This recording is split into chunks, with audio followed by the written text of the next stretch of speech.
view screen. Oh, you are? Yeah.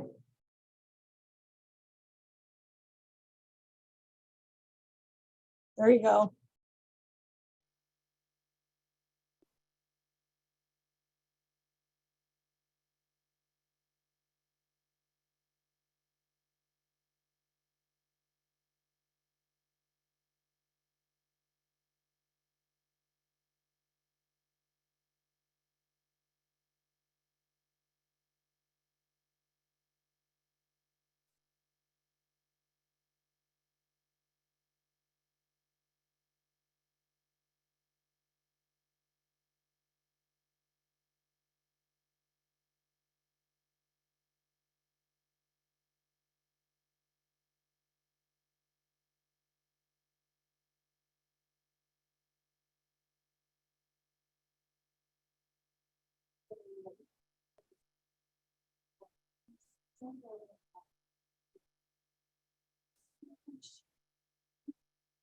Hard to do other stuff.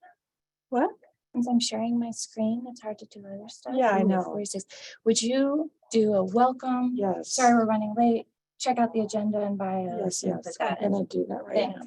Don't worry about the survey one yet. Just Okay. and translation.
Okay.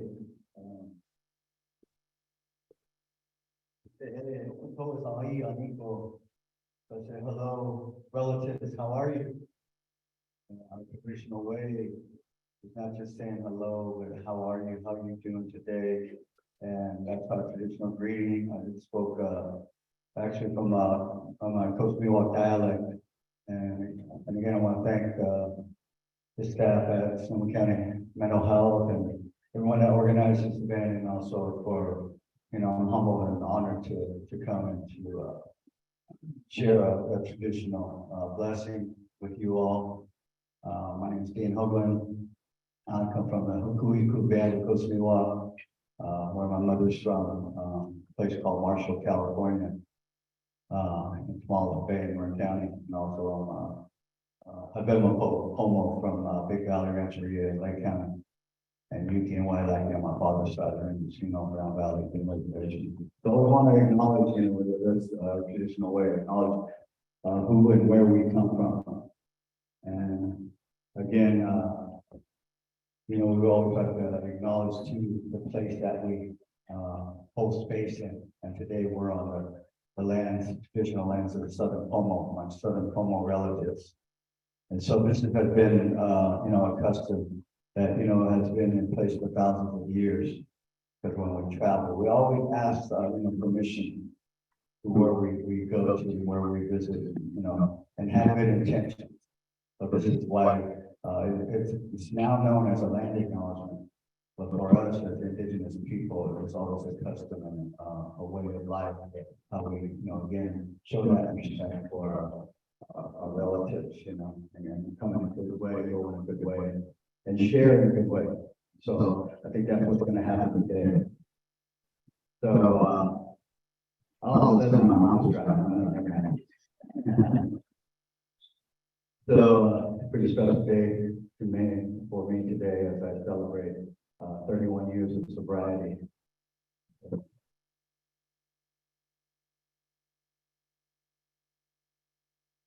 And so I just want to acknowledge again, I'm here with my awesome staff in Sonoma County Indian Health Project. And, although I come alone, I'm not alone. I travel with my ancestors. I know they're with me. And so they shared, a written prayer for my ancestors. That's why all of us indigenous people are here. It's not a history, but it's a living history, not in the past. Or else I wouldn't be here. All of my indigenous relatives wouldn't be here. So with that being said, I'm going to offer a blessing, a song. Again, send it out to all the directions, send it out for you and your families, and all your relatives like that. That's the way I was taught, pray. So I'm a traditional dancer and singer of what we call our roundhouse ways, our New York and home ways. And so we're in ceremonial time this season. I got back on a strawberry festival up on my relatives at Point Green around. So I can eat strawberry now, so that I can sing those blessings for you with this song.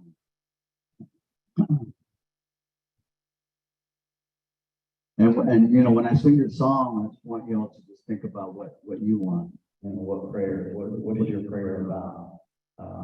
Because we are able to create that, with the intentions that we put in our minds and put out in the universe. So think about that. So.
Oh, and in our way, we say, oh, that means we're showing appreciation for what's being offered. And again, thank you all. And again, to all my relations, Yahweh, Wali Tois, thank you. Oh.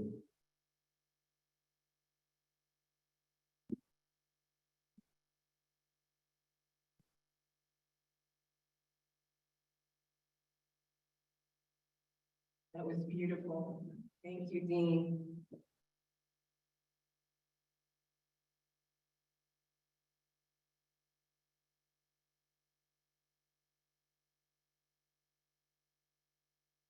I want to welcome those today who are on Zoom, including Supervisor Susan Gorin, who could not be here with us in person. Again, as I mentioned, we have a packed agenda today. We have so many local experts here in the room. And so many of you could have joined us on all of the panels because we know that so many of you have a lot to contribute to these various agendas and topics that we'll be talking about today. We'll be trying to touch on many aspects of mental health today and in one day, which would take us several weeks to talk about. We could have talked on each subject for many months, but we're going to try to do what we can do today. I know that many of us will have some strong opinions. Many of us have had many experiences in several of these areas. So there'll be time for questions and comments and feedback. And so I just want us to be respectful as we deliver those comments today. There are feedback forms, as you will notice, on all of your tables, and these forms are very important. You can also use the QR codes that are located on those forms to provide information online, or you can write those comments on the forms that are on the table. There's a form provided for you at the tables, one per session, because we want to ensure that we're collecting your feedback. It's very important. Your feedback is going to help us to inform some upcoming Measure O RFPs that we are going to be taking before our board for their review and approval in the coming months. So it's very important that we're collecting your feedback and your comments and your, just all of your questions and things of that nature, your ideas, your innovations. We would love to hear from you. So we want to ensure that you are capturing your comments on the feedback, or if you prefer to do that online, please ensure that you're doing that. We're also going to send out feedback. So if you did not provide your email address when you came in during registration, please ensure that you do that. We want to make sure that you're on the distribution list as we're communicating with you throughout this process and beyond. We'll be taking feedback from Zoom participants as well. We want to let you know that you are not being left out. So we'll also be collecting your feedback as well.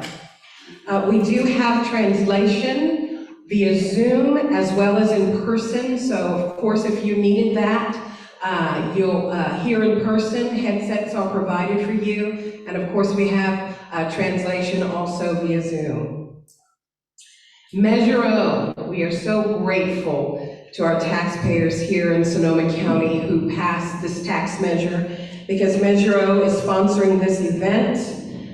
Please check out the annual report. I hope you picked up your swag bags. We have some fabulous things here for you in the swag bag for you. We're so proud of the Measure O socks that we were able to design. I started to put mine on and wear them with my boots, but I didn't have time. So please ensure that you either keep these, give them away for individuals who may need a pair of socks to keep their feet warm, right? So pick up your swag bags, take a few, give them away. We're so proud of these. So we're so fortunate that we are able to have this funding source that can provide funding for the programs, new and refreshed programs that we're providing in our community, and also programs that we'll continue to design. So it's important that we're capturing your feedback and that we're having this discussion today that will inform funding measures as we move forward into the future. This event, I want to say, is in lieu of our regular Board of Supervisors meeting. I want to ask the board if they will make their way to the stage. Again, we have Supervisor Gorin, who is joining us via Zoom, who is representing District 1. We also have Supervisor and Chair Corsi, if you come on to the stage. Supervisor and our chair of the board this year, Supervisor Chris Corsi. You guys can take the steps and watch your step. Who's representing District 3? We have Supervisor James Gore representing District 4. Supervisor Linda Hopkins representing District 5. And of course, last but not least, Supervisor David Rabbit representing District 2. So they will be joining me here on the stage.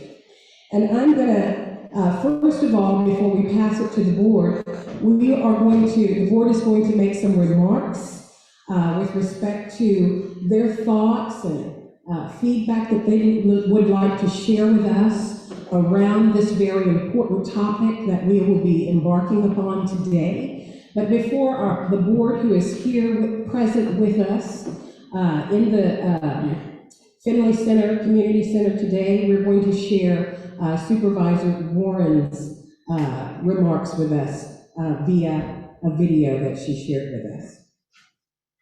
And then I'll pass it on over to Chair Corsi. Good morning, buenos dias. I'm First District Supervisor Susan Gordon, representing Eastern Sonoma County. Thank you for allowing me to share some of my thoughts via this video. I regret not being able to join you in person today. Thank you for attending the forum today. We need your participation to create better understanding of the opportunities and challenges faced by both our county, community, and service providers. We know that mental health includes our emotional, psychological, and social well-being. It affects how we think, feel, and act. Of course, we know that the COVID-19 pandemic made an already challenging situation worse, exacerbating both mental health needs and the gaps in mental health services. But even before the pandemic, access to quality, affordable mental health care was far too limited. Let me give you a snapshot of the challenges and responses in the First District. The mental health crisis increased with the tragic stabbing at Montgomery High School and the safety concerns of all of our schools. My heart goes out to the families, community members, and all of the individuals experiencing loss and grief resulting from these incidents. Today, I hope we're able to identify triggers and stressors our community face and have open dialogue about the need for culturally competent services, bilingual outreach, and expanding resources. Much loss has taken place in Sonoma Valley, specifically in the heart of the Springs, one of the two most diverse, densely populated, and under-resourced unincorporated communities in the county. More than 15,000 people live in the 4 communities that comprise the Springs. It has a large Latinx population, has more youth and families than the rest of my district, and are more economically disadvantaged. And we know that these factors tie in with health outcomes, both physical and mental. We've responded to the mental health challenges in Sonoma Valley in several ways. To better understand our challenges in Sonoma Valley, we hold monthly meetings with community-based organizations and community health services to identify the needs and gaps for services and explore opportunities for funding to help bridge those gaps. Not surprisingly, the takeaway is there are more needs than available services. Funding is hard to come by for community-based organizations, and that staffing is a critical issue across the county. Additionally, the Sonoma Valley community continually feels isolated and forgotten. Accessing county services is challenging for families and individuals already suffering from mental health struggles and other factors. Our responses have been twofold. Last year, the Sonoma Valley Mental Health Collective formed with 17 community-based agencies to implement a system of mental health support and therapeutic services to serve the residents in the valley. with a focus on youth, regardless of income, geography, or background. The collective work towards identifying gaps in mental health services and is committed to working to reach youth and their families with a wide range of services. We found that sharing information, resources, and expertise across sectors is critical in closing the gaps. This is the first time so many community partners have come together to form a truly unique collaboration in Sonoma Valley. And yet, the need for funding is dire. Last year, the collective sadly received no ARPA funds. Without desperately needed funding, our mental health needs, the first district and the county, will never be met. The second response is locating county services within the valley. We know that most county services are concentrated along the 101 corridor, and service gaps are vast in the unincorporated area of Sonoma Valley and in other areas in the county. At the end of May, the Finley Center will officially launch a mental health hub where the collective services will be based, beginning to satisfy the need for mental health services for individuals and families. But further, I thank the county for its commitment in decentralizing its service delivery. In September, we hope to open in Sonoma Valley a hub for an innovative service center with regional county services and community-based organizations. Ideally, this site would offer behavioral health, eligibility services, WIC, housing navigation, and other essential services to work collaboratively along with health and community-based organizations to provide services to our underserved populations. Listening sessions, forums, support meetings, and community outreach are good first steps, but they're not enough. We need increased funding and support for the efforts of our community partners. So in conclusion, the burden of mental health continues to climb, with the vast majority of those affected lacking access, equity, and language access to quality treatment and care across the county. I've shared a few of the steps that are helpful in Sonoma County, but I look forward to learning from you today about your experiences and insights. Let's join together to support efforts to integrate mental health services into schools, community, and primary health care to ensure that nobody is left behind. Because ultimately, there is no health care without mental health care. Thank you.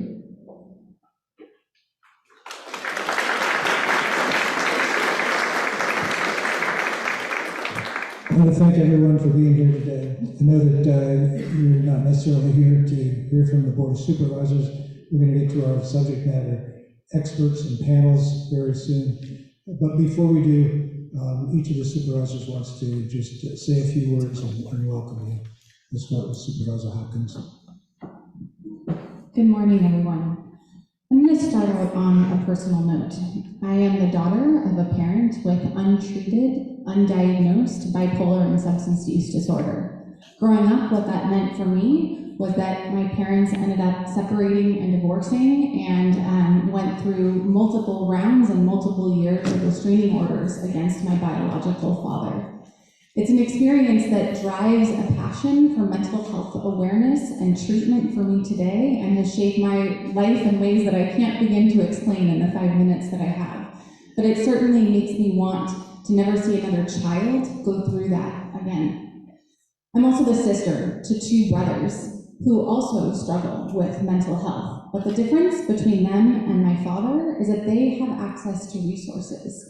And they are willing to talk about it. And in fact, one of my little brothers is a volunteer with NAMI and goes around trying to educate and provide peer support resources.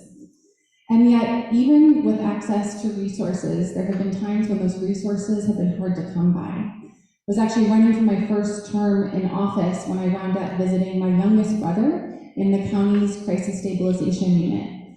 He had been unable to get an adjustment to his medications, which he knew he needed, and had to literally wait for him to decompensate enough to be suicidal enough to qualify for government assistance at the CSU. And thank God for the work of the county employees who got him stabilized and released and on a treatment plan.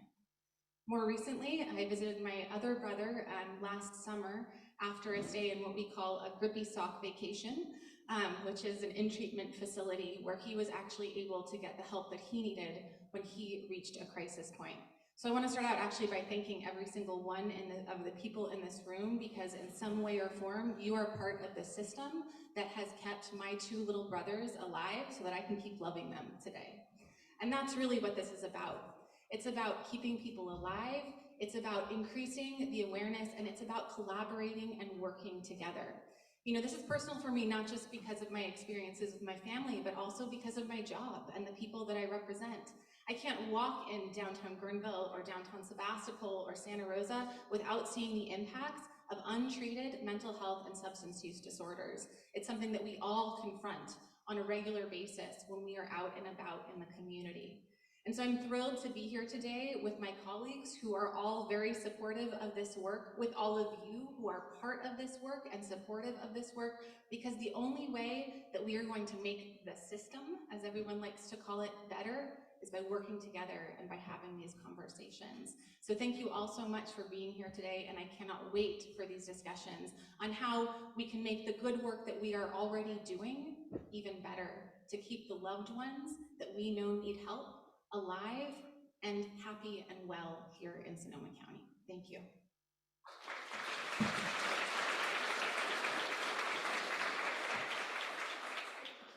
Thank you, Linda.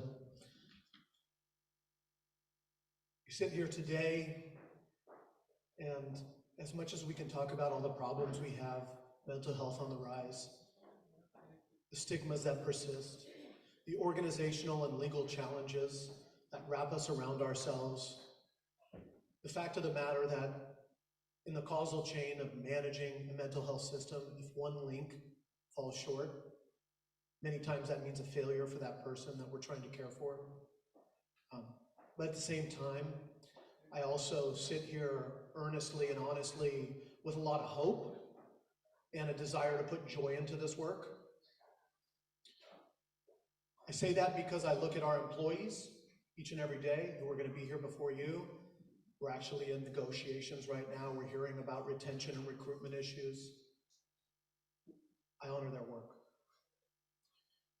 See you as community partners in what you do that government can't do, that we're inflexible and bureaucratic at times, and how you fill gaps and fill up space in community where we can't always be with our titles and our agencies and others, and I honor your work.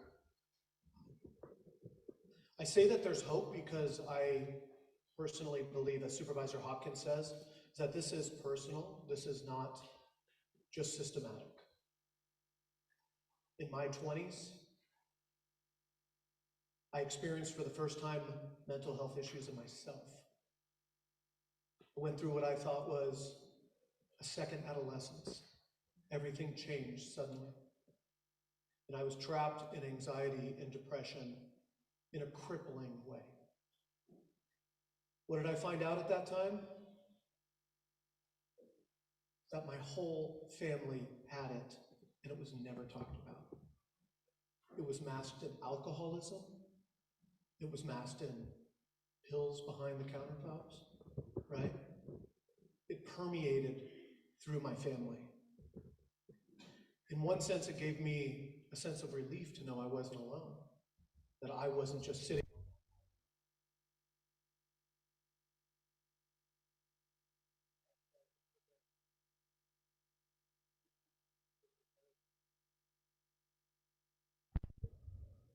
And to work and to do therapy, years, manage medicine, go on a new journey to learn new skills to deal with a new reality.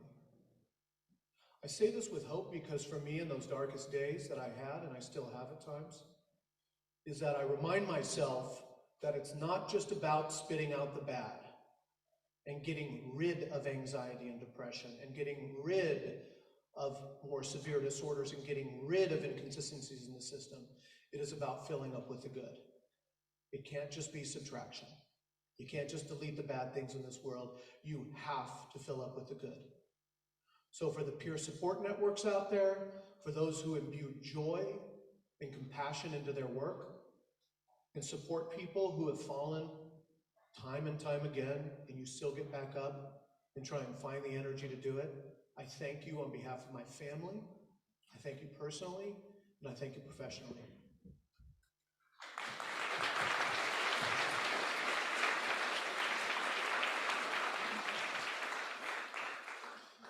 Keeping with the theme of on the personal side, I just want to say thank you for everyone for being here today, and thank you for the organizing such an important event.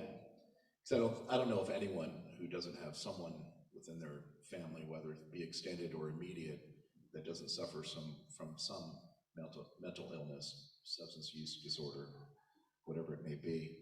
And for me, as a parent of a child who has an illness, every day is a challenge because you worry from morning to evening, and you get the late night phone call and your stomach drops, and it can be really devastating. But it's important to continue to move forward and to constantly interact with one another, and to make sure that the gaps that I've seen firsthand, and we had a conversation briefly at our table, that we just don't pass on that problem to the next entity, the next agency. Because what is true is the resources are few and far between. I come from a well-off family. My wife is a medical researcher at UCSF, brain tumors. Took us forever to find a therapist, a psychologist that would take our child. 50 phone calls. We'll pay cash. We'll pay a year's worth of cash before we could get someone to come forward. And think about the people who don't have the resources to be able to link their child with the help that they know they need. And that's what's scary.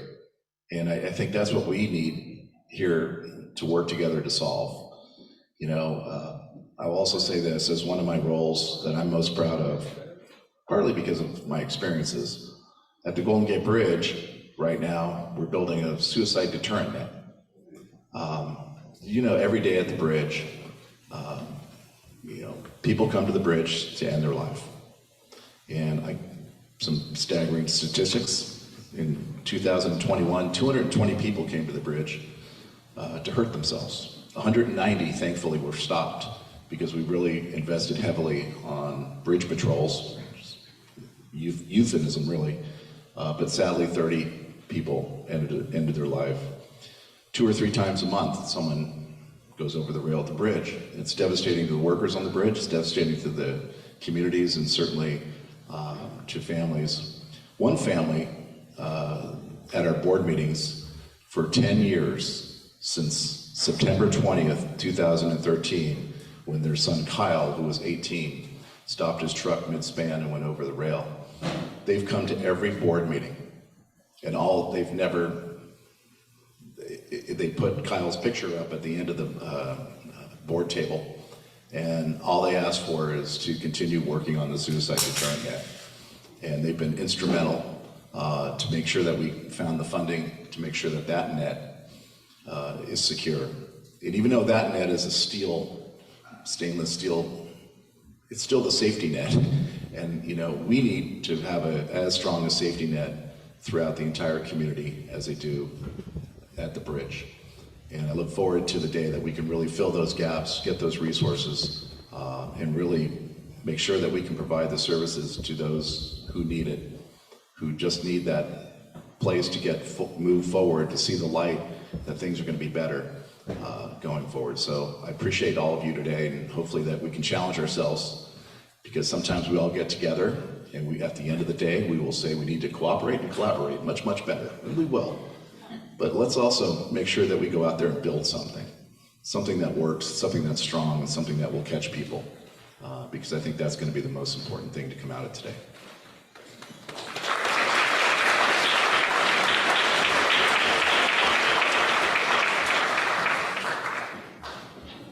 It is so great to see all of you this morning. to see all of us in the same room talking about this issue, these issues. I feel like we're preaching to the choir here. We all know the needs, we know the stories. I'm not going to tell you my stories, my family's stories. You know them, you've lived those stories. We all have. What I know is that there has never been a time in our society where we need mental health care more than right now. There's so many reasons.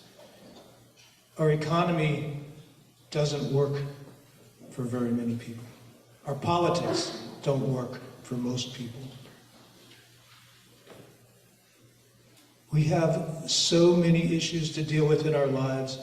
The social construct has been frayed for 3 years by the pandemic, and that has impacts throughout the society, from kindergarten classrooms to corporate offices.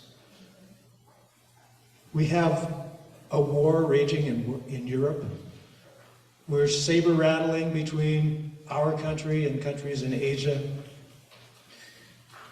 Mass shootings are happening at a record rate in our country. Meanwhile, we have a Surgeon General who's talking about the epidemic of loneliness. Our statisticians are recording deaths and despair. And all of this is being met by crisis-level staffing shortages in our mental health care system that is already under-resourced. So all of this stuff is boiling around at a time when there's less help available than ever. But we're starting to recognize this problem. We're recognizing it by getting together today. Our state is recognizing it by providing more resources. Our federal government is providing more resources. We are receiving more resources from our taxpayers through Measure O. So we have more resources. We've been putting them into the community. What we need to do is figure out how to do all of this better. We're not going to solve the problems that we face, the litany that I just went through. These are national, global issues. What we have to do is figure out how to respond to those problems better at a local level. So let's get on with that work and figure out how we, as a county, can do better for all of us who live here. Thank you all.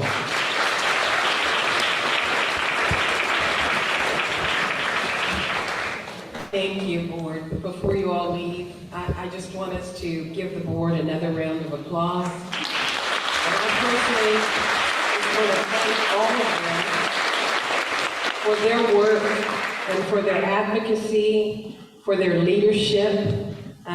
To be honest, it was their idea to have this forum, and I just want to thank them for leaning into this work with me, for holding me accountable, for asking the questions, for just their consistent advocacy around this work every single day, for their passion, for the impacts that they make into this county and in their personal districts. So, what they shared, this was not political, this was personal, and this was absolute passion, and it was real. So I just again want to thank them for all of the work that they do for us. So without further ado, I just want to invite Supervisor Linda Hopkins back to the podium, back to the stage. We're going to kick things off with our first panel. Really excited about this panel. Supervisor Hopkins is going to moderate and facilitate this first panel for us. This is the Substance Use Disorder Treatment Services and Opioid Crisis Panel. This particular panel that Supervisor Linda Hopkins will be moderating is exploring substance use prevention and stigma, reducing approaches, as well as substance use disorder treatment, including harm reduction, early intervention and recovery strategies that can collaborate on, that we can collaborate on to address the opioid epidemic, substance use, and related harms. So Supervisor Linda Hopkins, where are you?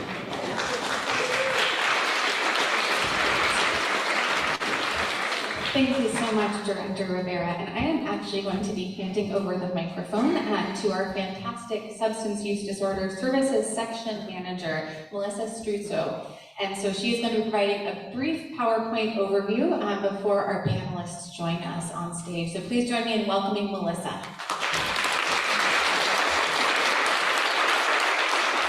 Good morning, everyone. Thank you. I'm so happy to be here to be in front of all of you.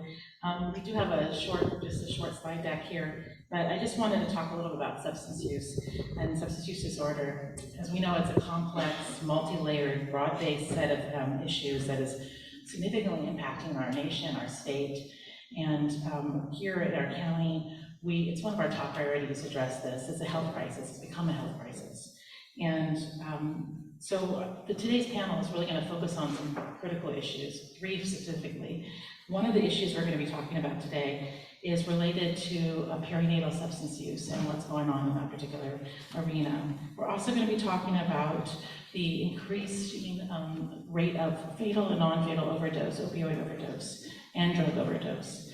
And lastly, one of the slides is going to be focusing on the really important need to reinforce robust substance use prevention strategies for youth and young adults here in our county, especially given the post-pandemic environment where mental health challenges stemming from stress and isolation have really led to an increased rate of substance use among our youth.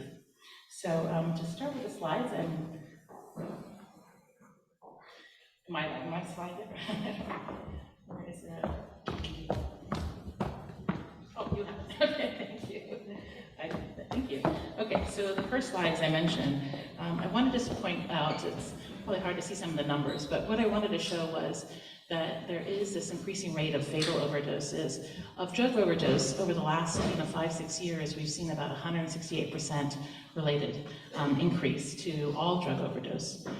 And with the opioids, as you can see, opioid involved, it's 384% increase.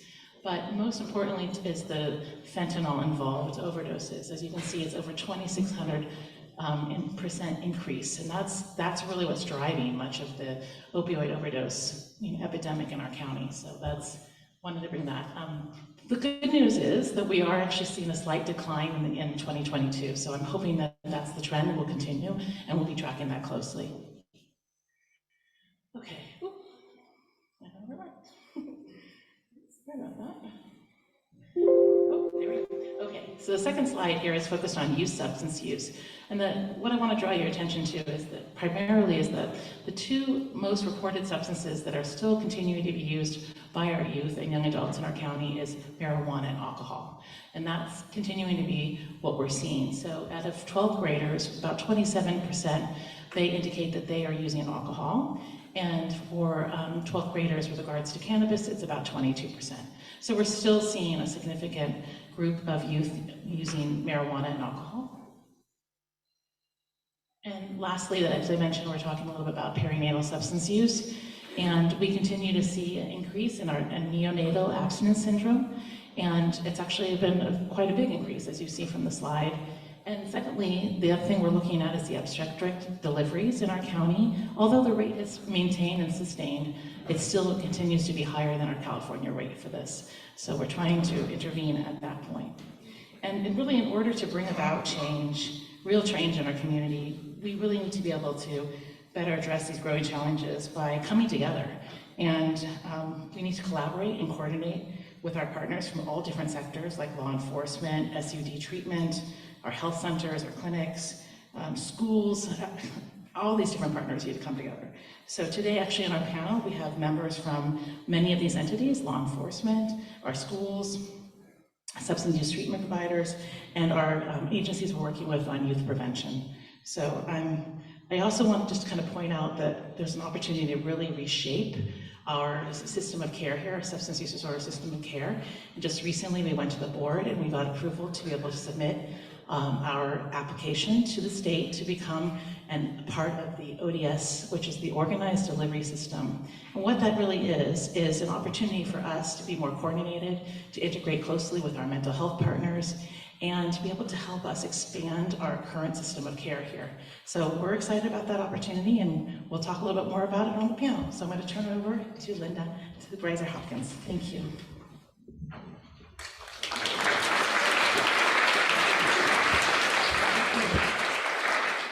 Thank you so much, and I would invite our substance use disorder panelists to go ahead and take to the stage, and I will follow you up there and introduce, as do our walking. So I am very excited to be joined today by Assistant Sheriff Michael Merchant, by the Buffalo Program's Program Director, Sylvie De La Cruz. I feel like maybe I'm creating some sort of sound happening, right? That might be better. By Sonoma County Foster and Homeless Youth Education Services, Deborah Sanders from the Sonoma County Office of Education, and Jasmine Flores, Communications Director for the Social Changery. And so we'll go ahead and get started. And thank you so much, Melissa, for such an excellent presentation. I'd like to start by reflecting on that presentation and asking our panelists, based on what you heard and the trends on the slide, as well as what you've been seeing as boots on the ground, what do you consider to be some of the primary issues around substance use that are really impacting Sonoma County? Good morning. I'd like to start just by saying thank you to the board for hosting this, for Melissa for inviting me. I am very excited to be here. I think it's a great opportunity. It's nice to see everyone here today. But to address this specific issue, so for me, as I reflect today, I'm going to talk specifically about our jails. That I am the assistant sheriff of our detention division. So my perspective is going to be related to what we see in custody, what we see with incarcerated people. I can answer some questions on breaks and that kind of stuff around our law enforcement division if you're interested in that. But primarily I'm going to talk about the detention division. And I'd like to start by making kind of an important distinction just in the name. We call it the detention division. Really what my preference is to call it corrections, because I think detention kind of stigmatizes the fact that we're warehousing and we're detaining, we're holding people, when really our focus should be on rehabilitation and treatment and reentry services, those kind of things. So I prefer the term corrections. I prefer correctional officers, correctional assistant sheriff, but I will certainly answer to detention. I would just like to kind of start shifting that in our communities. Relevant to the incarcerated population, what we know are estimates are pretty consistent that 60 to 65% of incarcerated persons have some type of substance use disorder. We also know another 20% of the incarcerated population at the time of their offense is under the influence of some type of substance. So we're talking about 85% of incarcerated people, and this is across the nation, not specific to Sonoma County, but roughly 85% of the incarcerated population is dealing with some type of substance use disorder. We also know on top of that, specific to the opioid pandemic, inmates who are incarcerated who have an opioid addiction are at a much higher risk for overdose when they're released from custody. Because what happens is during their time incarcerated, they withdraw and their system is not used to maybe the levels of opioids that they had been using on the street. So when they're released into our communities without services, without treatment, without support systems, and they go back to using the same amounts of opioids as prior to their offense, that same amount is very, very easy for them to overdose on. So that's kind of a critical area for us. We also know that treatment, both during and post-incarceration, is really critical, and we also know that it's very successful. Complete treatment as far as behavioral therapy, job skills training, treatment, medication-assisted therapy, all of those things are really important. So the challenge for us from detention and from the criminal justice perspective is to identify that population, that 85% who's dealing with the substance use disorder, and then really tailor programs and treatment services while they're incarcerated, as well as work with all of you in the community, all of our CBOs, all of our health partners on a transition plan back into our community. So those are my thoughts on that. Thank you, Supervisor. Thank you very much for the opportunity to be here and to talk about such an important issue. It's an honor to be here. In my personal experience and in this field, you know, in addition to the lack of residential beds and affordable sober living beds, I would say it's, you know, just having access to residential treatment has been challenging. There aren't a lot of ways to obtain that access, but in addition to that, I would say it's the integration of mental health and co-occurring support. The numbers have grown exponentially in what we have seen come into the program in terms of those that are suffering from a mental health condition in addition to the substance use. And, you know, what is really needed is that co-occurring support to address both issues at the same time. Thank you. I just want to echo everyone. I just appreciate having the opportunity to be here and speak to everyone today. But I think if I had to choose one thing, it would probably come without surprise because we work specifically on the youth cannabis initiative here in Sonoma County, that my focus would be primarily on youth, kind of going upstream and thinking about prevention and what can we do to make sure that people aren't getting to that point of crisis. I mean, I'd like to kind of take a step back and think about the fact that this isn't just an issue we're seeing in Sonoma County. The CDC has said that young people are experiencing sadness and hopelessness at an ever increasing rate that they've ever seen. And I think, you know, sometimes you think about that just in a silo. Oh, well, they're challenged with the everyday things that are going on with everything that happened in the pandemic. But it's not a silo, because often what we find is that when young people are struggling on a day-to-day basis, they then turn to, how do I medicate to get past this? How do I try to get through my day-to-day and make it and not have to feel sad all the time? And so oftentimes they're choosing a substance to do that. And so when I think about what we can do to help support young people, it's really to take a step back and say, how can we help them with the challenges in their life so that they are choosing healthy coping mechanisms to be able to get through those challenges that they're facing? So our campaign focuses primarily on that prevention piece, but we also recognize that that's not the whole story. We have some young people, as you could have seen up on the screen, that are currently using. And so we also think about, okay, how can we help them in that stage to then choose some other healthy coping mechanisms? How can we support them from a harm reduction standpoint if they are old enough to use? So I think when I think about how we can make a difference and make some change, it would be focusing on that youth perspective, going a bit upstream and thinking about prevention overall.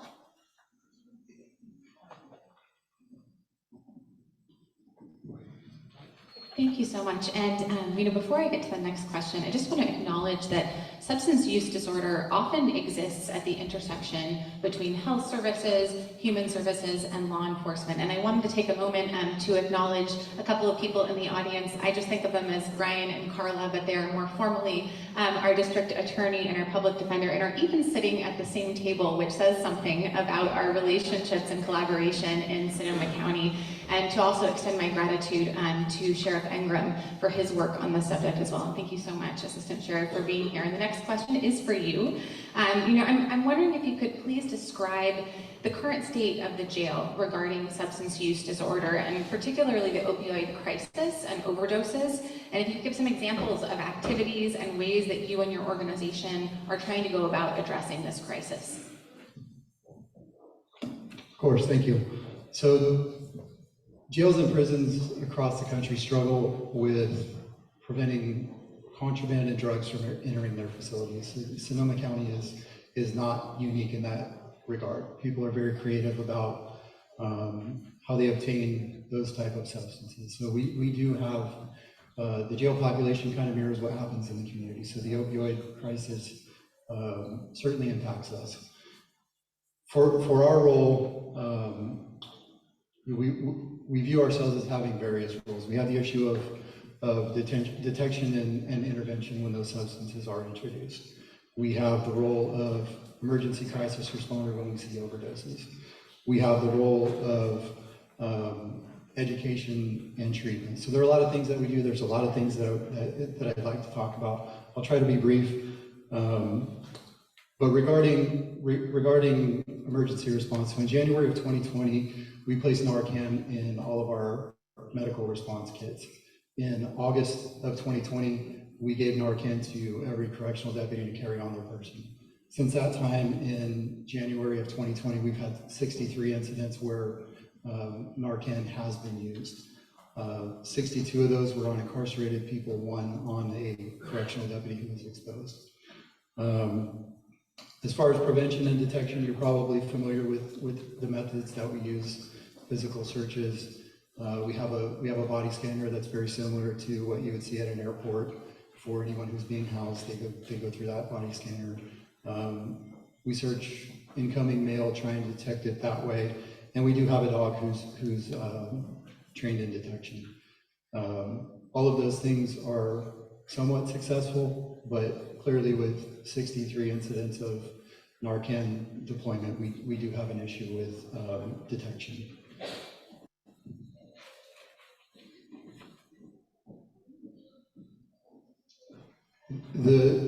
Probably the area where we have the greatest opportunity for growth is around our treatment and education services. So like everyone, we were severely impacted by the pandemic.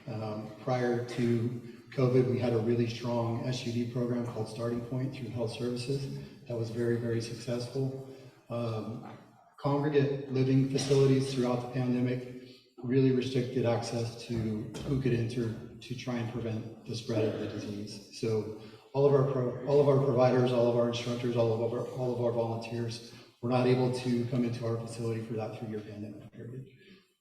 What the result was the loss of our SUD treatment programs.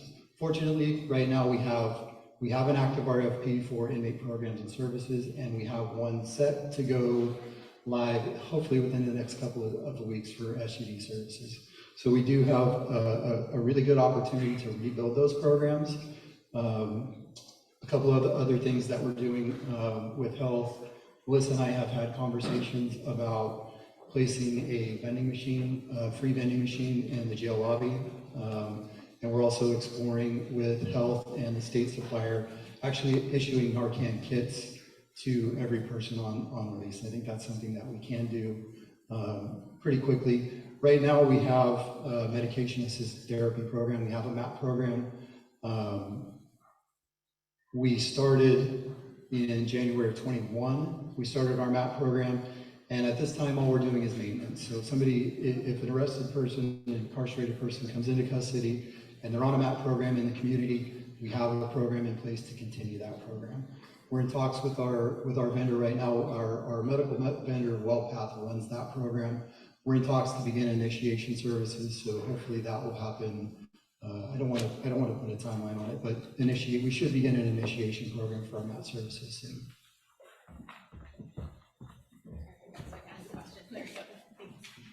Thank you so much, Assistant Sheriff.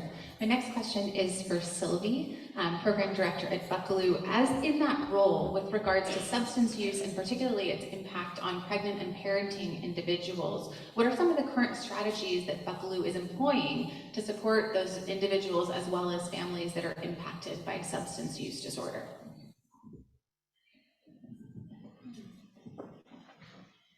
Thank you, Linda. Thanks to Buckaloo Programs and the Gallagher family, we are reopening Athena House.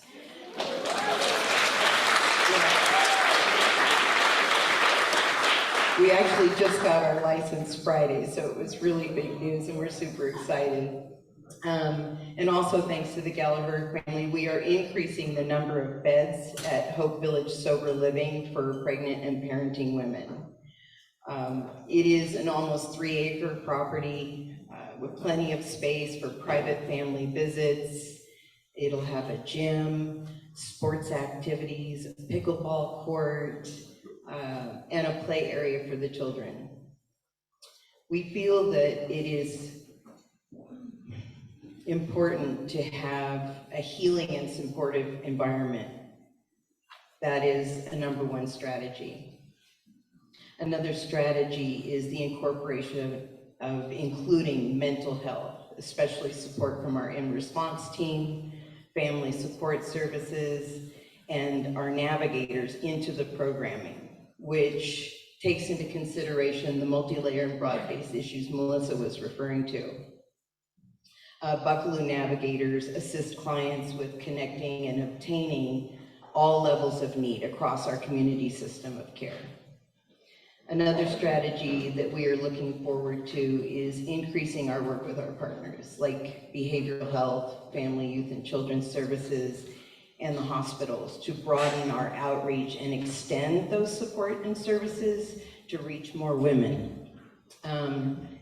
It can be scary and intimidating, but by providing an environment of healing and support, we can encourage more women to make that change. On a program level, our strategy has always been to immediately connect women with primary care. Unfortunately, and too common, we see women come into the program who have not had prenatal care or consistent prenatal care to ensure the unborn child and the mother has every chance at a healthy birth and an opportunity to prevent the neonatal abstinence syndrome and stop the cycle.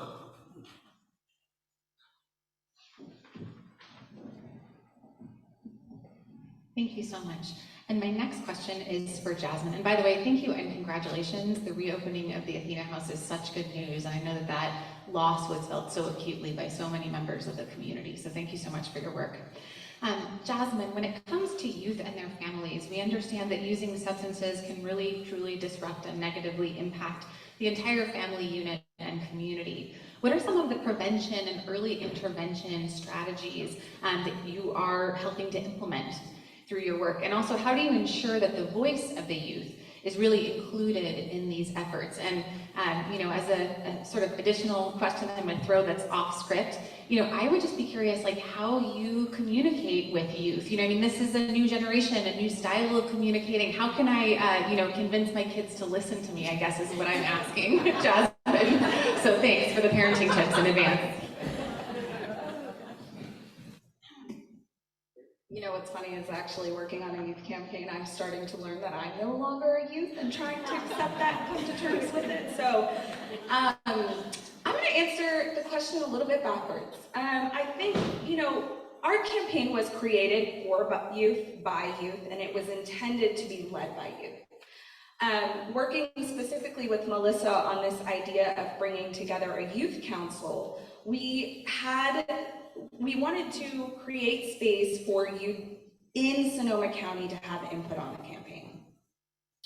We have always surveyed youth when it came to the content that we created and the pieces we developed, but we said, how do we get our community actually involved in this process?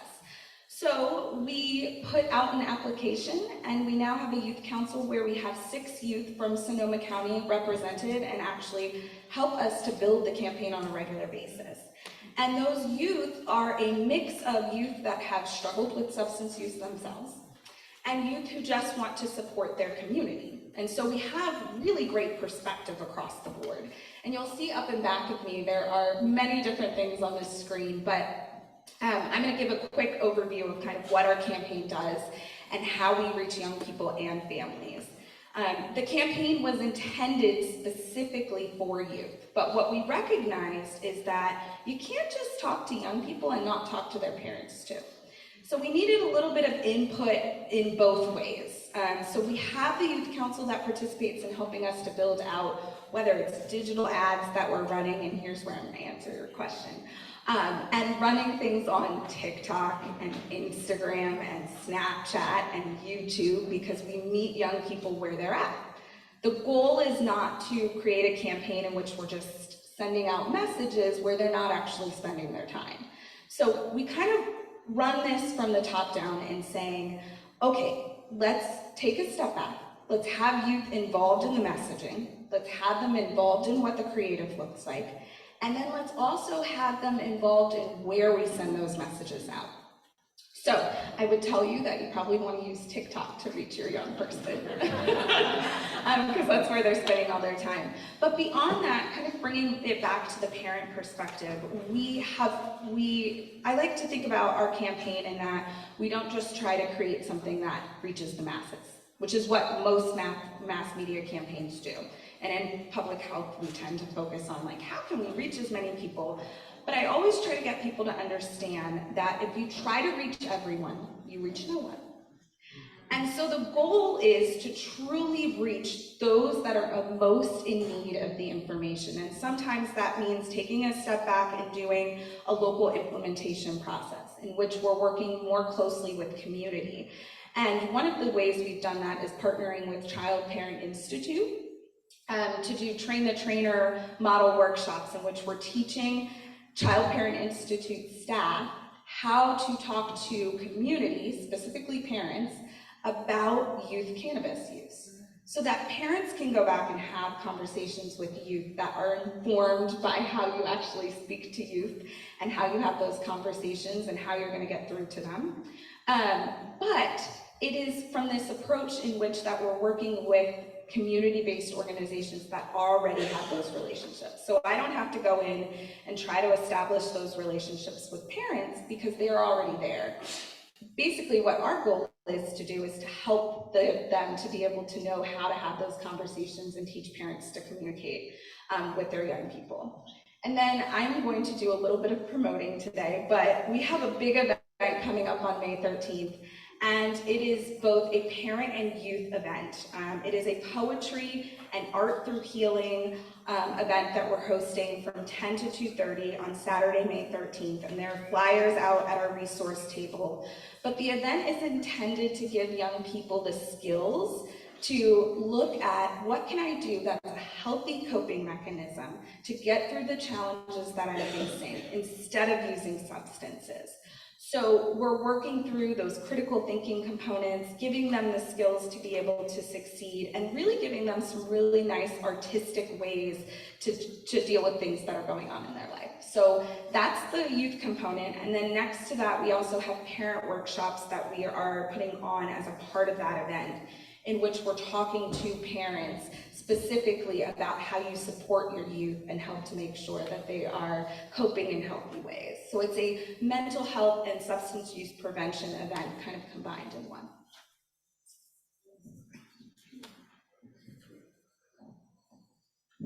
Thank you so much. Now that I'm deaf in one ear. Thank you so much. I love hearing about, sort of the process starting with listening to the youth before you really start talking to them, which I think is so important. And just seeing this kind of diverse spectrum of messaging and having in-person events. I feel like we've come a long way since when I grew up and it was, this is your brain on drugs, right? I mean, so DARE. It's still ingrained in my memory, but I don't know that I really understood it to this sort of level of depth and communication that goes both ways. So thank you so much for your work. I do want to mention that unfortunately Deborah wasn't able to join us today. So that's, we've got a few extra seats, but that's why there's one sort of empty seat on the end. And I would love to turn to Melissa and ask you, you presented all of these statistics and yet you are also working every day to combat them. So could you tell a little bit about your work in addressing the concerns that you raised in your presentation? Absolutely, and it's something I'm really glad to have the opportunity to talk to you all about. I think being on the stage with all of these amazing folks, this is where it all sits right here. This is a collaboration. This is evident. We're talking about many different issues and many different groups of individuals, and they're very different. There are a lot of different needs and a lot of different ways to look at it, and we have to come together to have these innovative approaches. So I'm very excited. We've been working with the Social Changery, and the Cannabis Dakota has evolved over the last years, and I've seen so many different opportunities come about through that youth prevention work, and so continue to see that coming to fruition. Getting to work with our substance use treatment providers. Sylvia has been a long, amazing partner from previously with California Human Development and now with Buckaloo programs. And it does take a village, it really does. And Assistant Sheriff, we've had a lot of great conversations about things we can do. We know this is a population we want to really be reaching. So talking about a vending machine with Narcan, free Narcan, it's a big deal, and we're going to keep doing that. And having every person coming out of the jail having access to an RTN, something we've been asking, and we're so glad it's happening. So I think I have so much gratitude for, I come to every one of these individuals with all these ideas, and they continue to listen and come together, and we try to strategize and figure out ways to really address this. It is a very complex issue, and it does take a lot of different approaches, and sometimes we try things and it doesn't necessarily work out, and we just have to keep trying, and we have to keep coming together to find these solutions to really address this issue. I've been working on this for many, many years. I was here in the county years ago. We were working and dealing with prescription opioids at the time, and we had a work group, and we came together with all the clinics, and we were trying to address it, and the dial kept moving. We had to really adapt to the changes. So it was prescription drugs, and it was heroin, and now we're at fentanyl, and we're dealing with these synthetic opioids. And so we have to be able to shift, and we have to be able to be nimble, and we have to come up with ways that will be effective in addressing these very difficult issues. So I think the work we're doing in the jails, the work we're doing with our substance use treatment providers, the work we're doing with youth prevention, all of these have to come together. And we have to think about it from the full spectrum of services. It does start at prevention, and we need to devote more in our prevention side of the house, so we don't have to be on the reactive side. But it's prevention, it's early intervention, it's treatment, and it's recovery. And one thing I'm really working with our Behavioral Health Division Director, Jan, we're really trying to talk about peer services and the importance of bringing peer services into our community, into our work. I was fortunate to have a program in another county with recovery coaches, and I saw such a huge benefit from having the recovery coaches working closely with individuals with co-occurring issues and being there with them, providing case management, everything from getting them a snack to driving them to an appointment to ensuring they can get access to their medication. It was just everything you can think of, and it really does make a difference. So I'm looking forward to that, and we're in the process of trying to build it. So it's a big part of it. And I did mention really briefly, I was kind of rushing through the information because I really wanted to give the panelists the opportunity to speak to all the great work they're doing. But this idea of this organized delivery system, it's a few words thrown together. What does it really mean? And it is a big deal. I've seen and worked in counties where the services were expanded by sometimes fourfold, where we saw new providers coming on board. We were able to draw down funds from the state for residential treatment providers, which was a huge deal because that opened up a lot of funds for us to be able to spend on more prevention activities, to provide the recovery coaches, services, and other things. So I'm really excited for it. It's going to be a big lift. It's going to take the whole community to come together to do this, but what will come on the other end, I think, will just be phenomenal. So looking forward to it. Thank you so much, Melissa. And this is the last question that I have, and I'll ask it of sort of all of the panelists. And then at that point, we'll be opening it up to audience questions. So kind of start thinking about things that you might want to ask our subject matter experts who are up on stage. So this one is really that big picture question of, looking at the future. What can Sonoma County really do to move that dial and move that needle and significantly change the course of substance use and its related harms? I don't know if we want to start at the end and work our way back and kind of switch it up. Is that okay? Yeah. Good, thank you. I think for us, there's been this solid focus on being able to build a campaign that reaches community in such a way that they've had the input on that campaign. And so what I'd really like to see as we start to see the next level of our Cannabis Decoded campaign, which I will tell you is shifting a bit, not to just focus on cannabis, but to focus on substances overall, because we do come from this framework that it's not specifically about the substance, it's about the coping mechanism that someone is choosing and helping them to get to a place where they're choosing something healthy. So the campaign is going from just Cannabis Decoded to Decoded, in which we're going to have focus areas such as opioids and meth and fentanyl, as well as cannabis. And we'd hope to see alcohol as well, because that's a big primary issue here. What I'd like to see is just a connection back to community, making sure that those 6 youth that are on our youth council aren't the only representation from Sonoma County. I'd like to see a little bit of some deeper work in how do we make sure that even the folks in this room are able to provide some input on the campaign to make sure it's as strong as possible. Because we do always come from this framework of looking at how campaigns shift over time. And I can only make changes to the campaign to really build it to be what it needs to be for this community if we have community input as well. So I think those are some of the major things. I think one of the other things is, you know, you spoke to the trouble we have sometimes with reaching young people.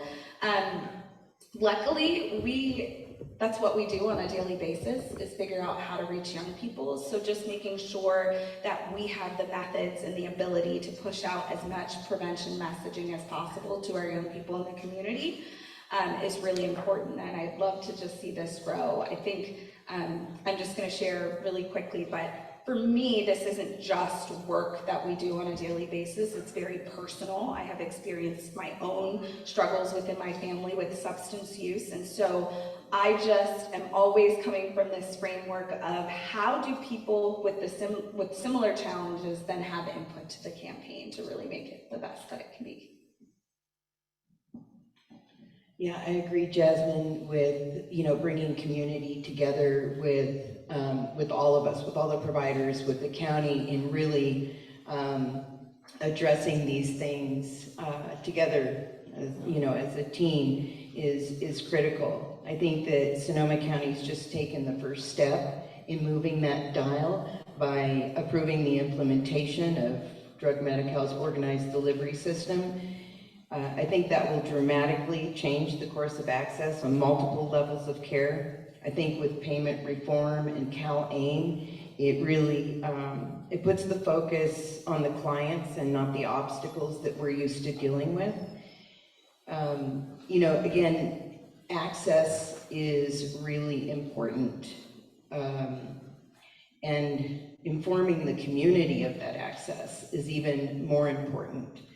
It would be nice to be able to offer residential treatment for those that really need it and want it, to have it without having to go through the criminal justice system or some other means of getting there. I think that has always certainly been an issue for us, is being able to say, sure, come on in. Oh, but wait. So I think that the organized delivery system is going to dramatically change that access point in how many people can get the services that they need in all levels of care and across our system of care. So I'm excited about that and the approval of the implementation of the organized delivery system. I think I prefer to go first so I don't have to follow up these amazing speakers. But I would like to start just by saying I think the way forward is exactly this. You're hearing some of the amazing work that these folks are doing, and there's so many of you in the audience that are doing amazing work as well. And you heard Melissa talk about collaboration. I really think that this is the way forward. From a law enforcement perspective, I hope we learn from the past and we don't repeat some of the mistakes we made in the war on crime. But that's an editorial for a different time. Speaking from corrections, I want to reiterate again how important it is and meaningful it is for me to be included in this group today, because we do have a very large role to play. And so one of my goals when Assistant Sheriff named me when Sheriff Ingram named me as his assistant was to reconnect with a lot of these CBOs and with health and with all of these agencies doing amazing work, because this is the way forward for us. We do have an opportunity in corrections to begin breaking the cycle with treatment and medication and education, but it doesn't stop at our door when they leave us. The hope is that we can build comprehensive reentry services that include all of these amazing people in the community. So I do think this is a really, really good start. I am honored and thrilled to be a part of it. So thank you all today, and for those of you in the audience, thank you for the work that you all do. Awesome. A couple key words for me, I think, are really around stigma. So I think that's that's kind of the next wave and consideration is really like a stigma reduction campaign. Stigma still affects individuals from being able to enter into services, being able to even talk about having a substance use issue in their own families. And so we have to really look at that. And along those lines, it's really incorporating harm reduction principles into the work we do. So some of the main tenets of harm reduction is meeting people where they are. It's providing low threshold services so people who are in crisis don't have to fill out a whole bunch of paperwork and wait hours to get into services. So it's doing things like that. And really, suspending judgment and coming to work with individuals and having that really compassionate approach to connecting. So I think it's connected to stigma. I think it's connected to really bringing in the harm reduction principles with all the work we do, having that lens. But it's also about having the diversity, equity, inclusion lens to all the work we do too. So we have a lot of work to do there, and we have exciting things happening in the county, in Department of Health Services, and so I'm excited about the work that's happening there. And so it's all those things, like weaving them all together to have this really amazing fabric that we can do. And every one of these individuals here on the stage, but in the audience too, that all the work you do, it's making a difference. And it doesn't feel like that because we continue to hear, these things that are challenges we're having, and we see these statistics, but it's happening. We're connecting with individuals, we're making differences, we're building programs. So we just have to keep the fight, keep the good fight. So. Thank you so much.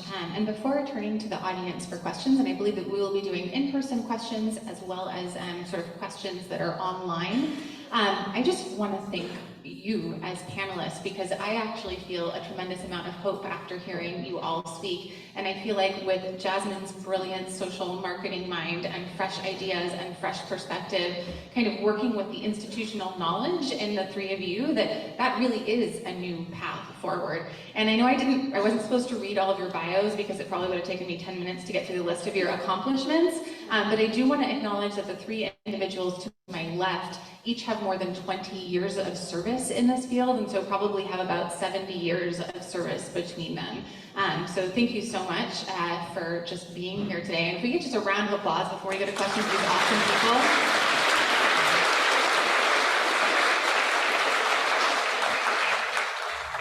So with that, I think we have, are we doing like a runner thing, or are we inviting folks up? Runners, okay, so feel free to raise your hand. I'm inviting you up, okay. You can come on up to either this side, actually I think just this side of the room, yeah? Or are we gonna go over there too? This side, over to stage right, your left.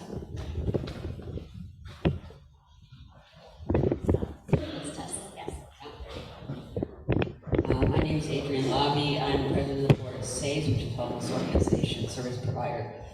Our clients right now tend to be people who have the mental health chronic trauma of homelessness plus drug addiction.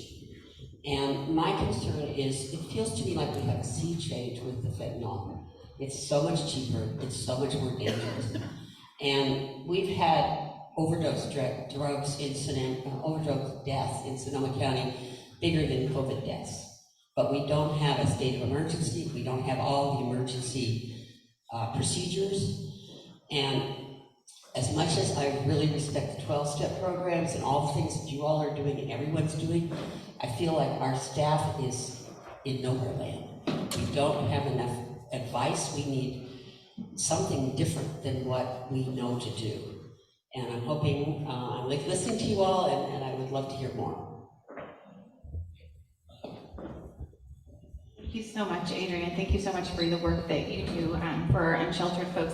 Any comments on sort of the urgency of the fentanyl crisis and sort of what we're seeing? And my understanding also, talking to some of our criminal justice partners, is that there are potentially, shockingly, even stronger drugs that may be making their way to our streets. So care to comment on that in particular? And this is certainly something, feedback, Adrienne, that we can bring back to the Board of Supervisors and have conversations about as well.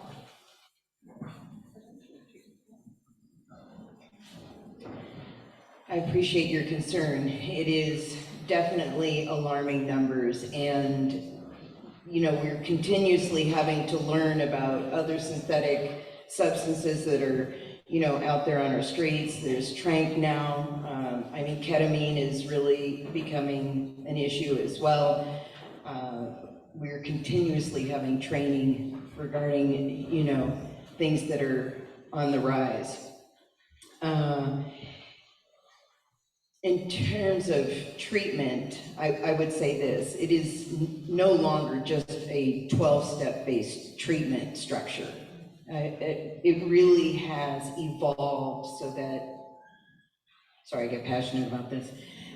It really has evolved in that we are really looking at every individual, what they want specifically, what their goals are, and what works for them. Because the cookie cutter approach doesn't work.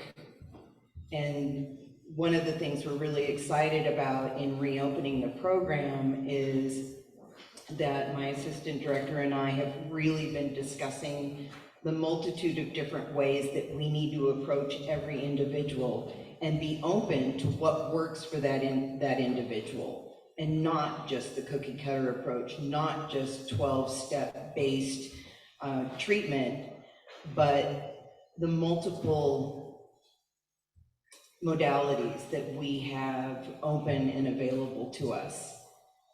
Because every individual has a different experience. Every individual has a different level of trauma that they've experienced.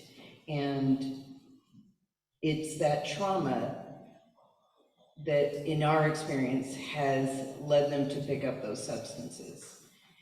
I don't know how to stop the fentanyl. If I did, that would be a great retirement plan.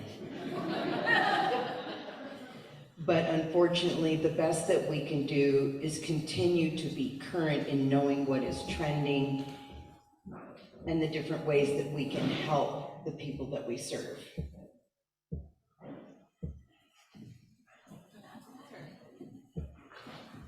All right, next question.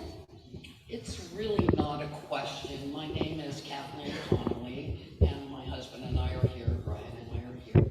Our son, Patrick Connolly, died March 5th from fentanyl overdose.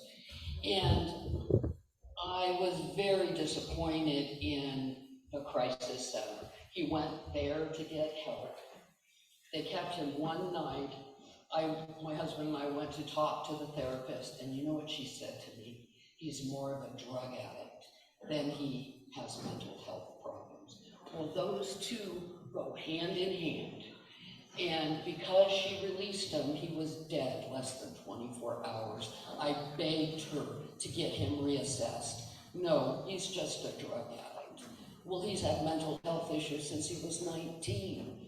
So, knowledge is power. These people that work in these places need to understand where the parents come from. We're one who didn't kick our son out to the street, but that's where he went to go get fentanyl, was from the homeless people. And Sheriff, I want to tell you, the jail did an excellent job. He was in and out of jail many, many times. They always put him in the mental health ward. They always gave him his drugs. He came out of there looking better than when he went in, but that was the only savior, was the jail. That's where he was safe, and he couldn't get drugs. So, you know, this is just a mother and a father's pain that goes really, really deep. And we had been looking for help in Sonoma County for 20 years, and everyone said he was too gone. We can't help him unless he wants help. Well, I believe in Gavin Newsom's struggle to force these people into treatment. I don't care if they want treatment or not, because it will keep them alive. And that is my hope. And that's how I'm going to carry on Patrick's team. Thank you for listening.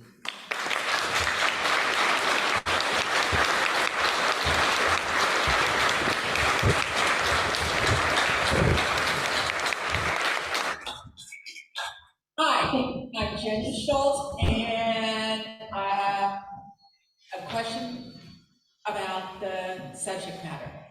And I was wondering if there's any resources for certain persons like adolescents, young adults, senior citizens, the LGBT community, persons of color, and even the disabled community. Thank you very much. I will ask that question of our panelists, but first I just want to acknowledge the bravery that it took to come up and tell the story about your son.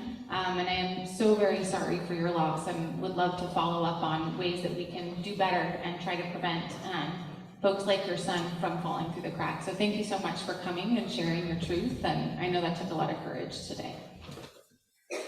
All right, so the question was about youth, people of color, LGBTQ community, and folks with special needs. How do they access services, and what can you share about that?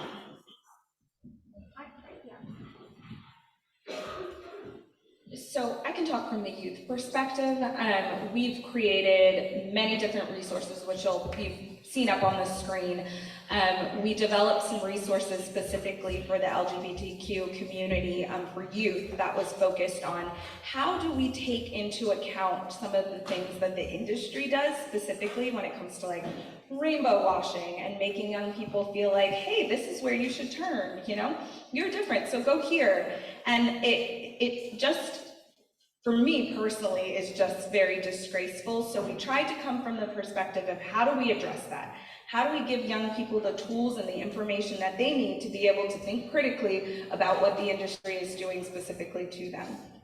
So we developed these posters that are outside that have some messages on them for young people to be able to hang on their walls, but we also developed resources and information on our website, cannabisdecoded.org, for young people to get more information regarding the LGBTQ community specifically. When it comes to communities of color, much of my work is in the racial equity space, and how do I create content that really addresses the challenges that young people and people of color are facing. So we come from that lens in any resource that we develop. Again, I encourage you to go to our website, cannabisdecoded.org, if it's from that youth perspective.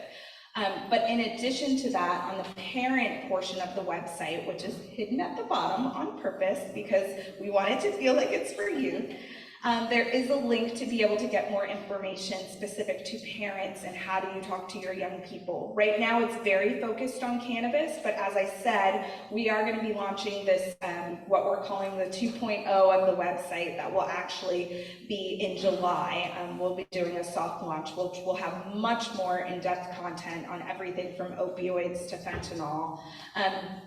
And last but not least, this kind of came from the question before, and I wanted to address the fentanyl question really quickly in regards to youth and getting that information on our website, is that it's always a challenging space because we have young people say to us, most of the time, is that they're not seeking out the use of fentanyl. So we've always come from this, how do we protect young people and be able to give them the information and resources that they need? So going back to kind of what I was saying about keeping community involved, we've actually approached our youth council to talk about that and what is their perspective. And so our hope is to be able to actually create some resources that will go up on our website in regards to those pieces too. So. Just briefly on the LGBT piece, before we actually developed the campaign, we did conduct a focus group. We brought in youth and really, wanted to develop messages and having that additional feedback. So that was really a great process, and we want to do that for most of our campaigns, if not all of our campaigns. And also, myself personally, I'm part of an LGBT focused mental health and substance use group that it's a statewide group, and we come together and we're talking about the additional challenges that LGBT folks might encounter, whether entering into SUD treatment or accessing mental health services. So we're looking at different ways, and even the way we develop our data systems and how we talk about it and the SOGI data. So we're really looking at many different ways we can address that. Thank you so much. Now I'm going to read a few questions from Zoom. One is, when does Sonoma County expect to go live with the ODS, I believe Organized Delivery Services or System? And I also just want to say as an asterisk that I'm pretty sure Jasmine could have come up with a way better name for that, because that is pretty bureaucratic. It's one of those things that could mean anything, so when do we expect to actually see that in effect? Real briefly, so we received their board approval just about a week and a half ago. We're going to be submitting the plan. So this is the first stage of the process. We'll submit the plan to the state in early May, which is now, so hopefully very soon.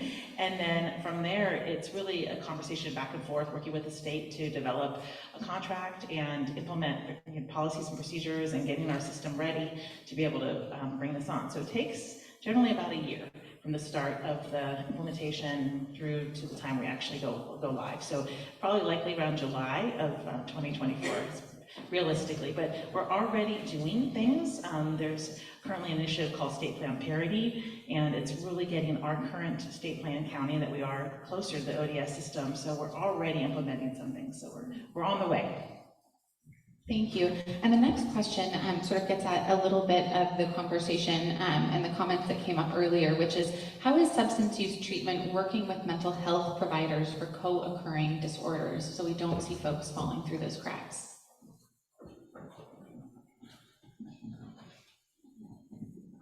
Well, I can only answer for us in particular, but that was the most exciting part about being part of the Buckaloo Programs family, is that is their focus, is mental health, suicide prevention, housing, and substance use. So it was a great partnership, and it was the right place for us to be so that we could implement those services in our substance use programming, so that the mental health issues, we had support. Buckaloo has the in-response team that is incredible in our community, and so having access to that is really exciting for us in terms of reopening the program of Athena House and having access to that inside our own family. So.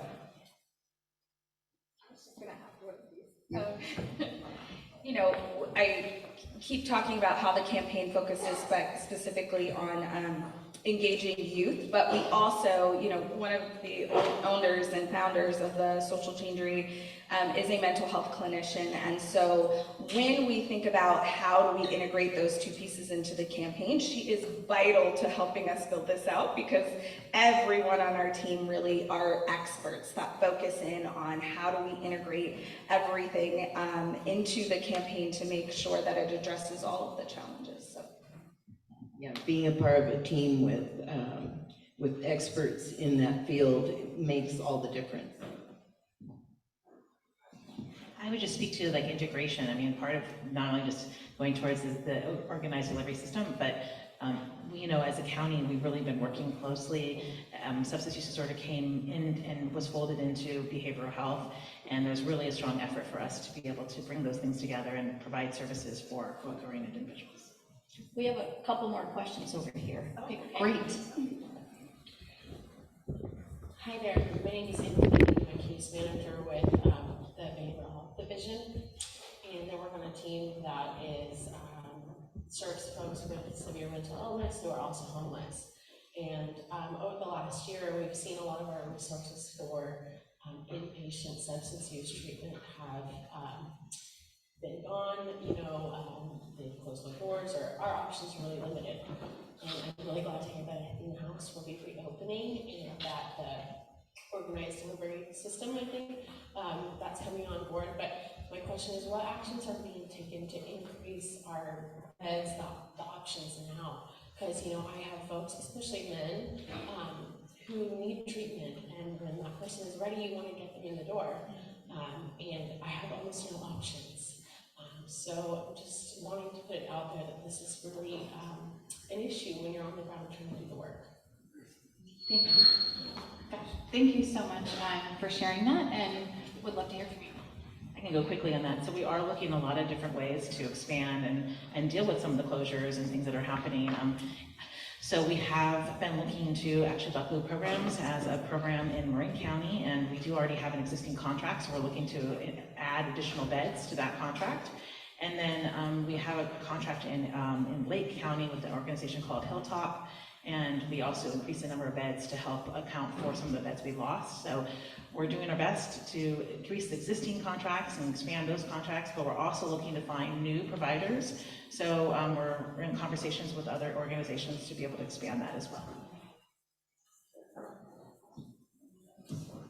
All right, can we take the one last question, and then, yeah, then I think our timer is ticking down up here. Sorry about that. My name is Gina Adams, and as someone who's been through the crisis center, I noticed coming from Virginia to California, there was a big gap in the crisis center's ability to communicate with nonprofits, to communicate with for-profits. I'm just wondering if there's a way to reduce the gap in communication between nonprofits and profits and the government. Thank you very much. Well, so do you want to take that? Yeah. We have a whole panel devoted to talking about the crisis services in our county, so I'll let them kind of speak to some of that as well. But it's absolutely collaboration is critical across all those different sectors. So we continue to look at ways that we can work together. We have to look at our for-profit, our nonprofit, and our government systems. But I would say also law enforcement is a critical partner, and our court system. So we have a lot of work to do, and we continue to look at ways we can collaborate. And this is the community I feel that has really come to the table, and all of these individuals here today, they're here for a reason, and so I think we're getting there, we're on our way. And with that, I am going to hand it back to Director Rivera, but I would like to ask for one last round of applause for our fantastic panelists here.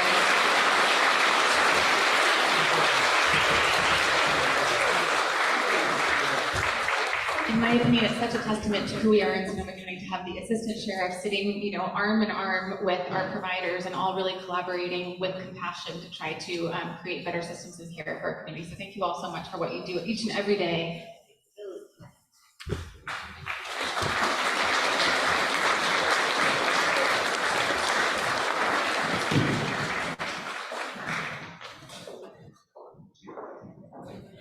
Awesome job. Okay, well, we're on to our next panel session. And again, please do not forget to fill out your feedback information sheets that are sitting at your table.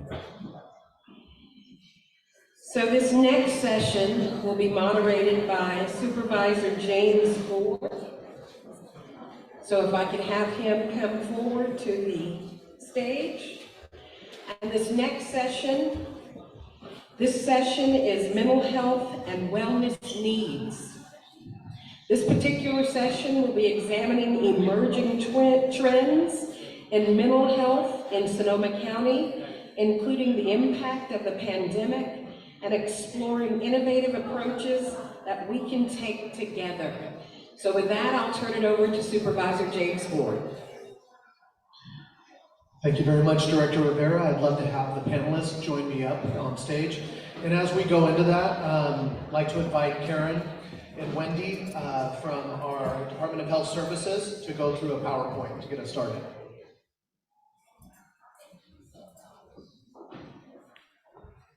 All right, good morning.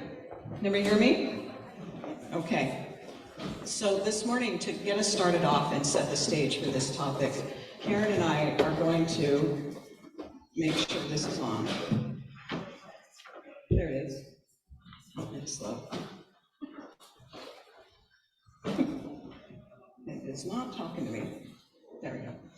Karen and I are going to talk about the effects of disasters have had on our county, and we're also going to talk about some emerging trends locally that we're seeing in mental health. So we can set the stage for our panelists who are going to be talking about mental health and wellness needs in our community. Now, before I get started, I do have to warn you that if I'm going to talk about disasters, I'm going to talk about disasters. So please take a deep breath. Sonoma County, we've been through a few things. I'm not trying to trigger you. I just, do what you need to do to take care of yourself. All right, so whoops, it's moving a lot faster than I want it to, apparently. So there we go, that's what I need. So actually that's not what I need. So unfortunately my presentation mouse isn't doing what I want. So there we go. Okay, when we go through a disaster, we go through a community grieving process that looks like this, where we come together to help each other initially, and then we crash together and struggle through the reality of what we're trying to do.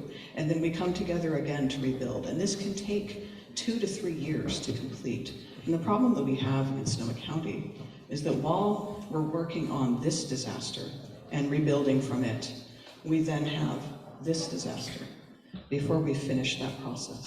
And then we have this disaster on top of that. And then you overlay a global pandemic on top of that.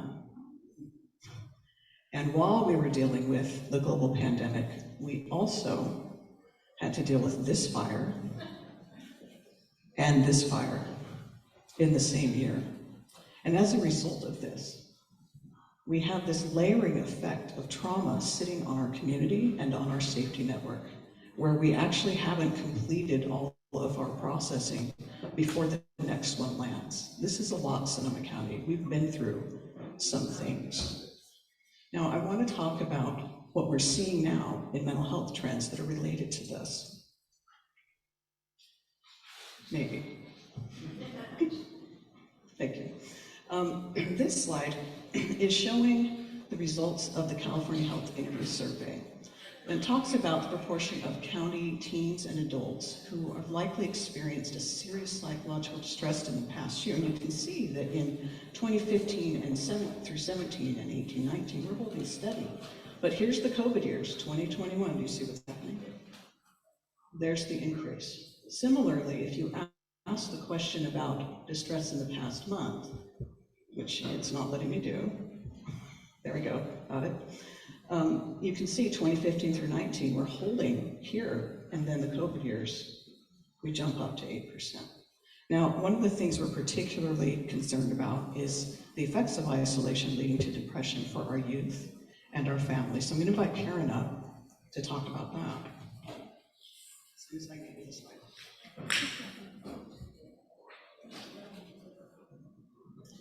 So super fast, because really this is who you want to hear from, and we could give you data points all day and you would be very bored.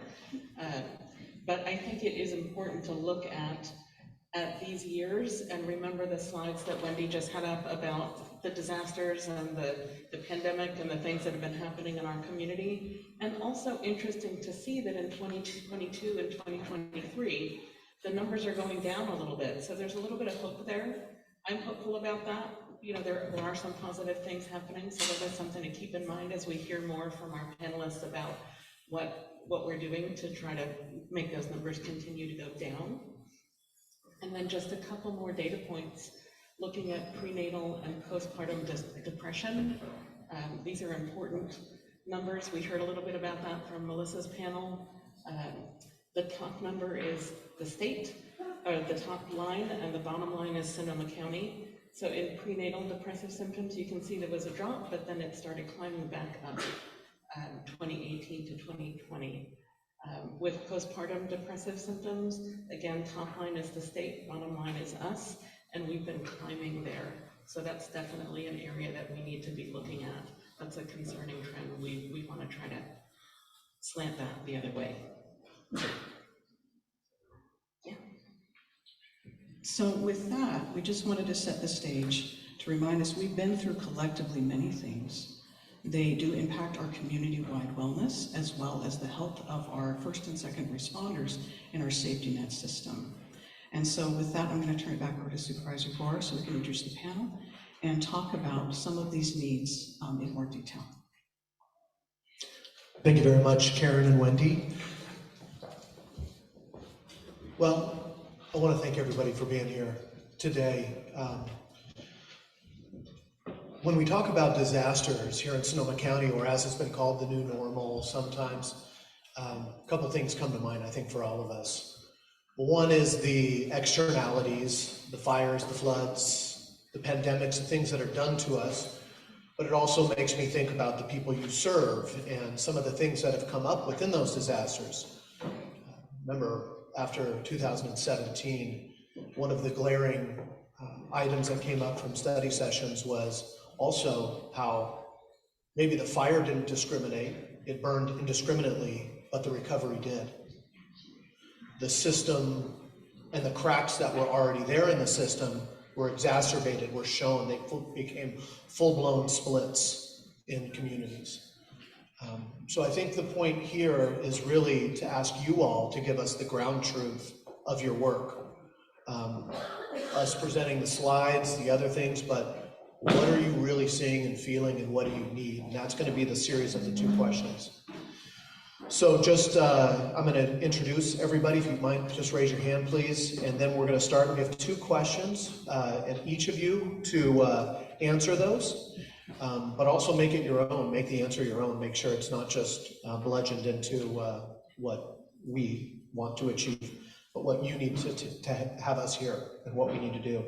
So each question is a maximum of about 5 minutes from each person. So that gives us about an hour here with 6 people total. We have a little sheet here in front of us, but feel free to use your time and speak your truth. So I'm going to start by just, please raise your hand. Ariana Ibarra, Sonoma County-based program, Seneca Family of Agencies. Rebecca Pope, Program Coordinator, Behavioral Health Services, Sonoma County Office of Education. Bridget Beck, thank you for being with us. Probation Officer for Juvenile Probation. Demetra Smith, Program Manager, Sonoma County Black Therapy Fund, but also longtime advocate, longtime volunteer, leader of our Human Rights Commission for many years. Been talking about a lot of these issues for a long time and owning the frustration and sharing the ground truth with us. Mary Frances Walsh, Executive Director of NAMI, Sonoma County, National Association of Mental Illness. Sean Kelson, Program Manager, Interlink Self-Help Center. So I'm going to start with the first question, which is, what are the top 2 emerging mental health needs that you see in the population you work with? And I'm going to pass it over to Demetra first. Yeah, thank you so much. So the Sonoma County Black Therapy Fund offers up to 12 sessions of culturally competent therapy, valued at $150 for participants. So it is geared towards the Black community. Of course, it's federal funding through the County of Sonoma, so it's open to everyone. No one is turned away. But it is geared for folks that are seeking culturally competent therapy, and also really was set up to address the disparities and the needs within the Black community. So, you know, we're talking about the disasters and all of the traumas that we have experienced as a county. And for Black people in this county, we have to add the trauma of racial bias and anti-Blackness and generational discrimination. And so what we've seen within the Black community is that the folks that are coming through our program really, really need therapy without financial barriers, and they need therapy from folks that understand how race and the intersectional identities that we walk in and live in, how race and gender and socioeconomic status intersect to really affect our mental health. And so what we're also finding is that many of our participants are also dealing with systemic failures in housing, in education, in food insecurity. And so it's wonderful to have this program, but it's also been a real wake-up call to look at how much people are struggling. And you know, we see the culturally competent therapy that we can offer folks, it really feels like a Band-Aid, because until we are addressing the lack of housing, the lack of upward mobility, the lack of generational wealth, and the lack of, you know, for example, our students graduating at 64%, people are really, really struggling. And so I think it's difficult to pare it down to 2 needs. You know, I got some stats here, the fresh stats. You know, 66% of our participants have indicated they lost income, a job, or were evicted during COVID, due to COVID. 58% are unemployed or low income, dealing with low income. And 73% of our participants identify as Black or African Americans. So we are serving the folks that we want to reach. But again, it's very challenging to fix the mental health issues if people can't put food on the table, or if they can't get a good job, or if they can't get the housing that they need, or if they are dealing with normalized racism in their school environment.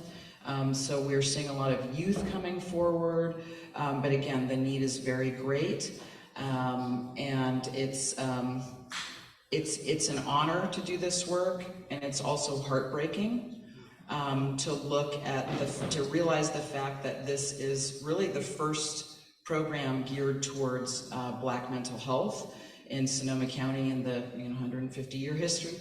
So it's long time, it's long overdue, and we hope that this will be the first of many investments in the Black community, as we have to invest in Black futures. A lot of folks that are coming through are actually unsheltered. So I've been trying to work with our homeless service providers to ensure that folks can have a quiet, safe place to access their sessions, that they can have a Chromebook or some technology if they need that.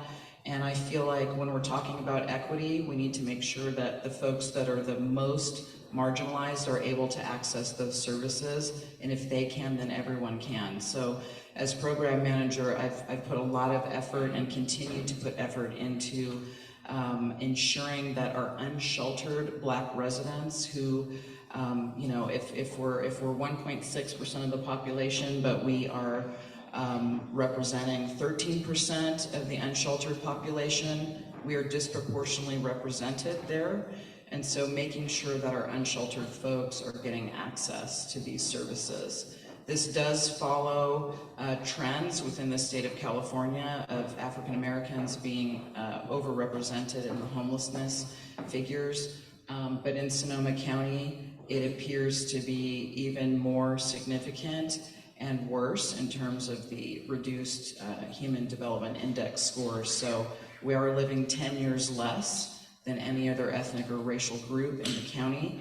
And so we see this mental health program as incredibly vital to let folks know that their lives matter, that we see them, and that we can make sure that they get some support with the issues that they're dealing with, these interlocking issues. But again, it feels like a Band-Aid, so we need a lot more.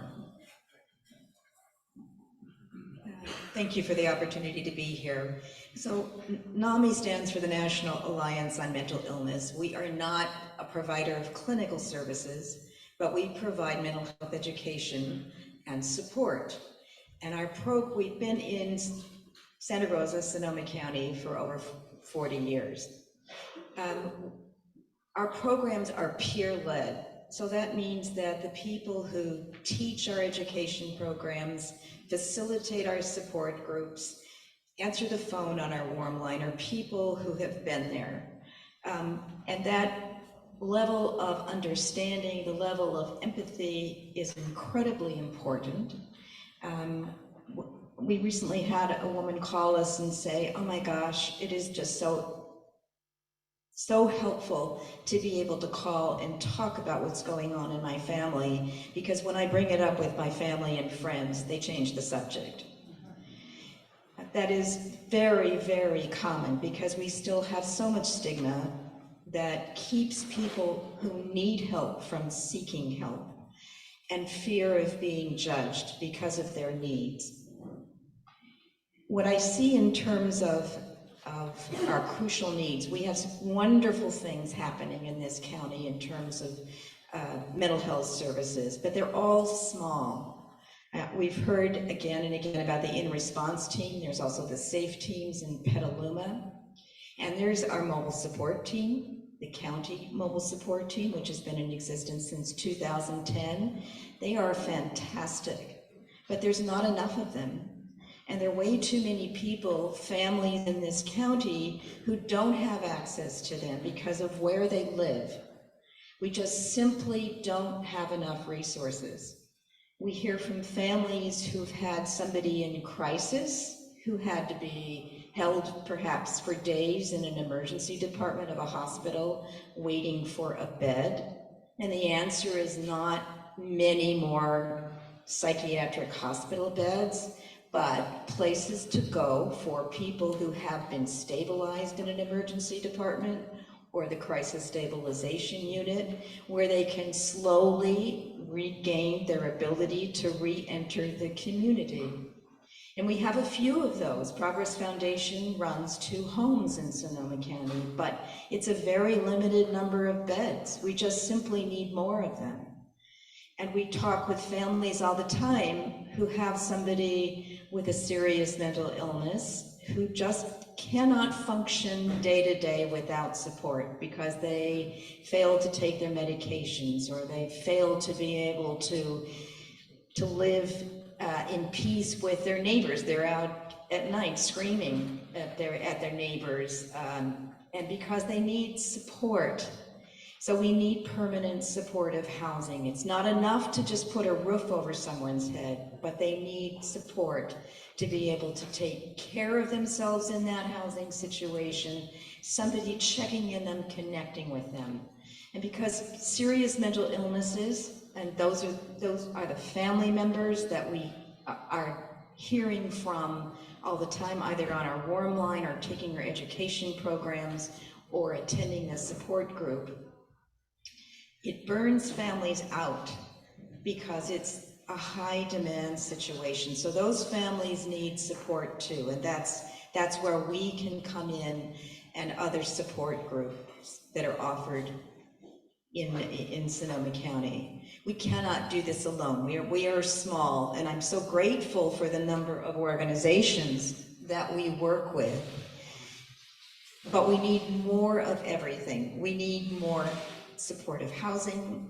We need more crisis stabilization services to keep people out of our emergency departments that are not well suited to helping a person in a mental health crisis. Those are high-tech, medically oriented facilities that we all want to be there when we have a heart attack or we have a stroke. We want them to be able to provide service quickly and effectively. And we don't need those beds taken up with people who really need support, encouragement, a place to unwind in whatever way it takes for them to de-escalate. But and those places exist, but just in small proportionality to the need. I would say the other issue that we're dealing with is it's already been discussed, but co-occurring disorders. The combination of mental health and substance use disorders. So many families are struggling with that combination of the two, and they don't know where to turn. Because again and again, their loved ones end up in the criminal justice system, cycling in and out of emergency departments, cycling in and out of short-term hospitalizations. So it's, crazy is the same thing, doing the same thing over and over and over again, and that's what we're doing right now, because we don't have enough resources to support the needs. Thanks. Thanks everyone for having me here. So I'm coming at this maybe from a little bit different lens. So Seneca Family of Agencies is statewide and has some programs in counties in Washington. But the programs we've had in Sonoma County have been around since about 2011. And our programs partner directly with Child Welfare, Probation. Bridget's one of these wonderful partners. And also with some of our school districts. And so, I certainly echo what everyone's saying here in terms of there are basic need elements here that need to be addressed before we even really get into the mental health treatment aspects. And there are certainly more youth that are coming to our diversion or more preventative services with highly acute needs. And what we've kind of seen as being the core of that is that we have a population of kids and families that are incredibly lonely, that there is a gap in this feeling of belonging, right? And feeling heard. And when folks are lonely and not heard and don't feel like they belong anywhere, right, that's only a short step from these other elements. And I think the pandemic, all the different disasters we've been through, right, have only served to reinforce that like loneliness and separation as we've gone forward. And so there's some families we've worked with where simply we're coming in to say, who have you lost touch with that week? Who would you invite to your high school or middle school graduation? And let's see if we can find that person. Oh, your second grade school teacher? Let's pull up the Yellow Pages. Let's go to Facebook. Let's see if we can get them that graduation announcement and just let you know simply by that you are being thought of and missed on any level. And so for us, it's really been looking at this systems-wide, because there are parents and grandparents that equally feel just as lonely and separated from family members who have moved out of this area to, Texas, Colorado, right? Because it's the cost of living is better there. And they've lost their cheerleading squad about who's going to help them raise these kids that they've got. And so I think looking at families in the system lens, really kind of getting those connections and teams built up front, and leveraging funds across systems to be able to provide those services right at the front of it, I think, is really where I've seen, I think, our services be most effective, when we can intervene earlier rather than later. And so that's something we've noticed at Seneca in terms of the most pressing mental health needs. That isn't necessarily like anxiety or depression, but it truly is just loneliness. Thank you.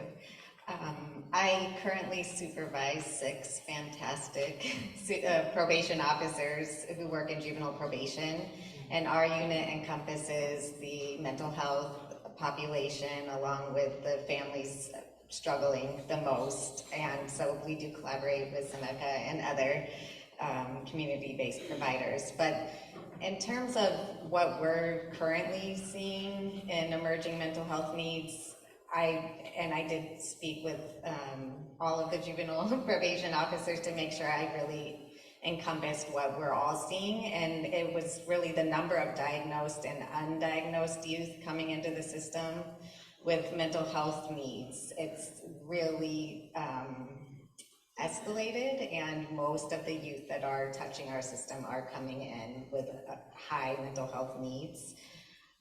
And also we're seeing post-pandemic depression, anxiety, resulting in these huge outbursts, substance use, self-harm behavior. And I think the whole community is seeing that as a whole with our youth and coming back to school and back to the community. Thank you. I'm Rebecca Pope. I work for the County Office of Education, and I have the joyful job of working with kids, which I love. So if you were a room of middle schoolers, I would be in my element. Adults are a little scarier, but I'm doing my best here. And just over the 15 plus years I've worked in schools here, the 2 emerging kind of needs that I've seen are just generally, I mean, they're pretty broad. And the first one is just generally just the increasing mental health needs impacting school success. And it's felt by, we talked about the pandemic and the impacts of that on those feelings of loneliness, those feelings of isolation on students that didn't have the social interaction they needed. So, we had this last couple of years, kindergarten through 2nd grade teachers really struggling because they had students in their classrooms that had never been in school before and didn't have all the socialization, and seeing huge increase in behavior problems, right, quote unquote, because they just didn't have those interactions and the support. So that loneliness factor is significant in this. And I think schools are feeling this in that they feel this acutely, and also they're not structured to be mental health centers, right? They're structured to educate students. And so schools are an amazing place where they have kids 8 hours a day, and that's some amazing prevention and, you know, like what we call tier 1, those like universal interventions can happen. And it takes a big shift because this is something new that schools are kind of realizing they need to do that they have never had to do before. So I think the struggle is the increased mental health needs plus working with a very entrenched system to kind of change how they provide support. And so it's a, you know, we have 40 school districts in our county. We're a very diverse and widespread county, and what that means is every district kind of manages this in a different way and has different resources and has different needs, and so each district kind of is trying to address this in a manner that is appropriate for their little small community, and that can look really differently. I think the presentation before showed youth truth data, which is something that I think the vast majority of our schools, parents and teachers and students take this survey every year, and it's really a survey around climate, focusing on that. And I think this issue of connection really ties into it when they compare Sonoma County schools to schools across California. A really key question is when I'm feeling upset, stressed, or having problems, there's an adult from school who I can talk to about it. And Sonoma County's responses were in the 17th percentile compared to California schools as a whole. And so that feeling of loneliness and isolation is also happening at schools, and a lot of that prevention needs to happen around that connection, and that safe and secure schools and that school community is just such a buffer and a preventive factor for those mental health concerns. The other big issue is suicide. Youth suicide is a really big concern. We also, in Sonoma County, have the dubious situation of having a higher suicide rate than the California state average for youth. And it's something that is, I know the suicide discussion is after this, but I do think this is something that is a mental health need, and something that can be addressed in schools if we don't wait for it to get to the crisis to really do a lot of that preventive work. And those are the needs I see. Good morning, I'm Sean Kelson. I'm the West County Community Services Program Manager that oversees Interlink Self-Help Center and the Petaluma Peer Recovery Center. And I'm a peer provider, I'm a family member as well. And especially during and after COVID, the need for no cost, no wait list, non-medical, non-clinical, confidential, inclusive support that offers a respite from monitoring, offerings connection, community, time to be heard, and a robust amount of space held for individual truth. What we do at our peer centers is very excited about the state certification and Medicaid billing, and also this is a totally different animal that is really important, and a very important safety net that I can talk about later in question number 2, I believe. And the second one is accessible substance use disorders treatment support, particularly for mental health and substance use simultaneously. Yeah, I know we've talked about that, how do we integrate that? And at Interlink, we've always going, how do you not do those things together? We've always addressed these things together. And we've gotten a lot of complaints about folks trying to find actual sober living environments, getting involved in some and finding out that they aren't truly sober, wanting yet unable to get into programs, having issues detoxing, issues with abstaining and getting support, again, particularly for both mental health and substance use disorders. And part of this concern too is there's often a lack of the invitation, welcoming, and honoring of and respect for sobriety in our community. You know, there's often a tendency for glorification of alcohol, and the vintners and all these other folks are incredible parts of our economy and very generous. The support they provide to nonprofits, and sometimes it leaves the thought to invite, welcome, and honor, respect sobriety in the shadows, and really want to encourage. So this is something that we can all do. Somebody says they don't drink, to not ask them, oh, are you on medication? Is it a problem? Are you pregnant? To just accept that and welcome it and honor it. You know, I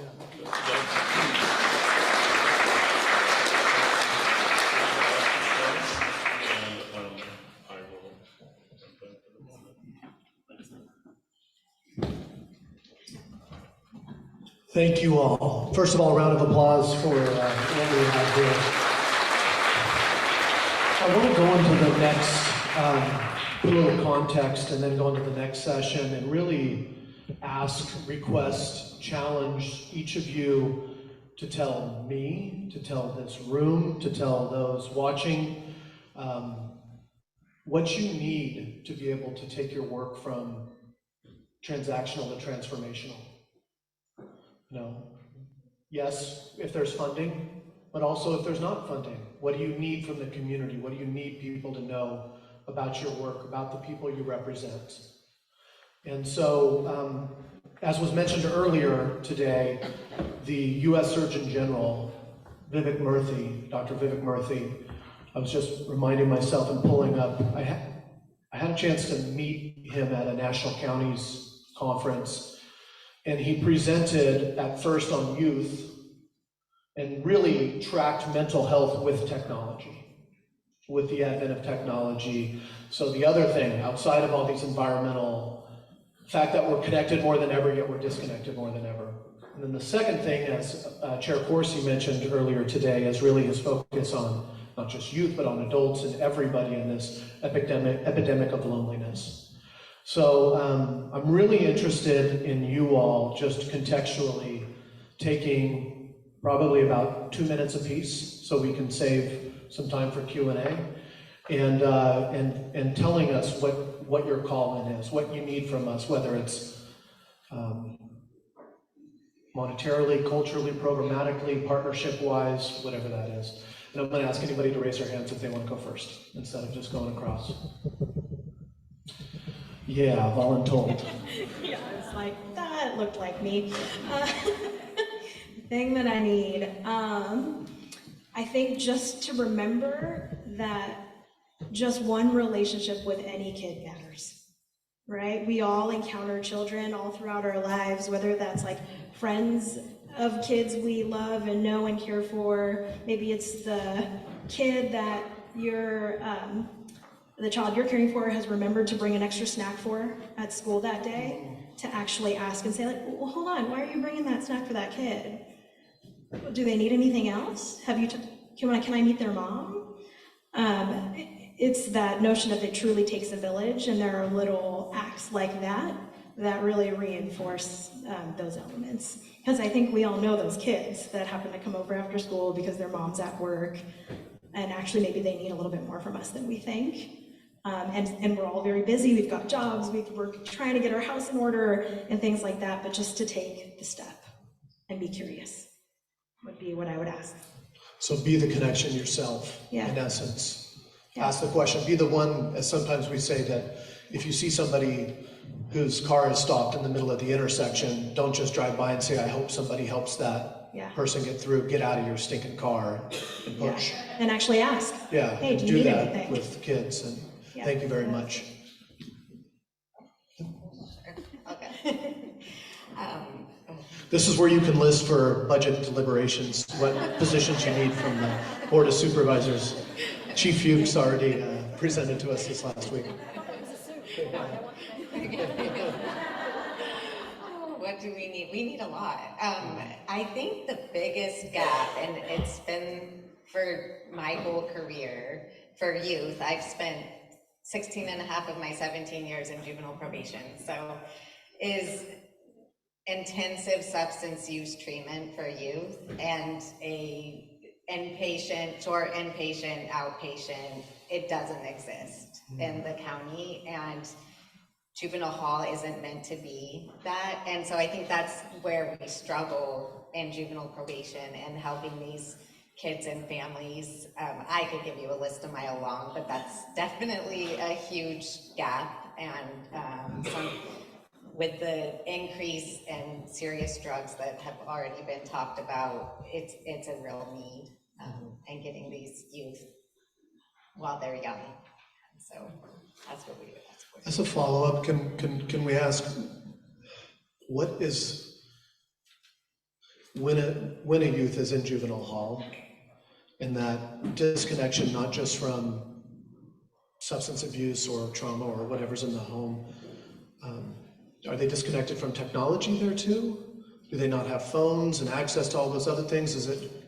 And how does that work with what you try to achieve internally versus what you need the shoulder programs to do before and after? So our juvenile halls have come a long way. They do have some access to technology. It's supervised. They can make phone calls.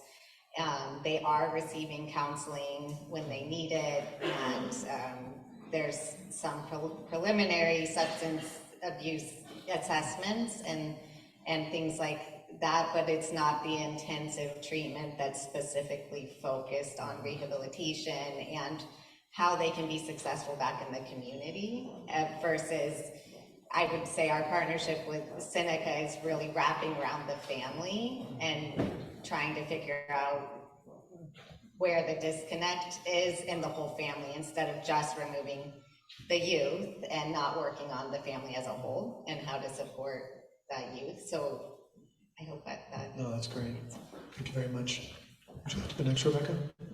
Okay. And I was trying to narrow down my list of what is it that we need. And I think a big one is because mental health services have not historically been available in schools. There are very few professional programs in schools and universities that prepare folks for this type of job. So there's just a lack of mental health providers in general, and then also specifically that are trained to work with students in schools. So, we're working on we have an internship program really trying to connect future clinicians with schools, but it's a need. There just aren't the providers there. And then I think one of the things that is needed is this re-envisioning of there are campus supervisors on most campuses. How can they also provide that connection? How can we train them to be this support to build this community? Whatever they're called different things on different campuses, right? But there's a whole bunch of staff that actually are there and can do amazing things. So maybe using the tools that we have really, and these are the staff that don't get training, right? That haven't gone through professional programs. And so how do we support them to help build this kind of culture and community of support in a school? And then also the connections with outside agencies and referring kids to outside supports and then not really knowing if they've happened, that sort of communication is a struggle. So some sort of some sort of solution to that. Thank you. I appreciate you bringing up the connection and the data gaps and the handoffs, and then how everyone's so busy. Once the handoff happens, there's always this assumption that it's moving to the next step, and then the disheartening thing is when that comes back and it hasn't been followed out and it hasn't delivered, whether it's in a crisis situation in a school, with a client, with a cohort. Absolutely, I thank you for that, because also, we've talked about the access initiative that we have that's trying to really connect all the data between our high needs populations, but yet I still get calls from parents just like you all do that have gotten lost in the system time and again, and it's heartbreaking. Sean, that last question, but also if there's anything you wanted to add previously that you didn't get to on your first response. I think I can wrap them together, because one thing is, it's for folks to understand the kind of peer support I'm talking about. It's being available for conversations about all kinds of things, like what it's like to have information that doesn't match up with other people's. It's like us talking about what it's like that, rather than, oh, what happened to you, what's wrong with you. It's, you know, checking in about this, talking about tips, sharing commonality, and support exploration at the individual seeking support's pace. Supporting choicefulness, identifying and exploring the space between stimulus and response. And what's this like? Where does this kind of go off whack? And having community and this continuity of continuity of relationship and a continuum of care. We have folks coming in having a really hard time. We have folks calling. I called somebody from Oregon, haven't talked to you guys in a long time, just wanted to thank you how meaningful it was. I haven't been in there in 10 years and I'm married and have a job and this. People calling from the hospital. People, yeah, what is it? Because a lot of it, it's like we want people to do this, we get them up to the table to do this, and this is more about holding space, honoring where people are at, and helping them to exercise the muscles to say, hey, I would like some of this.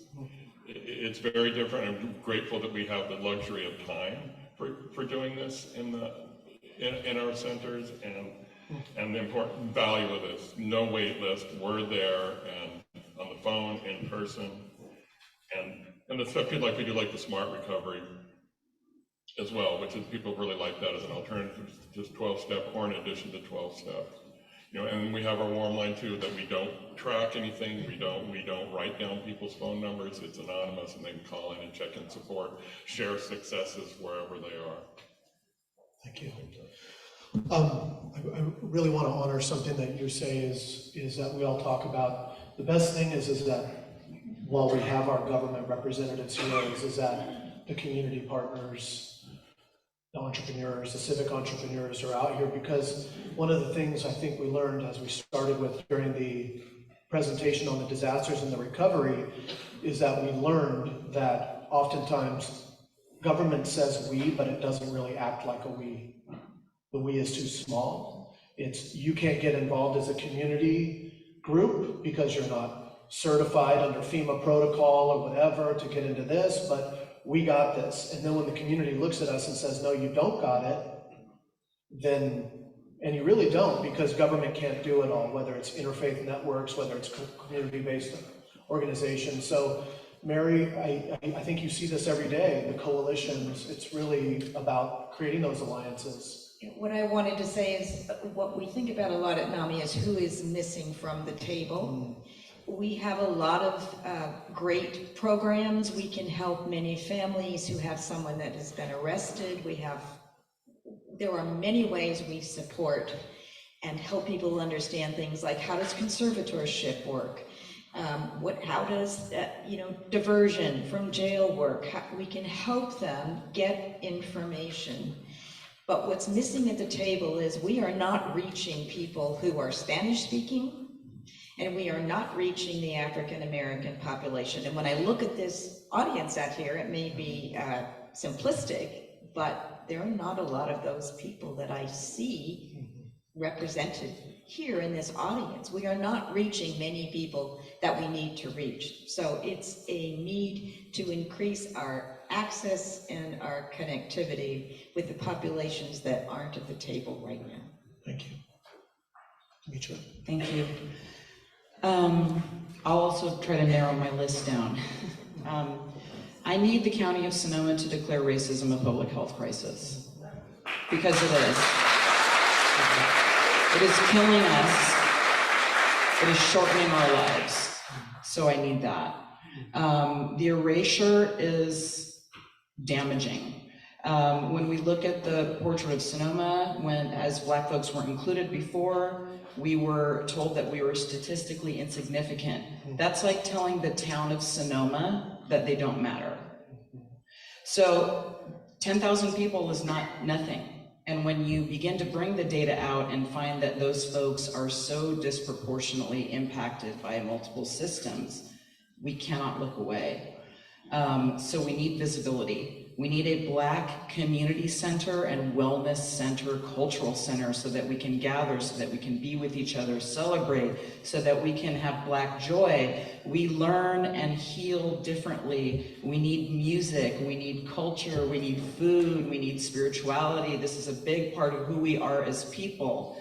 We are spread out over the county. We need a cultural center so that we can come together, so that we can give the after-school programs to the youth, so that we can give the youth a place to be. I'll just give one quick example. NAACP had a youth fashion show, Fashion Through the Decades. It was sweet and wonderful, a great community event. And there was some youth, they took that opportunity to talk about mental health and talk about 2 friends of theirs who had lost their lives to suicide. And so if the youth are making that intervention at a community event that is supposed to be about fun and fashion to talk about how their friends are dying, we have to address it. I need everybody to stand up against anti-Blackness and engage in anti-racism. Our kids are going to schools where anti-Blackness is normalized. There are systemic Title VI violations throughout this county. It has to stop. It is killing our youth. Thank you.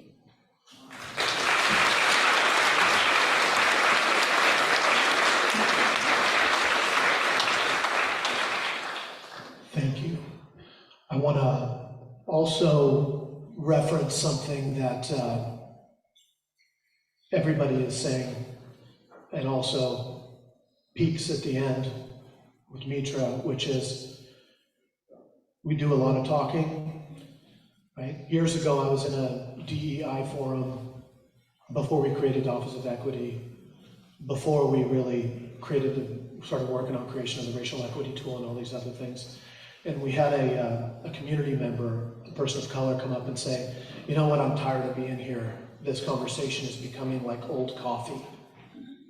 Like, I've talked about this with you all so many times. So yes, it's about being heard, but then once you're being heard, it's about investing in the forum, the counseling, the program, the partnership. So I appreciate the clear needs, relevant. We are going to go to questions. Okay with that, everybody? If anybody's, I have an extra microphone here if you need it as well. Okay.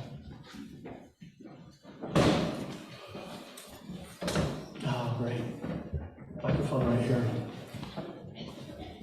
And I'll just, for any question, just ask if anybody, whoever wants to raise their hand to speak, to answer. Hello? Here it is now. Hello? Yeah. Hi, I'm Zeke Guzman. I want to just address 2 issues. I want you to take 30 seconds and put yourself in the life of an 8-year-old telling you, I'm afraid to go to school because kids are getting shot. Take 30 seconds to think about that right now. That's what's happening to our children. Why? That's my granddaughter. I'm getting her therapy now. Okay. Damn, we haven't covered this conversation right now. Our kids are scared of going to school. They're scared of the bullying. They're scared of the violence. Okay? And are we giving it any focus? I didn't hear this right now. Our kids are scared. I've been having some conversations with the superintendent of schools, Amy Carter, and I just met with the director, Tyson Dickinson. He's the director of behavioral health for the school. We need to do something. Our kids are scared, and they're scared of gun violence, Sheriff. They're scared. The other thing I'd like to address is in this conversation, thank you for bringing it up, both of you. Can't remember your names. What about farm workers? What about farm workers? You know, they are living day to day in this county. There's another part of Sonoma County, Sonoma County, wine country, that nobody wanted to see. And farm workers are living day to day. I want you to try to live off $17 an hour for a week. Okay? Our farm workers can't do that. mental health of farm workers and H2A workers has not been discussed here. James, you know I'm an advocate for farm workers, and I'm going to continue to do that. Okay? I think we need to pay special attention for farm workers. They're the people that feed us. They're the people that have made this county very wealthy. And they live one day at a time. We say un día a la vez is the way we live. So I want us to really focus, and I'm going to continue being an advocate for farm workers. I hope some of these organizations begin to put some attention on farm workers, and thank you.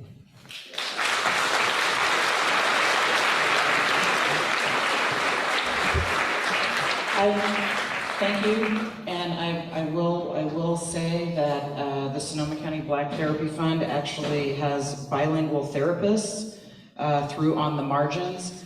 We do have folks from the farm worker community that are receiving therapy right now. So as I mentioned, it is geared towards the Black community, but it is a culturally competent therapy program. So we do, again, have bilingual Spanish-English therapists, and we have 20% of our applicants, of our participants, are from the Latinx community.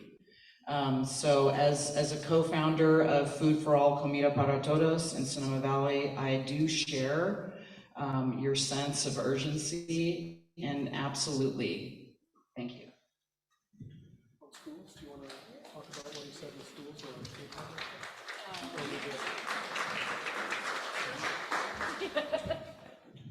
Yeah, just to acknowledge the comment about our schools.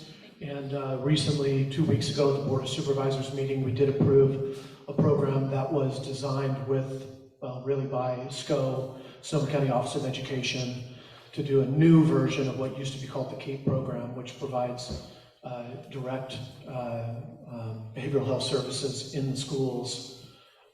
And so the goal there is all of you who are engaged, is please don't just hear about it, see if it's working in your school. Ask questions, I think, is the big thing. Please.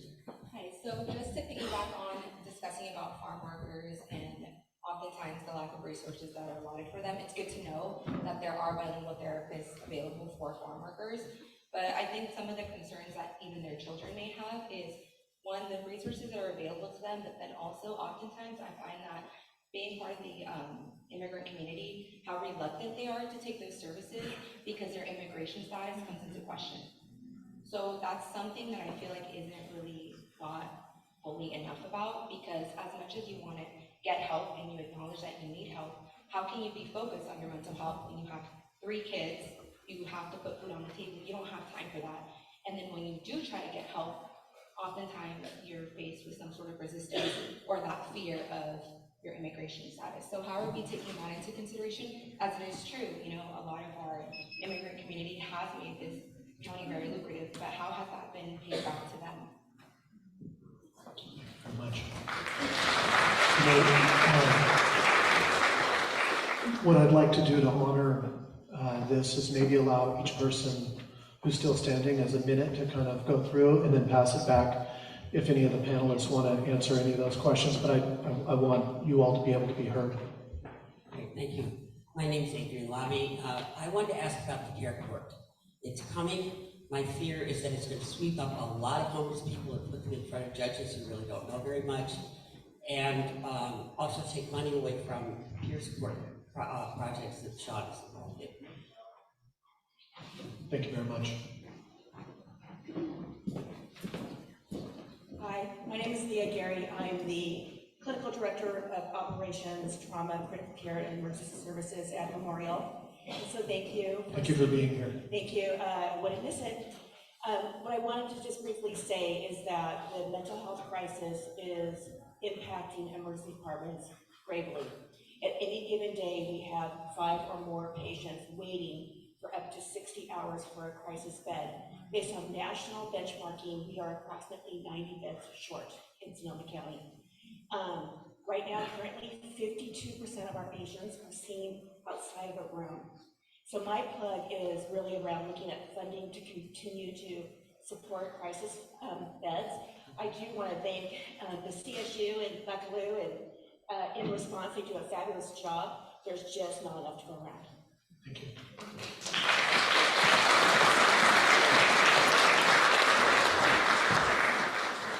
Hi there, my name is Emily Dowling-Gibson. I'm the Counseling Services Manager over at CPI. And something that I wanted to just check in about and ask for feedback on is how do we balance the need to provide services to those who are most in crisis, most impacted, have those highest needs of intervention, while also prioritizing early intervention. I think when we look at the trajectory of ACEs, we all see evidence of what happens when ACEs are untreated, and it's so critically important to give those folks the services they need. Those services are labor and time and cost intensive. And how do we do that and also make sure that we're prioritizing the folks that are just on the bubble of needing lots of extra interventions? How do we get there early? How do we make sure there's money and resources available to those folks? Thank you.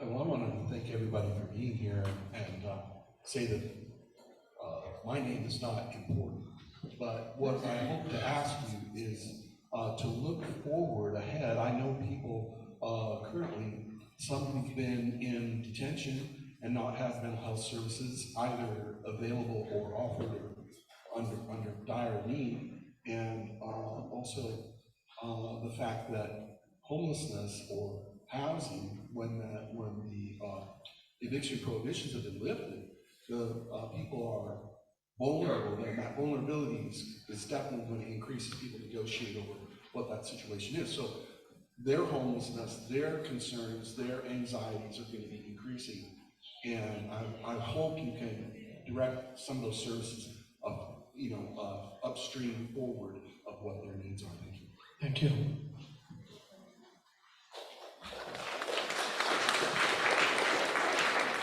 Hi again. My question stems off of my previous question regarding the crisis center and what we're doing to communicate between all the different organizations. When I was admitted through the crisis center, I was given a code, which was 5250. I didn't know what that was at the time, and nobody properly explained it to me. So I was wheeled off to the hospital in an ambulance.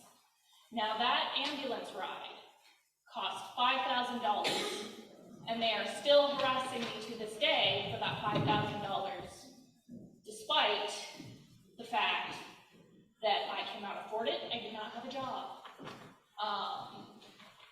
So I'm wondering what's being done to kind of accommodate all of these people who just can't afford it, because I filled out all the forms they asked me to, and they're still asking me to send more forms. I don't know if they just believe that I can pay them or what the deal is. So the American,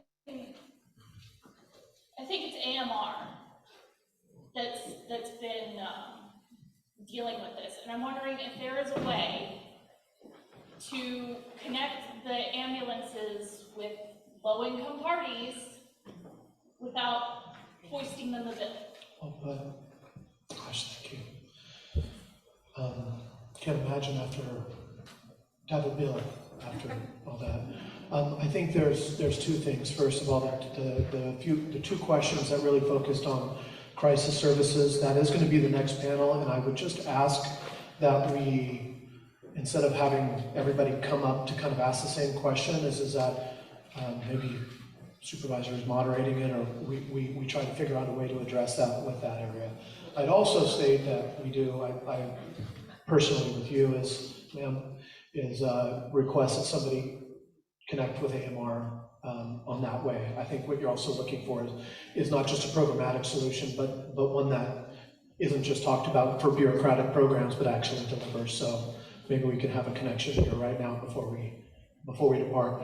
I want to read a few of the other questions and then just pass it around for everybody to either answer a question, make a final comment, We'll be done here in about 5 minutes. Says many people in the community, these are Zoom comments or questions. Many people in the community need mental health support, but not necessarily traditional therapy. What kind of services are available in the community to build resilience and help with coping? Nature walks, meditation, others. Actually, Sean, I think you spoke to a little bit of this already with peer support as well. Different methods to work with people, and also Mary Francis, if we can maybe address that. Instead of the many thousands of dollars that have been spent on homelessness, shouldn't the money be spent on the crisis stabilization facilities with more beds and other resources? If the mental health and addiction is addressed, fixed, perhaps we can get them off the street. I'm speaking as a family member of somebody who is bipolar with addiction living in his home. Third is, what is the county's current bed count for long-term mental health care and their plan to fund services that offer mental health treatment so there are more long-term beds available for those in need? And then the fourth is improving access to mental health services, and closed loop referrals are huge issues in the county. Some of those potentially could be responded to Director Rivera, to the folks who wrote them on Zoom, but I do want to just honor the expertise here before us and start again here, maybe just a final minute, or if you need more. Sure, I'm just going to address the immigration question actually and say that the Sonoma County Black Therapy Fund does not ask for or collect immigration status. So I know that, Umanidad is another group that I know of, and I don't know about their policies, but we don't collect immigration status, recognizing that immigrants come from all over the world, and we want to make sure that those services are available for everyone. As far as the homelessness goes, one of my other hats has been, pushing for intentional tiny home villages in this county since 2013, and also doing direct advocacy with our folks on the street who are, again, disproportionately, represented within the Black and Native communities. So again, we really need to make sure that people have wraparound services that are culturally competent. I mentioned the ethnic services manager position that the County of Sonoma is required to have based on state guidelines, and I know that that position has been vacant in the past. I don't know what the status of that is right now, but I think that I would like to know the status of that. I myself have been personally involved in helping folks come off the street and getting them housing, and I can tell you that it is a very intensive process to actually be with someone, to help them get a bank account, to help them start getting, just even going to a doctor, to help them get therapy, to help them feel comfortable in a room. Like these things are really, really important. And when you're looking at generational bias and discrimination, as we know, the County of Sonoma was cited by HUD in 2019 for having a biased housing voucher system. And so when we're talking about ACEs, we're talking about generational disenfranchisement. And so we can't fix it all. We can't fix it all with a therapy program, but by centering visibility and having the equity actually translate into real programs and walking the talk, we can make a difference now and for future generations. Thanks.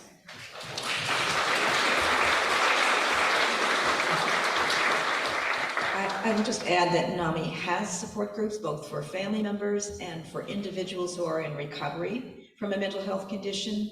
We offer training, and all of our programs are available with Spanish language materials, but we lack access to people interested in taking those trainings and then helping us carry out those programs in the community.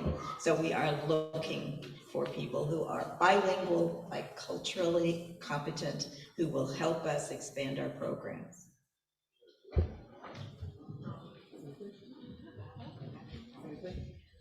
I think I wanted to add one thing, and I think a common theme I've heard is people wanting to be heard on what they're feeling and experiencing. And one thing that we've done in juvenile probation recently is we've implemented, they're called child and family team meetings, but the focus is family voice and choice.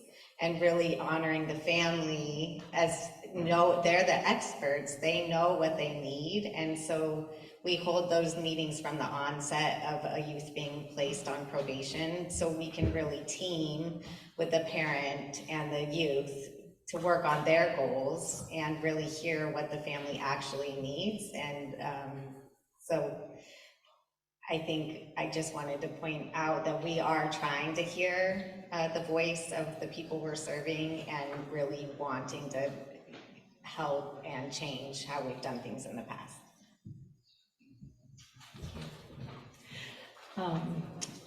Lots of thoughts rolling around in my head. I think the great thing about schools is that is where you hear youth voice.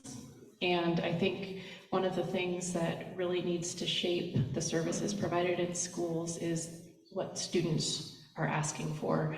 And a lot of them are asking for mental health supports, and it's something that's increasingly being talked about with youth, which is amazing. Schools are an amazing opportunity to really help with destigmatization, and I think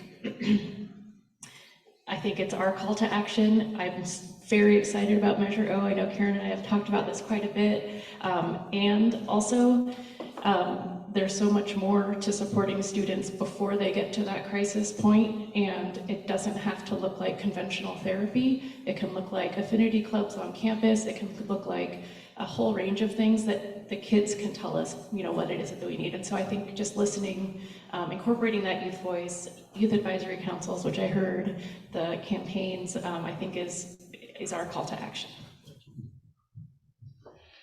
Yeah, we provide a lot of different kinds of groups at our centers. We have Interlink Self-Help Center, Petaluma Peer Recovery Center, Wellness and Advocacy Center, and Russian River Empowerment Center. We have like mindfulness groups, Interlink to other side, Overwhelm, coping skills, funspiration. We do a lot of activities, have major art spaces. We also, one of the things I was going to say too was the overarching thing was culturally and linguistically appropriate services. We have most of my staff at Interlink are certified SMART recovery trainers. We have a SMART in Spanish, which unfortunately is really uncommon. We were only the 11th one in the world in Spanish. And I also started aprendiendo juntos, Iglesia Español, learning together Spanish and English. And that's something besides the sobriety thing that I'd really like to do out in the community, get something together where we're learning together, where people want to learn more Spanish, we're getting together, people want to learn more English, because so often stuff is like translated at people, and sometimes it's not really valued, the richness of our community, and I would really like to support and be a part of more of that kind of stuff. Thank you. Thank you, everybody. Round of applause. I appreciate you.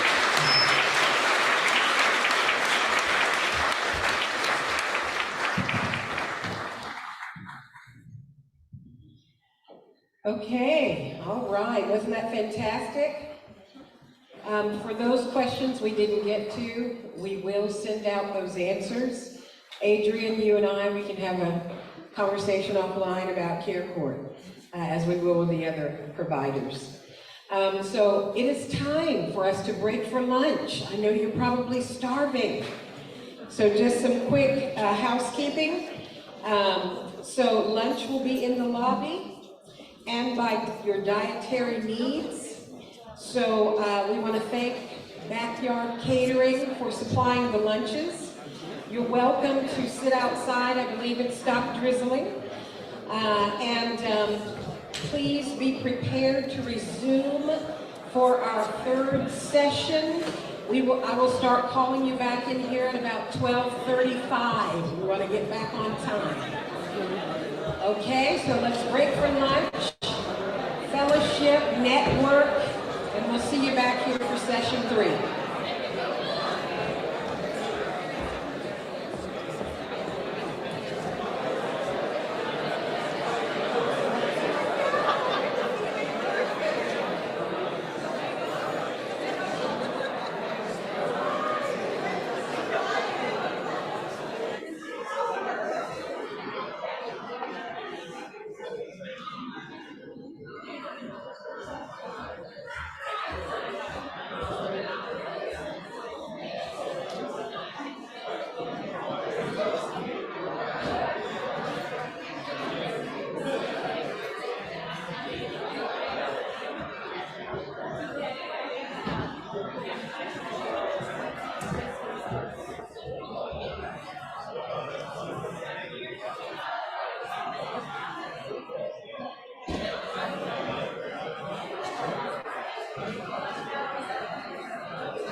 shot and then.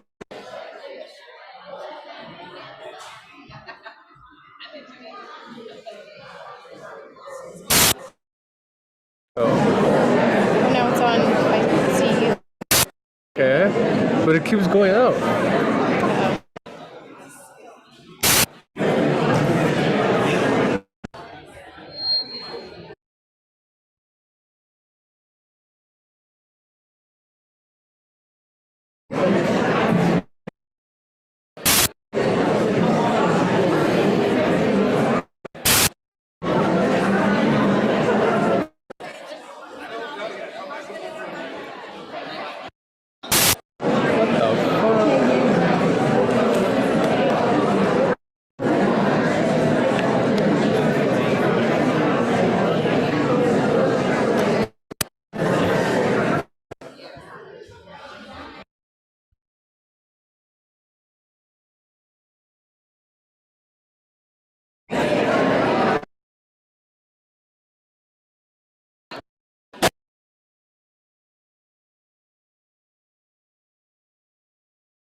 Okay, everyone.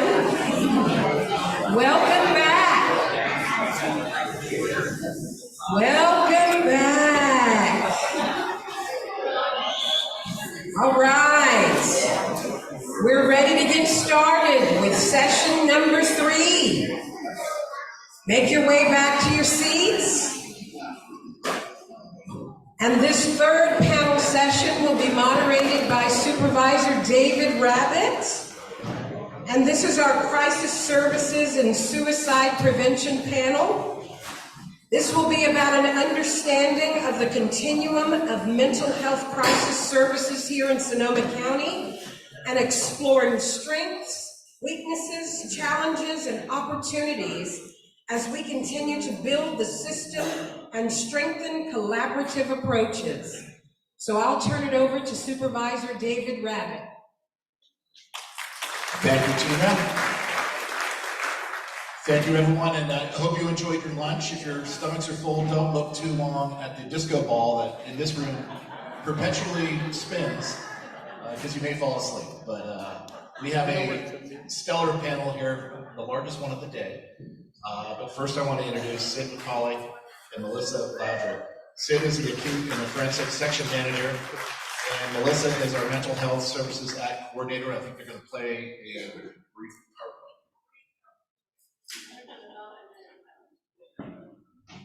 Okay, is it on? Oh, yes, it is. All right. So thank you all for being here today. It really means a lot. And I also am just honored to be with these professionals on the panel today. Melissa and I are going to run through quick PowerPoints so that, and hopefully I won't talk too much, so that we can really hear from our experts who are doing the work in the field. So, okay. Whenever I talk about our crisis services for Sonoma County, I always want to make sure that people have in mind these three things. The first one being that the Department of Healthcare Services Behavioral Health Division is the managed care plan for Medi-Cal beneficiaries who have specialty mental health, who need specialty mental health services. So we're the insurance company for people who have serious to severe mental health disorders and need specialty mental health services. Secondly, we must provide mental health crisis services up to and including hospitalization for our beneficiaries or people who might qualify for Medi-Cal, right? And then finally, we are required to serve people in crisis at the least restrictive level of care.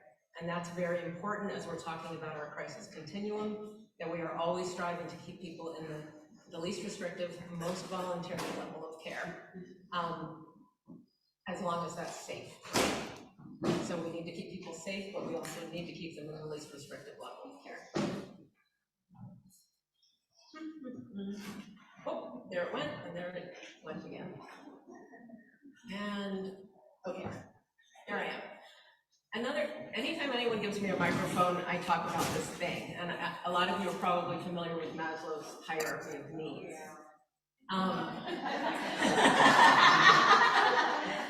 Psychology class? Okay. So there at the bottom, physiological needs, breathing, food, water, shelter, clothing. When people don't have those things, they are in crisis. And one of the things that happened during the Tubbs fire was we built shelters. The county put together shelters, and at the shelters there was food, there was a place to lay your head, there were human beings walking around checking in on you and talking to you, there was medical care, there was mental health care, there was clothing and resources, community donations. And I went over to the crisis stabilization unit to see how we were doing while the community was in crisis and while 2 out of 3 of our major hospitals were shut down and we didn't have ER services for people. Crickets. We had a couple of people in the CSU. So I also just want to want you to keep that in mind. That if we want to keep people out of crisis, we need them to have homes, and we need them to have resources, and we need them to have services.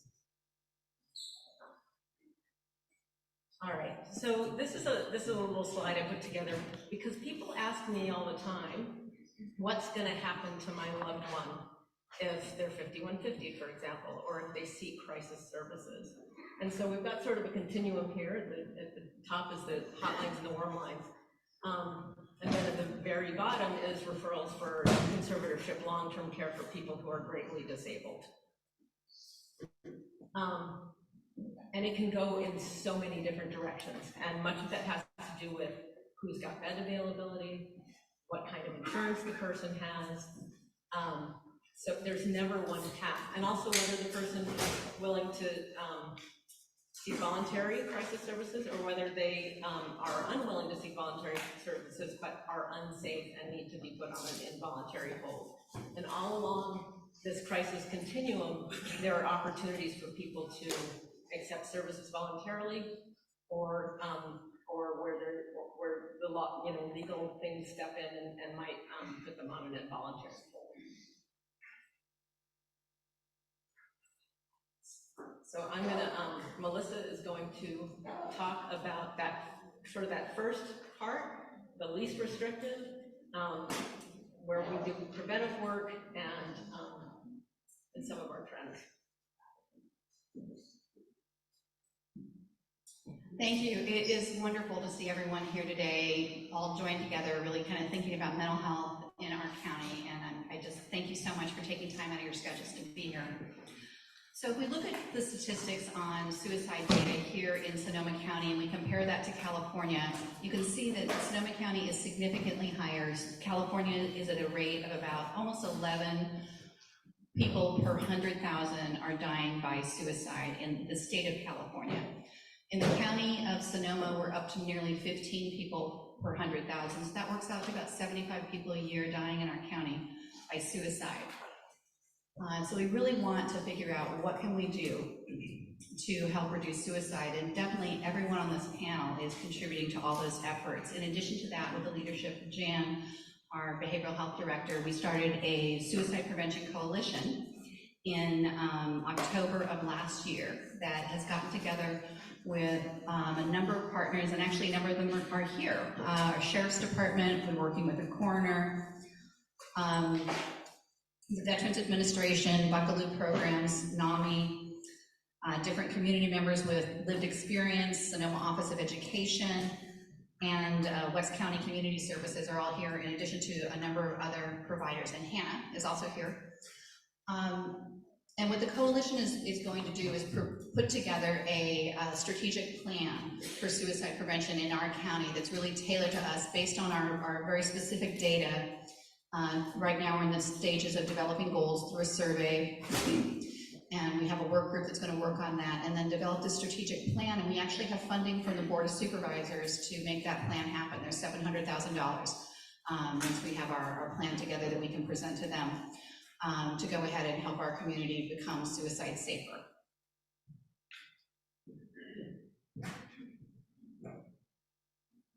Thanks, Melissa. All right, so just a tiny bit of data for you. And I do want to say we don't have the data we really need to look at our crisis system and what we need yet, but we're working on it. We're working with the local hospitals to find out how many people are showing up in the EDs on 5150s, regardless of payer source, right? And to get a really and lots of other data to get a really good perspective on what's happening so that we can really plan our crisis services accordingly. But I do want to point out a couple of things. One is our crisis stabilization unit. When we first opened in 2016, we had 16 beds. And then we eventually were able to go up to 24 beds. After we had some really significant budget challenges, we went back down to 16. We then went to 12, more budget challenges. And then in 2020, in the summer, we were again given permission to go back up to 16 beds. But since the pandemic, we have not been able to staff it to get it back there. We haven't even been able to staff it to get it consistently to 12 beds. So you can see our number of admissions going accordingly. And we heard a little bit before about how the ERs are filled with people with behavioral health issues, and one of them is the stipend. One of the issues is not having enough crisis stabilization unit beds because of a staffing issue, more than anything else. Oh, sorry, thank you. Then we have some data around the number of hospital admissions per year. And you can see that actually in 2022, it went down a little bit. I'm hoping that's a hopeful trend. And it may be that that's because of the numbers of mobile crisis services and navigation services that have been provided since July of 2021. So this is the grand number. If all of our mobile support teams and our navigation services that you'll hear about in a little bit, it's been more than 15,000 services that have been provided. Now, that's great. We get, and the vast majority of those services are able to stabilize someone in the community, in their home, or wherever they are. But we have a crisis. Back to that ER problem, right? The majority of people who are put on a hold go to our ERs. There's a bottleneck happening there. People stay in the ERs too long. When they come to the CSU, when they come over to the CSU, when we do have enough beds for people, they stay there too long. We built a psychiatric health facility in our county to help with that problem. And there are people stuck in the psychiatric health facility because they are concerned, meet great disability criteria, and we don't have enough long-term beds for them. And then once we get people through their crisis, we stabilize them wherever it is in the continuum. If we then send them back to the situation they were in without housing, treatment, and resources, they're going to circle back through. So just a little plug for that. That's all I've got. I'll turn it back over to Supervisor Brad. Thank you very much. And I think that one slide on the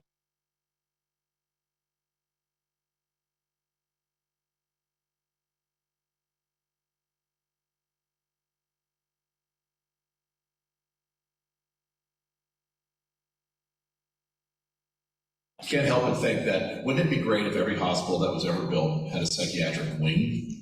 Kind of like the old days, perhaps, but then we we could actually have that many more units spread throughout the community in a much better fashion. So appreciate that. I am going to introduce our esteemed panel here today, and I'm going to start here to my immediate right. This is Steve Diamond. Steve is the program director for Buckaloo Programs. Steve, thanks for being here. Next is Steve. Jeff McGee, core team member, Healdsburg Police Department. So Jeff, thanks for being here. Wendy Tappan, sorry, health manager, program manager for DHS, Behavioral Health Department Division. KT Swan, program director in response for Buckaloo. Thanks for being here. Jennifer Vargas, system navigator in response, again with Buckaloo. Elise Semple, my good friend from Petaluma, the executive director of the Petaluma People Services Center. Janet Eastman, director of care management at Santa Rosa, Nevada. And Helene Barney, the client care manager, the Department of Health Services Behavioral Health Division. So thank you all for taking the time today to be here and participate in this panel. Appreciate it very much. First question, Steve. So 988, I'm not sure how long 988's been around, but if you dial 988, it's known as what, the Lifeline in California at least, and I think there's 13 regional ones, and Buckaloo here operates our local. Can you tell us when someone calls 988, what they would expect to hear and get help with? Yeah, absolutely. Thank you for moderating, facilitating, and having us here. I know it's a super important topic that we're all very interested in, hence the large number of people here in person and also virtually. 988, so one thing to really keep in mind about 988, the whole purpose was to increase access. The Lifeline across the nation only started in the early 2000s, so that's another thing to keep in mind. This is a newer service in the grand scheme of crisis continuum of care. It's only been around since about 2001 that we've even had a national lifeline for suicide prevention, and 988 just launched in July of 2022, so very, very recent.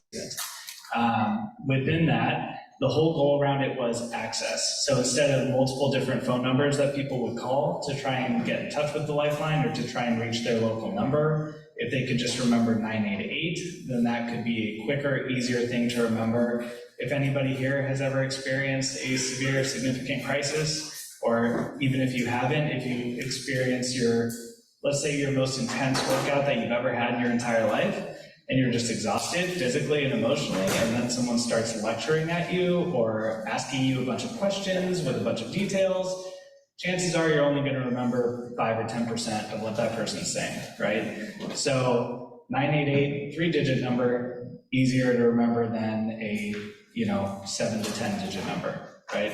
So that's kind of the thinking behind it. And the whole goal is really to get the appropriate resources to the appropriate scenario. So instead of multiple different crisis services all trying to respond to the same thing, only to realize that only one of those services is what's really needed, the goal is that we're actually using our resources a little more efficiently and making sure that the appropriate people are responding to the appropriate type of crisis.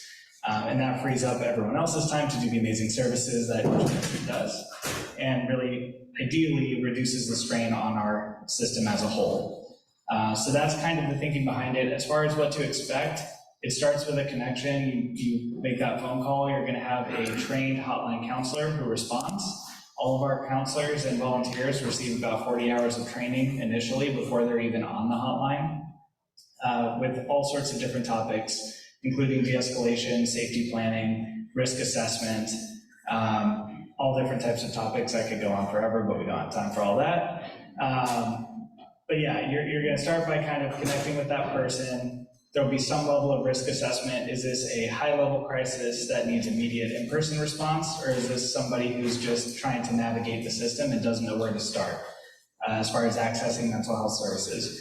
So we'll sort of assess that, figure out what's needed, and then either refer to the appropriate service, engage in de-escalation, talk about ways to support that person or different services that would be supportive to that caller, or we would potentially contact a mobile crisis type of response or in response, law enforcement if needed, ambulance if needed, whatever may be most appropriate to respond and really keep the situation safe. It's all about safety. As we looked at the Maslow's hierarchy of needs, that's what we're looking at, is that basic fundamental level of safety.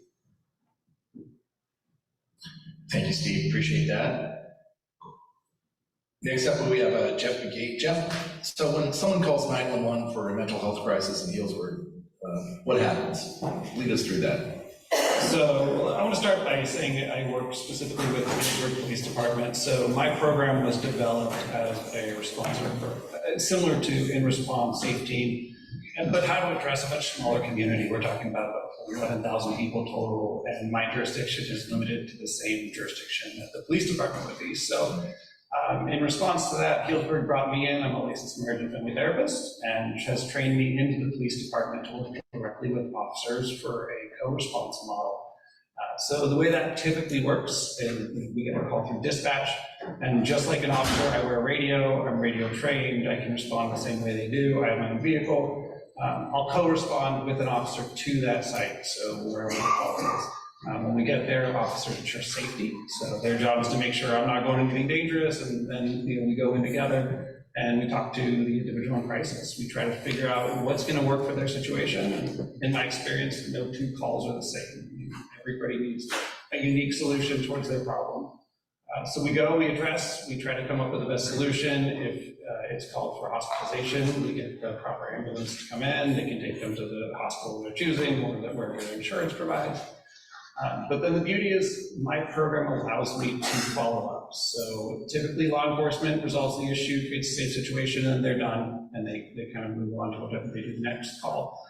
Being part of the core team, I'm able to stick around with the family, provide resources if needed, or follow up with the client at a later date to make sure we can prevent those things from happening again in the future. So it's a much more of a wraparound model, allowing a little bit more connection with the community and allowing a little bit more of a support ongoing after the incident.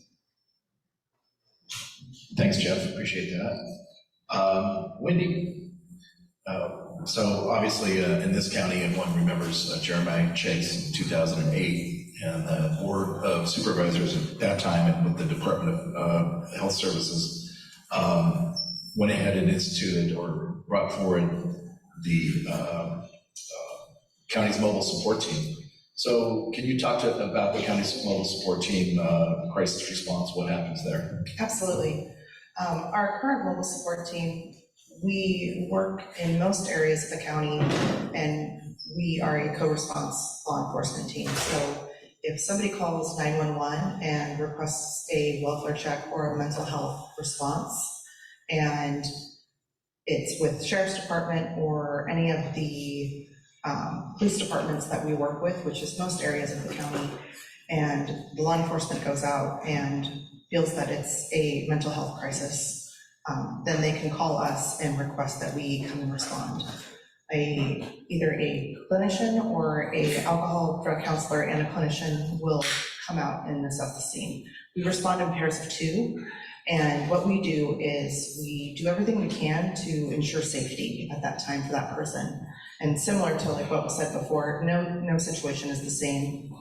We're going to do everything we can to provide safety in that moment, whether it's safety planning, using the natural supports that that person has with their family members, with their community, the environment that they have set up in place at that time. If we're not able to do that, we do have county clinicians that are 5150 certified, so we can offer 5150 holds.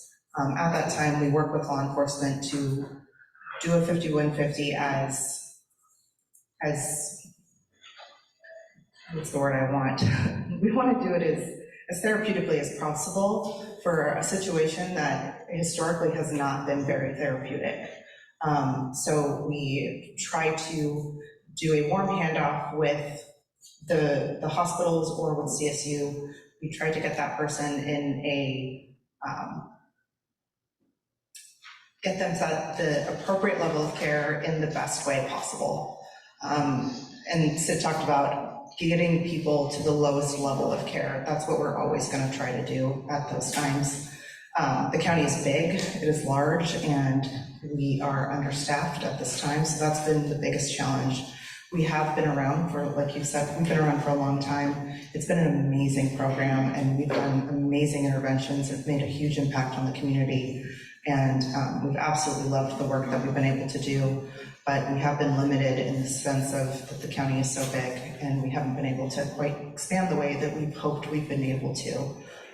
So that's been a little heartbreaking personally for me, because I love this program so much. So I would really love to be able to see it expand.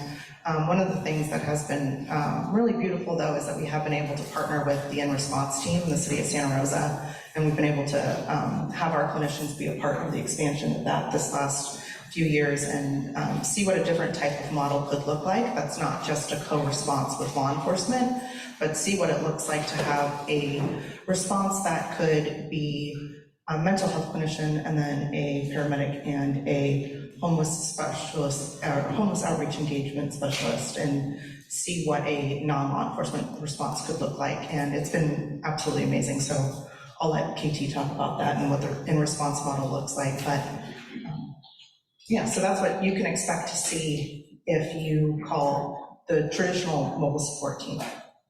Thanks, Wendy. Thanks for your work.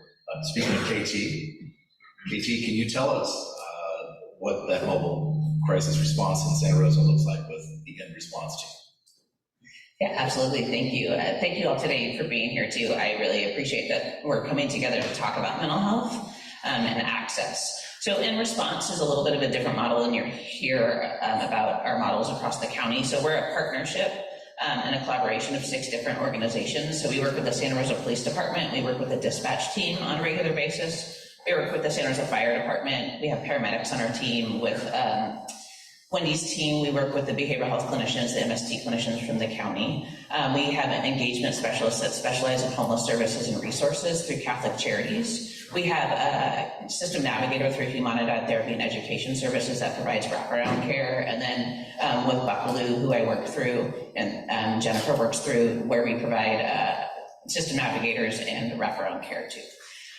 So with that, we really wanted to talk about and support the community and the individual as a whole, right? So that gives you the medical, the resource navigation, and the mental health support. So anybody can access us in the city of Santa Rosa, so you can call 911, or we have a specialized phone number, the 575-HELP, that rings to our dispatch team that will help talk through what's happening and provide information, and if it's related to mental health, substance use, homeless services, or folks with neurodiverse needs that are struggling in a mental health crisis, they'll dispatch our team out. And so what that looks like is we have 3 staff that sit on a van or unit. It's our paramedic, our clinician, and our engagement specialist that when somebody calls in, they'll be dispatched out to be able to provide that wraparound care and that support in that moment. So that could be to an individual, to a family, that could be in a home, that could be on the street, that could be in an office. And that team is able to provide the medical support. The clinician can do a mental health assessment. They can do safety planning. We do a lot of safety planning to figure out what's happening for that individual in that moment, and then come up with a plan of how they can stay safe and how to get connected to services.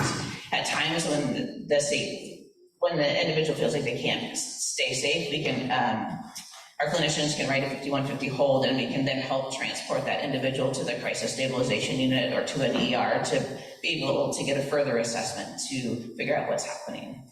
And then the other big piece of our team that is so wonderful and doing so well is our navigation team that provides that wraparound care.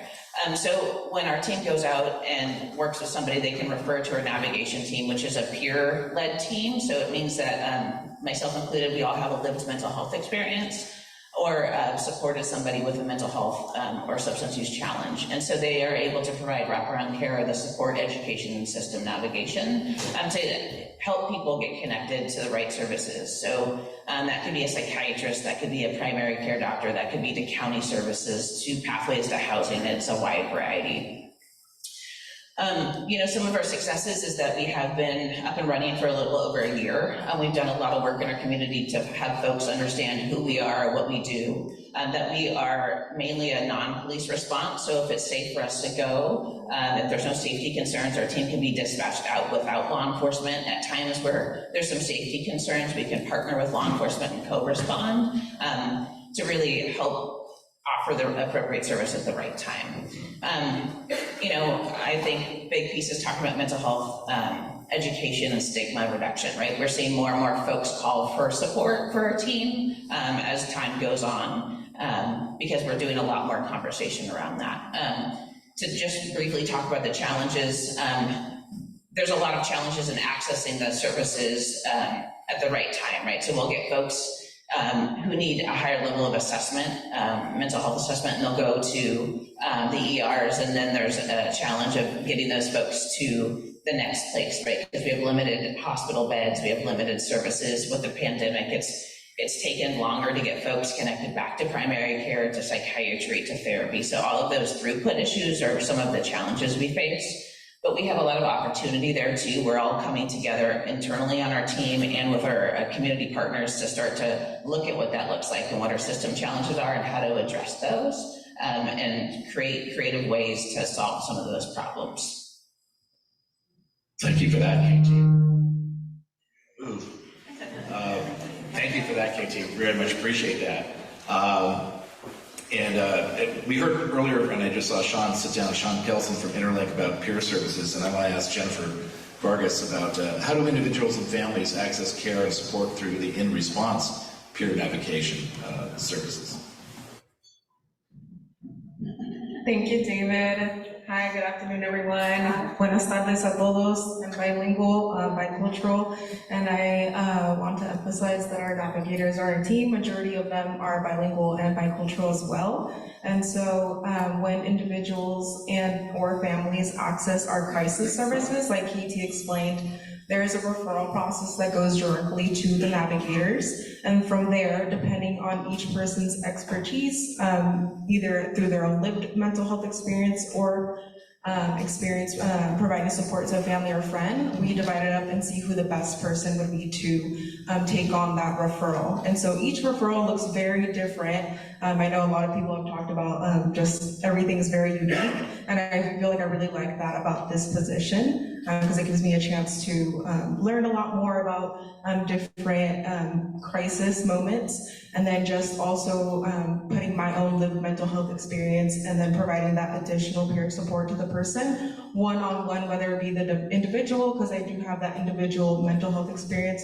or providing support directly to the families, which I also have that experience as well. And so what that would look like is, for example, if someone is placed on a 5150 hold, if they're already transported to the ER, or say like they're already transported to another hospital that provides the continuum of care for mental health crisis services, I get in touch with the family, and then we start coordinating an aftercare plan with the social workers there at the hospital. And so I'm kind of like along the journey with the family and the individual, post-crisis, maybe even before the crisis happens, and being there every step of the way in their journey so that they aren't slipping through the cracks, because we do have a lot of individuals and families that get referred specifically to this program that in the past other services haven't worked for them. They're having trouble accessing services. Maybe they're not familiar with mental health specifically because there's a stigma in their family, or maybe it's their first mental health crisis that they're experiencing. And so we kind of like go through all of that together with the family and the individual to make sure that they're well connected in the community, and specifically with Santa Rosa. So those are the referrals that I mainly take.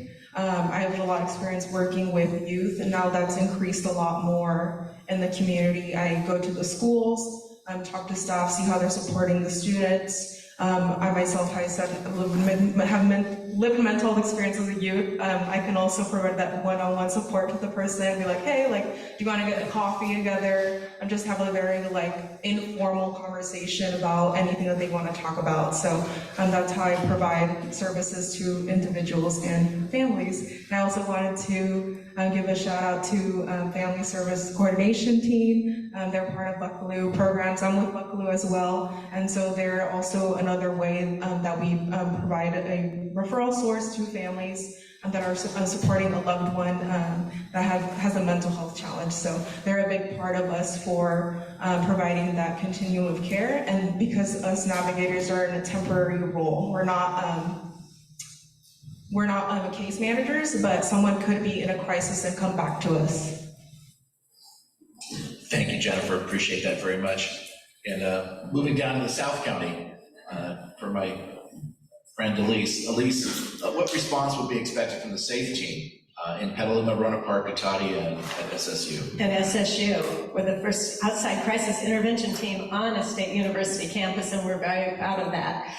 So a call to 911 or a call to our non-emergency dispatch line will send out a call to our SAFE team, which is specialized assistance for everyone.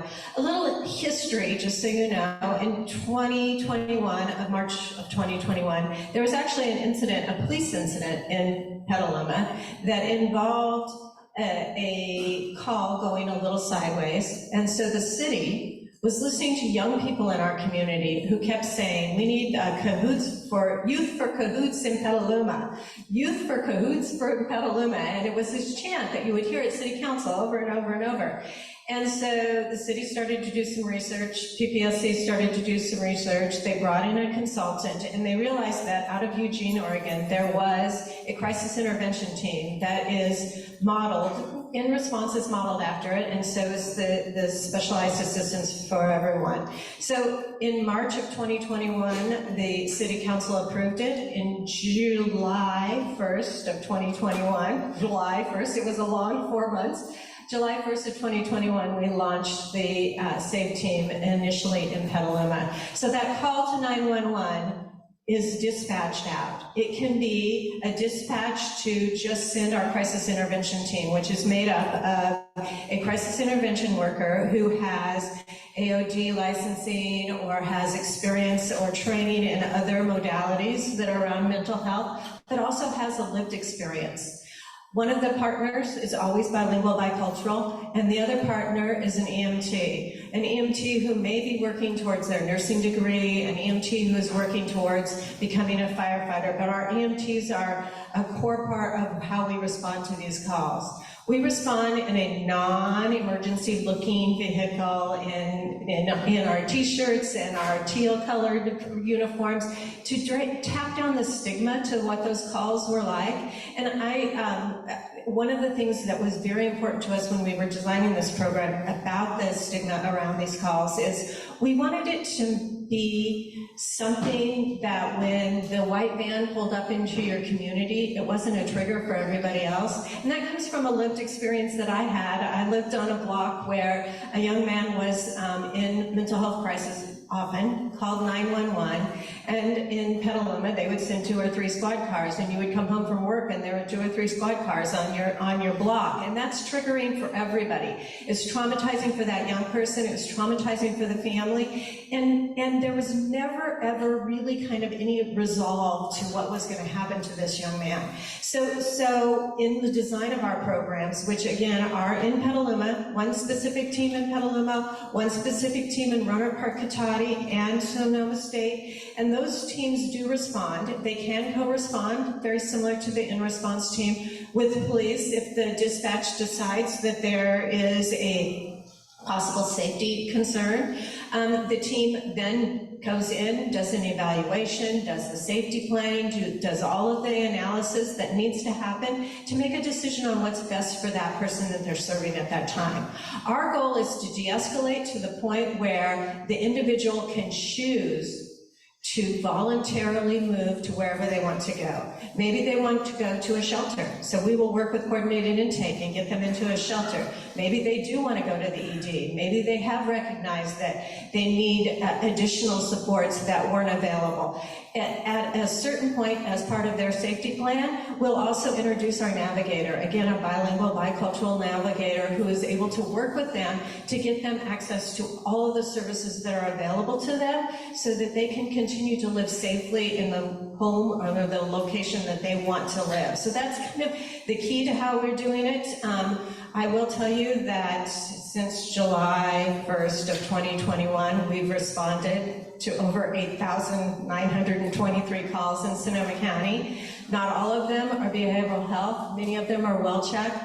The first month of the team, I remember calling the chief of police and saying, I don't know what you guys are doing, but I'm feeling like I'm pretty busy. And so that's how our program works. Again, something that hasn't come out, we were lucky enough to get the CCMU grant as a collaborative in Sonoma County. And so I'm on the phone with Wendy and KT and working at figuring out how to build the best network for our entire community and how we do it together. Appreciate that. Yeah. No, thank you for that. Appreciate that. Janet, how about what can a person expect at Sutter Emergency Department if they go there in a mental crisis? Okay, well, obviously, people come to the hospital when all of these other services aren't quite able to meet their needs. And Sutter is only one of 5 hospitals that are in Sonoma County that are serving patients in the emergency department. And when people come into the emergency department, the first thing that happens is that they are being seen by a nurse and then a physician who are screening them for medical needs. Sometimes patients come into the hospital on a hold, presuming to be in a psychiatric emergency, but they might be an elderly person who has dementia, who has some behavioral needs, or sometimes people are under the influence and they just need to kind of work through that to get to a more stable place.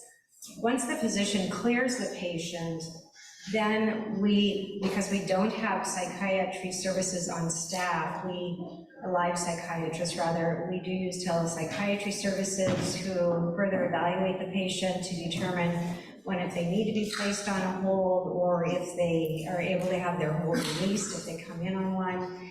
If they need placement, then our social workers begin working with that patient to look at, what is their payer source. They're trying to triage them into behavioral health services in the community and beyond.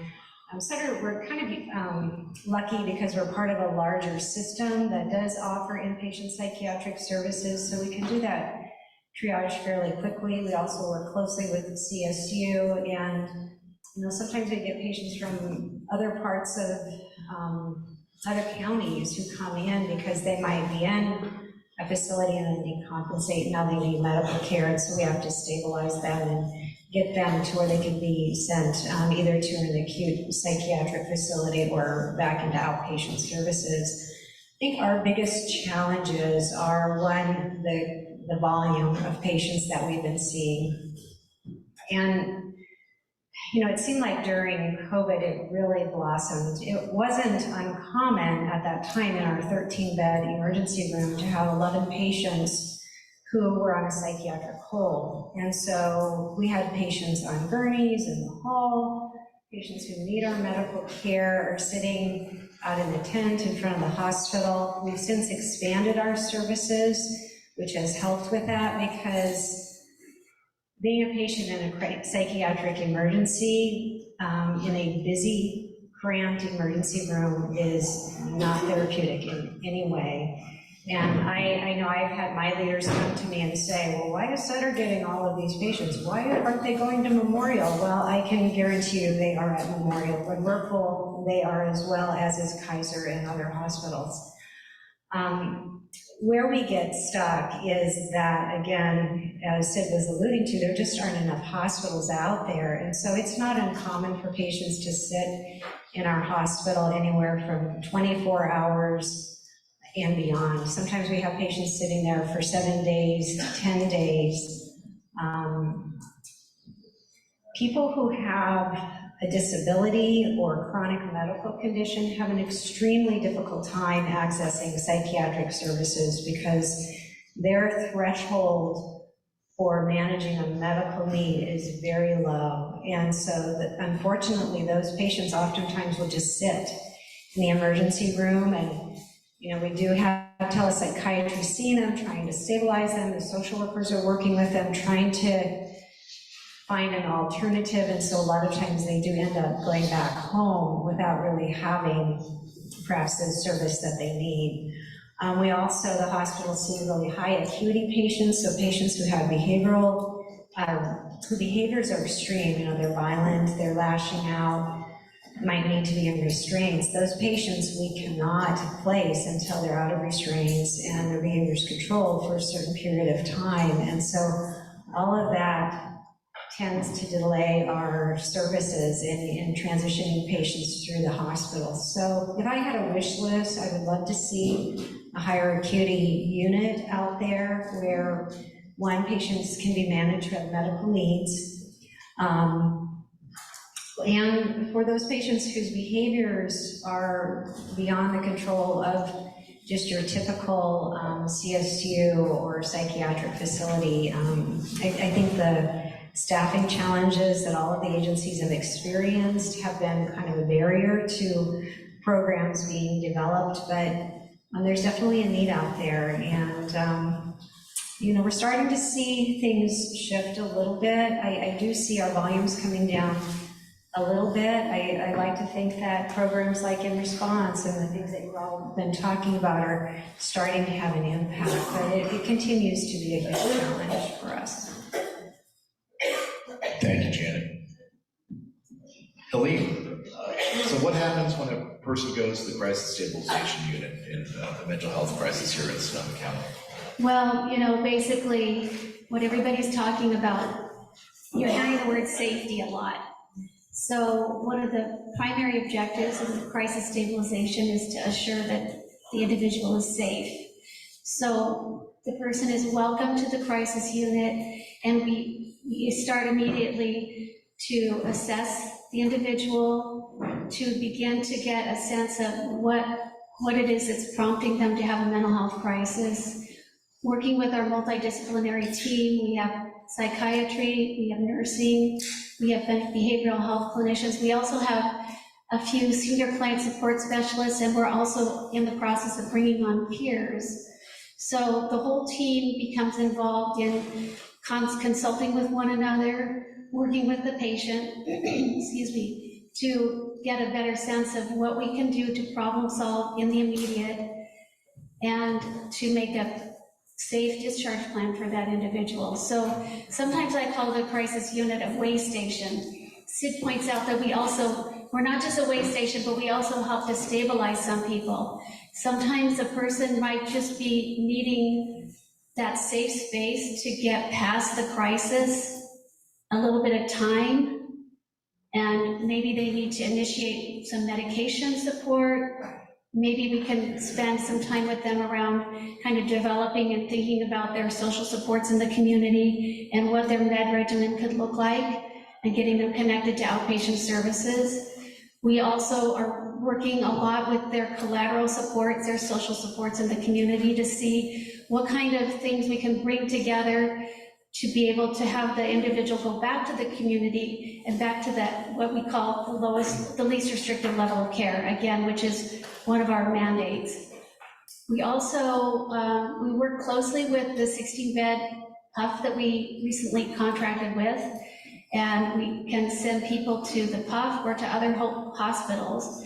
We hospitalize people throughout the Northern California area, and so it could be that an individual comes and is with us for a brief period of time, and in the process of assessing the person and discussing their concerns, looking at the longevity of their concerns, the severity and acuity of it, that a hospitalization is going to be the best next step for that individual. So that could be where we would want to refer someone.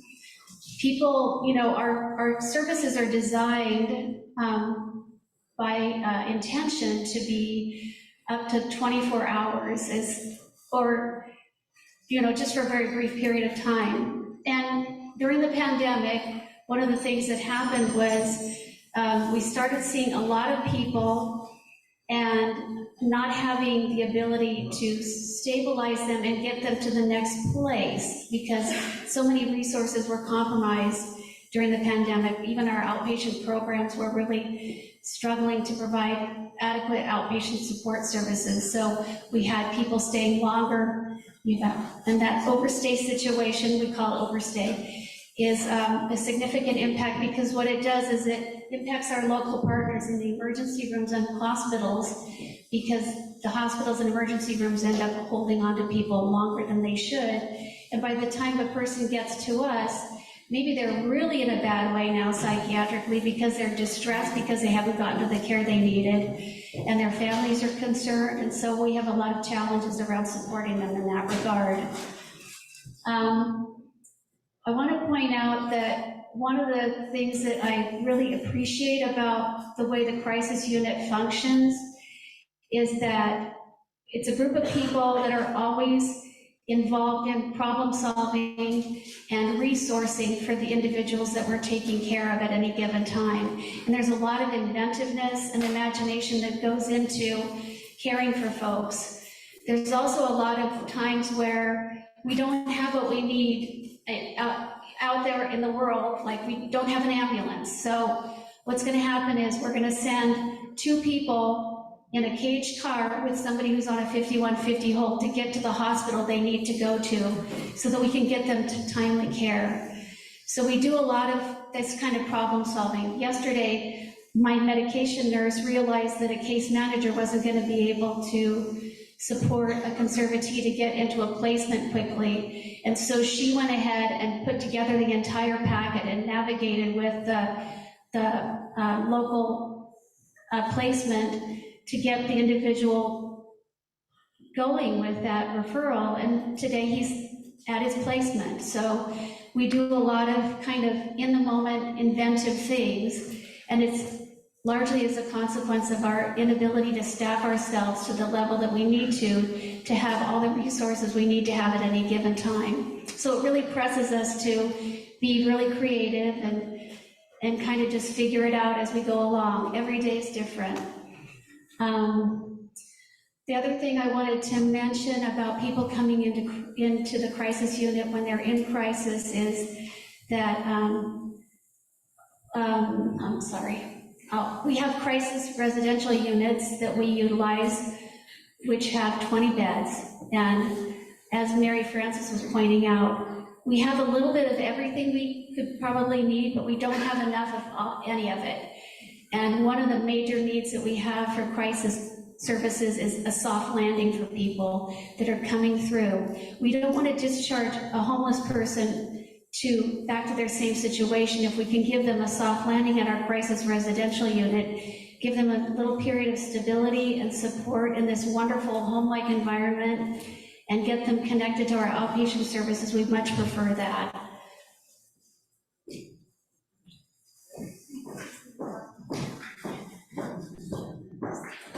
Thank you. I was writing down. But you said, I think something really important is that I think it's true here in Sonoma County that we have a little bit of everything, but not enough of things. And it goes to, and we talked about this the other day, whether it's talking about the Family Justice Center or different programs that the county has. We are a county of 500,000 people, which is not all that large, but we're large enough to have great operators and programs and nonprofits within it, but the resources are still scarce.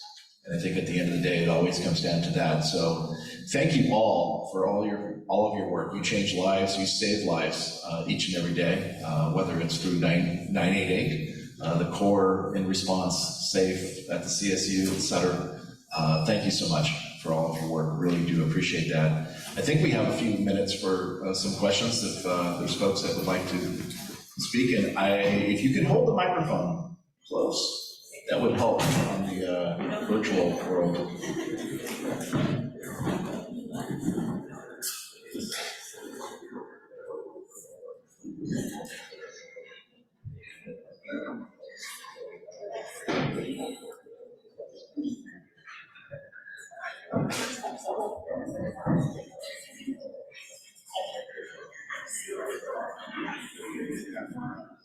Good afternoon, thank you for joining us today. I'm the district social worker for Sonoma Valley Unified School District, and I'm about as tired as asking this question as I'm sure a lot of you are answering it.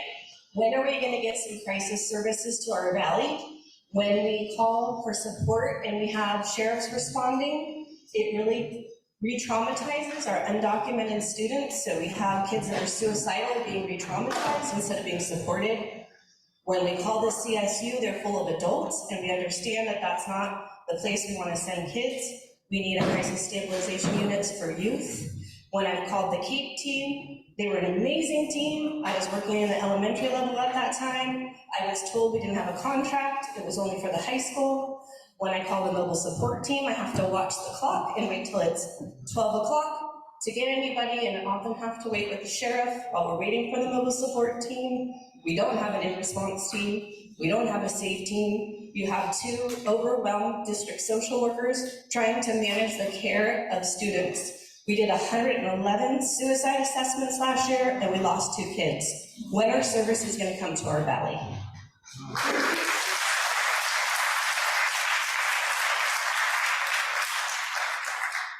Hi, thank you all so much for being here. My name is Charlotte Major. I'm the Senior Director for the Community Mental Health Hub at the Gamma Center, and I'm really here just to echo what Missy Jackson just said. When we have a participant in crisis, most of the time, our only option for a response is the sheriff's deputy who comes with a patrol car and takes our kid away in handcuffs, which is triggering and traumatizing for, I think, almost anyone. So really the question is, what would it take to bring any of these amazing crisis response units to the Sonoma Valley, where we really, really need some crisis support?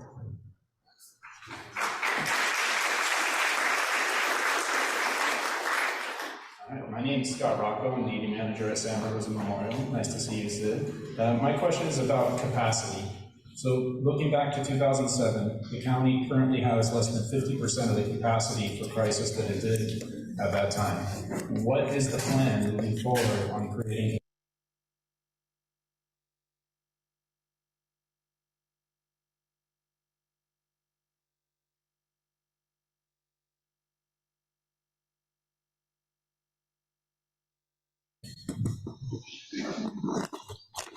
I'm going to add, and I'm going to start, and then Sid's going to finish. But we are working on a regional approach to crisis services. As a matter of fact, we've been in some preliminary discussions with our safe in response and our own county mobile support teams. So we will be bringing before you a plan to cover the entire county. So we are working on it. It is something that we have been in some discussion about. We are planning for it. We are gearing up for it. And so more to come. I know that that's not a great answer right now, but of course, vacancy rates and staffing is an issue for us. So we are also solutioning for that issue as well. But we are making plans for a county-wide approach. It is now part of a state mandate for us. So we're gonna have no choice but to bring solutions for a countywide approach for that as well. So I'll let Sid add to that. The only thing I can really add is that this countywide approach is also mandated to be 24/7. So we will be looking to hire people. So if you know anyone who wants a job, we need licensed clinicians, and we're planning to get this going within the next year. So that's the one thing. The other thing is I do believe that the new improved CAPE program is going to be responding to schools in the Sonoma Valley as well. So that will be a support for you all in the Sonoma Valley. And in terms of expanding crisis beds, I think that was, Scott, I think that was your question? Yes, hello. We have the expanded crisis beds. We don't.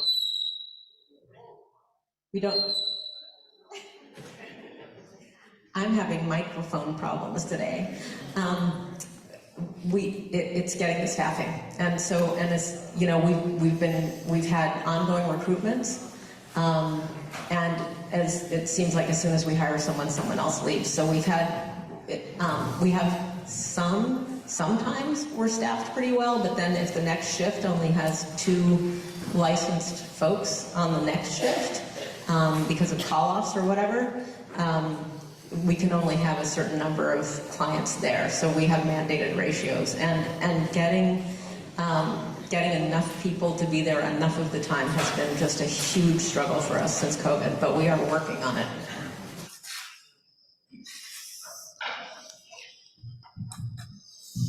And there's one question. Thank you for those questions. Appreciate that and comments. There's a question from online. We recently tried to find individual counseling services for a family spouse/spouse of a person who contemplated suicide. We called about 8 organizations locally and found that Sonoma County has no resources for individual counseling without private insurance for the family of people who have contemplated suicide. Why is there no options for this population? If there are, what are they? I'm not sure if there's anyone up here who could take that, or if it's back to Sid. I'm gonna throw you under the bus on this one, Sid. Yeah, that would have been a really great question for the last panel. So another thing the county is doing is trying in our outpatient services to really expand therapy services for folks, and it's another thing we're working on. We're working on it with the state, with Cal Mesa, which is a California, I never remember what that stands for,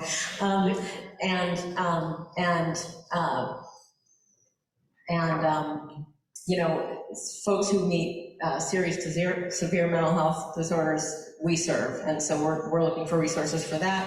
I know that our partners in the community, the health centers, Partnership Health Plan, and their mental health services are also trying to build capacity, and it again comes down to this nationwide, I think worldwide, mental health professionals shortage that we're having. So working with the schools to try to get more people through the pipeline. That's one of the things we're working on, is really trying to attract folks into the work and to do internships, offer internships to people to be able to really get into public service. I don't know, Jan, if you wanted to add anything to that, but we've got a lot of things going on to try to build that capacity. Oh, that is what the next panel is about. Yeah, and I will just say from my own experience, and this talked about without private insurance, but with private insurance, it's equally hard to find someone. So it is a systemic problem, a structural problem within mental health, lack of parity, that we've been dealing with for quite some time in the country, which is just really unfortunate when someone is in crisis. So that's a segue for our next panel, but I want to say thank you very much, these individuals. Yes, thank you. Good job. Thank you. We'll see you today.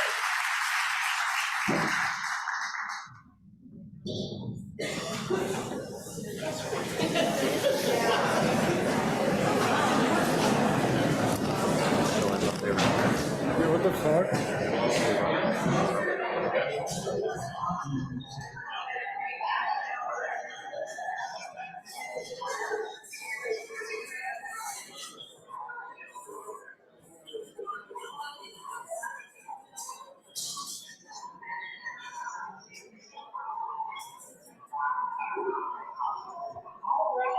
Well, panel number 3 makes their way to the stage. I will begin introductions. This panel will be moderated by Chair Corsi. This particular panel deals with workforce challenges and solutions. This will be a look at the ways we are working to solve the challenges in training, recruiting, and retaining our behavioral healthcare workforce. So without further ado, Chair and Supervisor Chris Corsi. Thanks, Tina.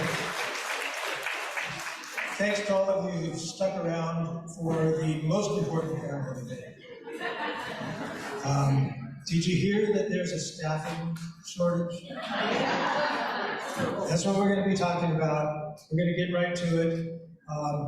Jen Kobler is our behavioral health director, and she is going to start us off with a short slideshow.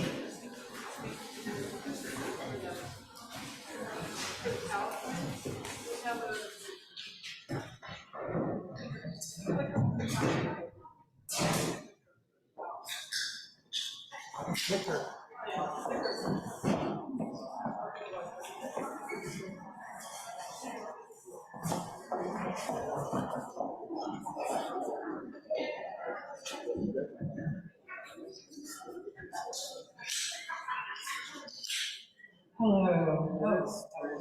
Sorry. Yes, okay. Wow. Okay, here we are. This is the last panel of the day. And I just want to just take a minute to say how grateful I am to be here today and experience this with all of you. This is kind of a symbolic coming together. We've been through a pandemic, we've been through a lot, and coming together like this to network and talk about the things that really matter. This is just really special. This is very special. So it's an honor to be here today and to share this with all of you. So the theme of the day, I think, is we are in the midst of a public mental health crisis. Nationally, statewide, and locally, a global COVID pandemic preceded by several years of devastating fires and floods has really impacted our communities, our psyches, our staff. We are stressed. In Sonoma, interestingly enough, I'm not surprised by this one, the need for behavioral health services has increased, understandably, while our workforce is experiencing the debilitating effects of high turnover rates, resulting currently, we have a 28% staff vacancy rate.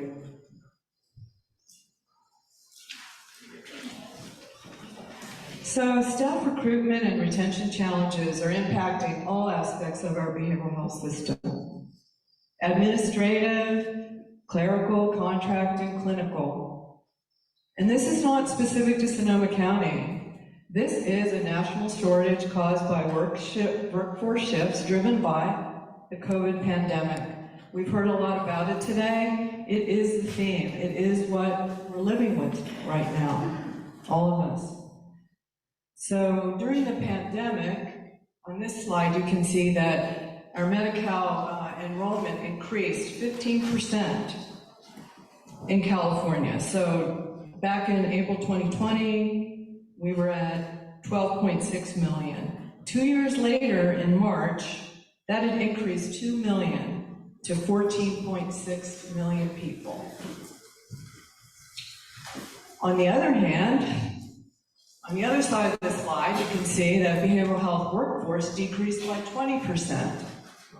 21% of our licensed mental health staff and 20% of our budgeted SUD staff. Up, decrease, increase, up and down. In Sonoma, in California, 1 in 5 master's level staffing positions is vacant in California. Now we move to Sonoma. So in Sonoma, our vacancy rate in behavioral health doubled between June 2021 and December 2022 to 27%.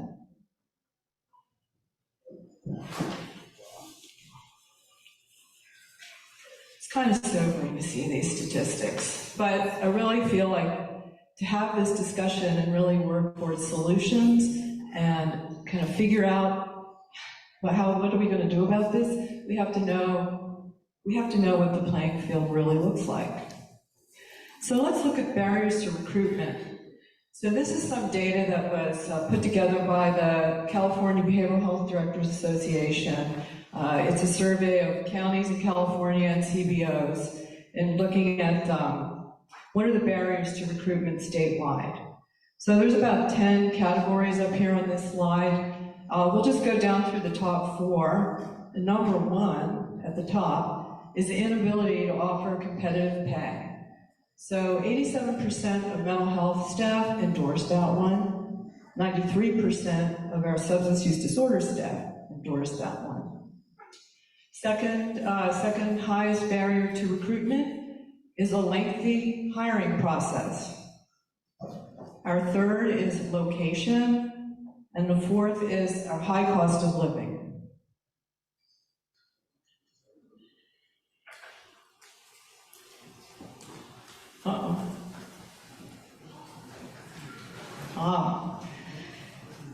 Now we'll look at barriers to retention. So we get people to join our teams, and then what happens?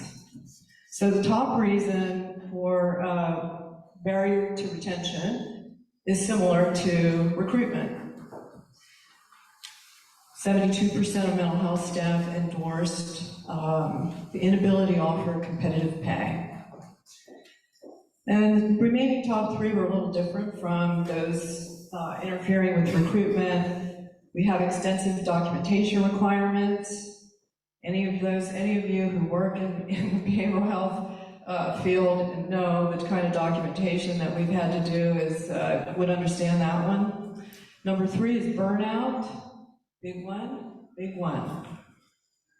Number 4, large caseloads.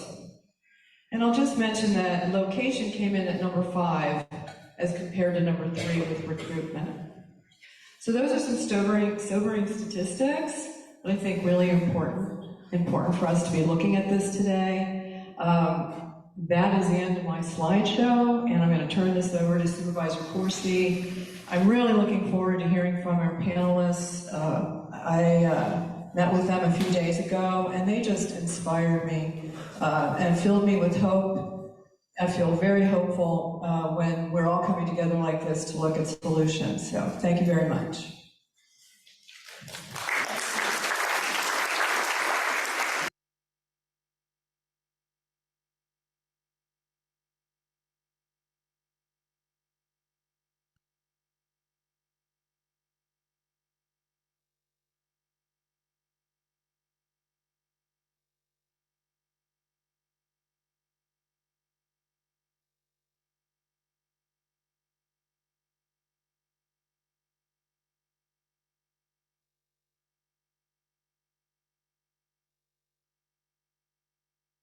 Contract is the largest pay increase that the county has given in anybody's memory. It also included a lot of equity pay raises, equity being trying to bring pay up to similar jobs in similar places. As far as recruitment and retention has to do, again, the top issue is the pay. So hopefully the new contracts will help with that. We're also offering hiring incentives on the recruitment end to bring more people in. The panel that we have here today is going to talk about these issues throughout the behavioral health system in Sonoma County, public and private. And if you raise your hand when I say your name, so everybody knows who you are. And it'll be just one moment while I put on my glasses.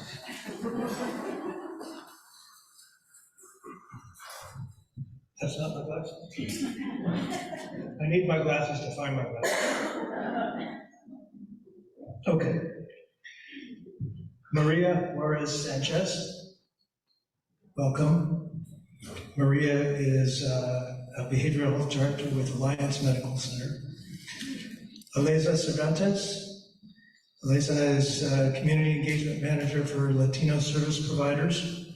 Jessica Paisley, faculty lead program coordinator of social work and human services program at Santa Rosa Junior College. Dr. Stuart Butler, regional director of behavioral health and addiction medicine for Kaiser Permanente. Raina Friendly, Dr. Raina Friendly, curriculum developer and lead trainer for the Hannah Institute. Thank you all for joining us today. I'm going to start with Maria. I'm sorry, are there two Marias? One Maria. One Maria. Maria, what does it mean to be trauma-informed? And what are some strategies to help systems become trauma-informed with staff and services? Well, hello, everyone. Again, I am Ania. That's a great question. Like Jan mentioned, I hope to bring a story of hope to you all as I share our journey at Alliance Medical Center in recruiting and retaining staff by really focusing on staff. So I want to share a story of how we use a very creative way of training our staff by using a grant that we had obtained to support our patients. But this grant really allowed us to view that patients are very important, but during the pandemic, staff became essential, right? People were leaving, people were expressing that burnout was important, and we heard that. We really heard about what staff were really struggling with, and so we made a special request to change our direction and screening for ACEs to then be more driven by supporting our staff and becoming a trauma-informed and healing organization. So by doing so, one of the things that we did is that through this CCI grant, or we partnered with Trauma Transformed and really learn through their modules around what being trauma-informed means and what we need to do to not only be that, but become trauma-organized and be a healing organization. And by doing this, it was really essential for us to have our staff really understand what trauma in itself meant. What did it mean for them being part of the community, and what did it mean for them to be serving others that were also traumatized? How did they see the signs, and how did they self-regulate, and how could people regulate others that they're serving? And through this grant, we were able to provide that training. So for the past more than 2.5 years, every month, our CEO, or previous CMO, Sulabi, who many of you may know, and myself, and a team brought in trainings during our monthly health center meetings to educate our staff, providing reflective spaces to talk about what was going on for them, to really talk about, we use this kind of 10 steps, and I'm going to refer to my notes to really highlight some of the things that we did. So teaching people to really observe carefully, and not just, outside, but inside of themselves as well. Creating space for reflection. So not only saying this, but actually creating spaces in these meetings and during, staff opportunities for them to connect with one another, especially having a workforce that is hybrid, where we have people that are local and those that are fully remote. Welcoming curiosity internally and externally. Encouraging accountability and group discussions. And I am so proud to be in this group today because everybody has really been able to show that, and not only do that, but also do this other healing practice, which is create a welcoming environment where we can address difficult topics and really highlight and have conversations that are meaningful. Celebrating diversity, integrating perspectives. So we don't always have to be in agreement, but how can we come together to come with solutions? And also learning that what is learned in that space leaves that space, but what is shared there does stay there as well. So these are very basic things and also it's okay to not have all the answers. I think people really felt that they had to have all the answers, and that was really stressing them out, especially as they had to navigate different roles within the health center. And having these practices really provided our staff not only a shared language, but also starting towards this sense of belonging within the organization and within our community. Thank you. It's so important to keep in mind that healers often need healing as well. All right, for Eliza, please share with us how Latino Service Providers is interfacing with our youth in the high schools and preparing them to go out into the workforce. And what are some of the challenges our high school youth are facing today? Thank you. So hi everyone, once again, my name is Eliza Cervantes and I'm the Community Engagement Manager with Latino Service Providers. We are a very small nonprofit located here in Santa Rosa, but we do serve all of Sonoma County. One of the things we are most known for is our Youth Promotor program. Promotor translates to community health worker in Spanish. And our program started in 2016 with 10 students from all over Sonoma County. This last Friday, we just onboarded our new cohort 7 of 40 students. We are so excited. For those of you who do not know about our Youth Promotor program, it is a program for bilingual, bicultural youth between the ages of 16 to 25 here in Sonoma County. All of our students are paid. We really emphasize that our ideas matter, and so we try, and they should be compensated. So every hour that they put in with LSP, we do compensate them for their time. The best way to describe our program is it is a workforce development program, and we really enhance professional development and give our students the skills that they need to leave our program and enter the workforce, or help them guide them through college so they then feel prepared to enter the workforce once they're graduated.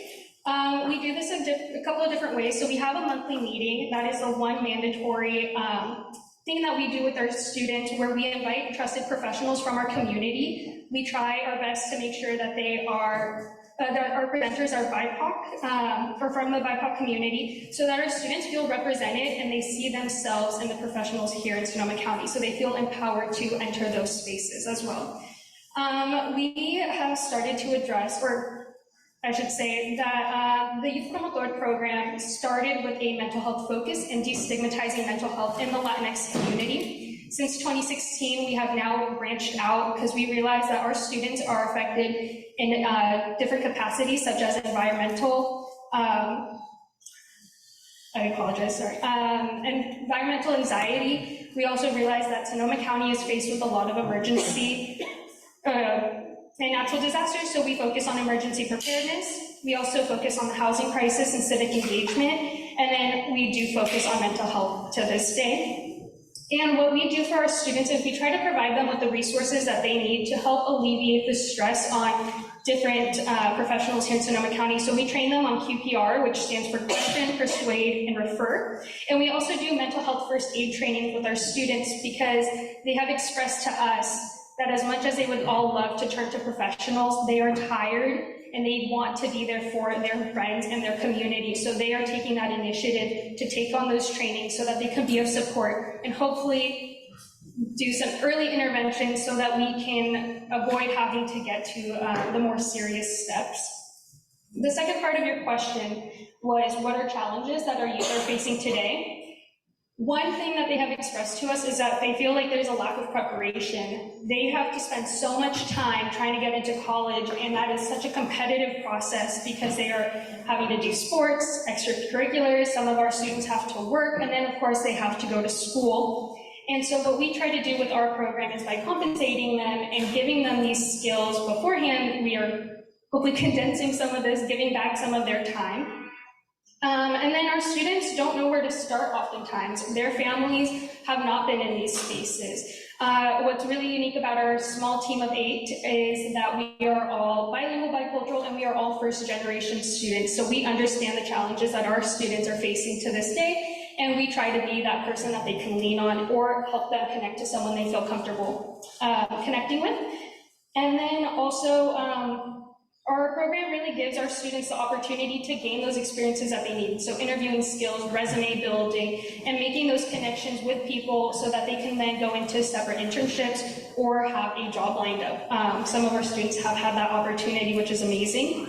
Another issue that we run into is burnout. We will be hearing that word multiple times throughout this panel, but our students are going through so much. As one of our community members expressed at the beginning, schools are no longer a safe space for our students. There's anxiety around violence that goes on in our spaces.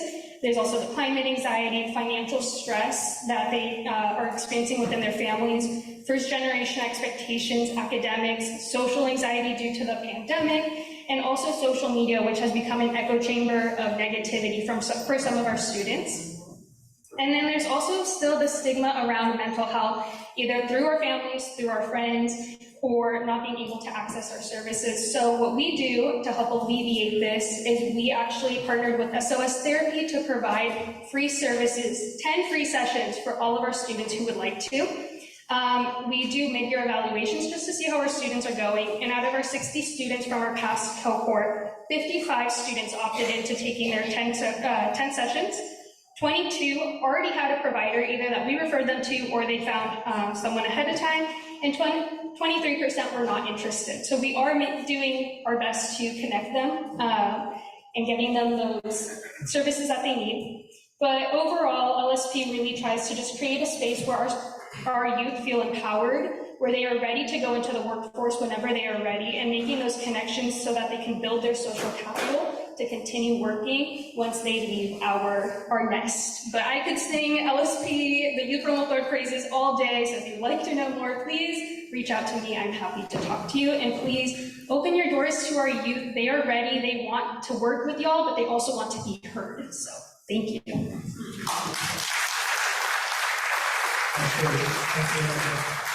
You know, when I hear about dozens of young people who are interested in the caring professions, I think, why aren't they here today? Let's make sure we get them here next time. This is a room full of supporters and mentors for them. So, moving on to Jessica. Hi. What value do trained peers, substance use disorder counselors with lived experience, and paraprofessionals add to the workforce? And how are you supporting students with the high burnout rate? Hi, I'm Jessie Paisley. I'm the lead faculty, one of our instructors, and the counselor for our Human Service Social Work program at SRJC. And so we train the SUD counselors. We are a KD certified program and work to put folks into your places of business, your agencies. You want to hire our students. I know you do. They're amazing. They add value in every way that you can imagine. Most of our students are coming from a history of substance use themselves, have been impacted personally or within their family around mental health, and so they want to do this career because they care, because they want to serve their communities. But at the end of the day, they also need to make a living, right? And so as we've heard throughout the day, they get high burnout because they are paid very low wages to do very hard work. And we are trying within our program to help them build the skills, build the self-advocacy, to get out there into the workforce and take care of themselves and not get caught up in the I must do more now. But rather it's important to kind of put their oxygen mask on, build in that self-care, build in their ability to care for themselves so that they can go out there and help their clients. I am unprepared, like my co-panelists here who have sheets of paper. I am my own student, right? But our program is really just working to build a workforce for all of you. We need you to come to us. We need you to come and offer up internships. We've got folks who are not sure that the higher education is the place for them, so they're working on a certificate, and we're really encouraging them to keep going. Go for that associate's degree in social work. Go on and get your master's in social work. Our students are completely capable, are amazing individuals that can do this work, but have maybe not really seen themselves in those positions. And so there's a lot of kind of self-advocacy that they need to work on, and we need all of you to kind of show them the way, give them strong supervision, coach them, remind them that they do belong, remind them that they are of value to your organizations. And by doing that, I think that you'll have a very strong workforce. Jesse, what is the certificate that graduates of your program have, and what is their phone number? Yes. So they can go down two different certificate paths. One is our drug and alcohol addiction studies certificate, which, like I said, is the KD certified. So they complete those 42 units. They come and they work for you under some other SUD certified counselor, collect their hours, and then they can sit for the certification exam, and then they become a certified drug and alcohol counselor. And they can do that with just the certificate, or they can go the advocacy route, which there is no formalized certification through the state. We've got peer support counselors, but it's not quite the same as Katie. But those are actually the positions that are harder to find for our students. There's a high need for SUD counselors. There's less internship and job opportunities that our students are finding for paraprofessionals without a license, without a bachelor's degree, doing mental health work. Maybe it's suicide prevention. We have a few students that make it over to Verity, sometimes Buckaloo, but for the most part, those are the harder to find positions. But I know they're out there. I know you need them, so you just have to come and talk to us. Okay, don't call the graduates, call Kate. All right, Dr. Butler, tell us, what is Kaiser Permanente doing to increase the pipeline to clinical and medical careers and provide opportunities to expand the workforce? Kind of the essential question. Yeah, so I'm talking about the professionals and licensed people who we need more of. As you know, there's a shortage. There was a UC study in 2019, and found that in 10 years, we would be short 50% of what's needed for psychiatrists, 30% shortage for psychologists and 20% shortage for other licensed mental health professionals. Big, big gaps. And so we have been focused at Kaiser in really looking at the pipeline. How can we get more people into the field, train them, and put them out to be practitioners? So we actually have one of the largest training programs in the country now. We're training 225 people right now who are MA, PhD, working on their licensure, getting paid, participating in our programs. It's huge. It's also APA accredited, as well as other accreditations, including CMS. The other thing we've done is we've started an academy, a mental health academy. There's a lot of people who are work for Kaiser who are really interested in getting licensed and becoming therapists. So our mental health academy now is actually producing and training and getting people through the master's program, and then of course they can enter the other program. That's 215 people.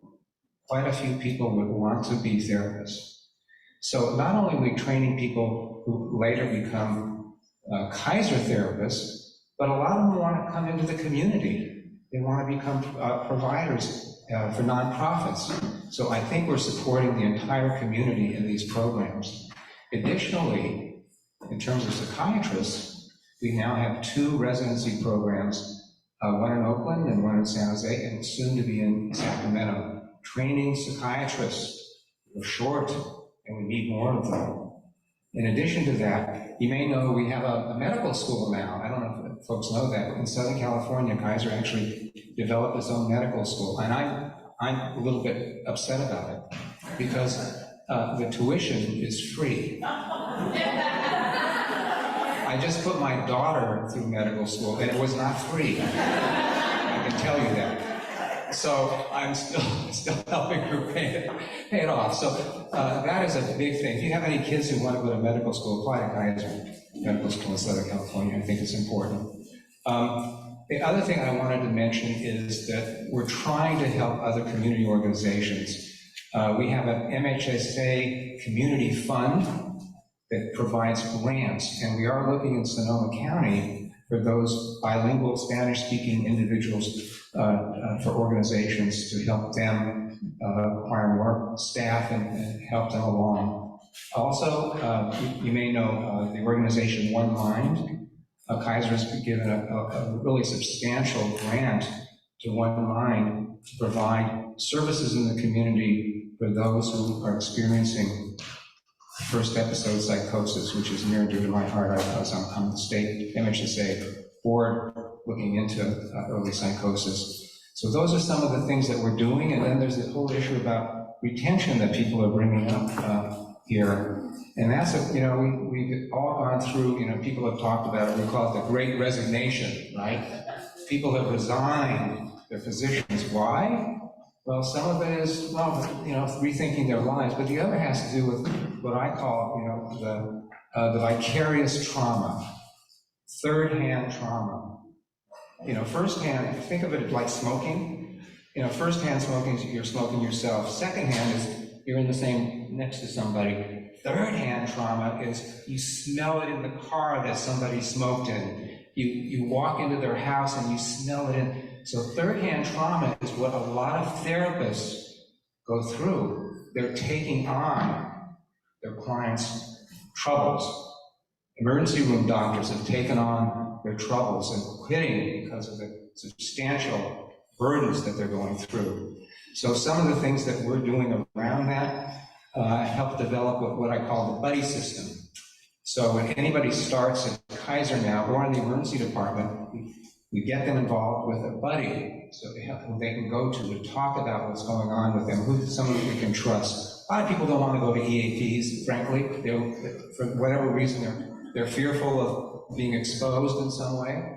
Also, really important, other things that we can do is helping each other out in terms of support in the programs in addition to that. So those are some of the things that I think are important. I have a whole presentation now on vicarious trauma because it's so substantial. It's hard to turn on the TV, isn't it? It's hard to turn on the TV and not be impaled by some of what we see. And I think that is something that all of us experience in terms of third-hand trauma. You know what I'm talking about. And what we have to do is turn off the TV sometimes and social media and kind of take a deep breath about that. But it's a really important topic that I really urge you all to think about and get involved in, because our kids are going through it. There have been 225 mass murders in schools in the last decade. 225. So your kids that are going to school, middle school, do you think they're worried? So I think I've drifted a little bit from my initial topic, but those are some of the things that I think about, we think about, and talk about among ourselves. And thank you. Thank you.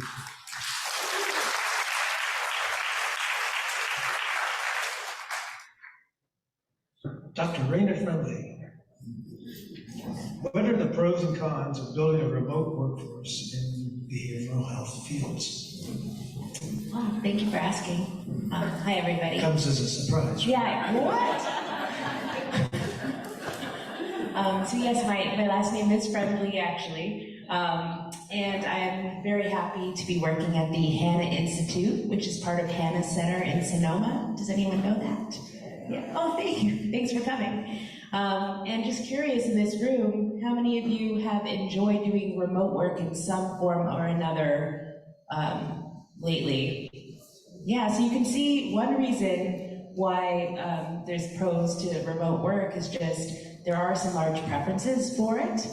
And I know a lot of us, at least myself, have changed my work style a lot over the pandemic. It showed a lot of us, a lot of our companies, that many of our roles can work remotely and effectively, and has kind of given some of us like confidence that we can do our job remotely sometimes, especially if now our families have other places to go other than the back of our Zoom office. So that's one reason. And myself, as a remote employee, I actually live in San Jose.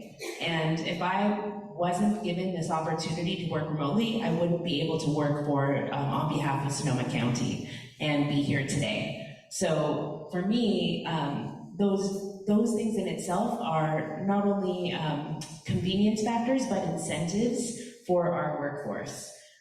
Many people are asking for a more flexible work-life balance, and just being able to not have to commute and go through that trauma when you're dealing with like real trauma, right? Big T trauma, then that actually helps a lot of people feel like they can actually be more effective depending on their job.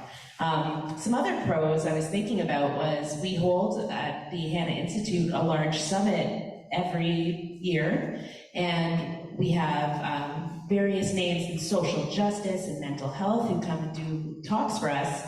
And at least the past virtual summit that I've been part of, and the virtual one coming up, gives us access to speakers we wouldn't be able to bring in otherwise, and as well as people are attending who wouldn't be able to attend otherwise. And we also record it, and then people who weren't able to attend live can watch it virtually on their own time as well.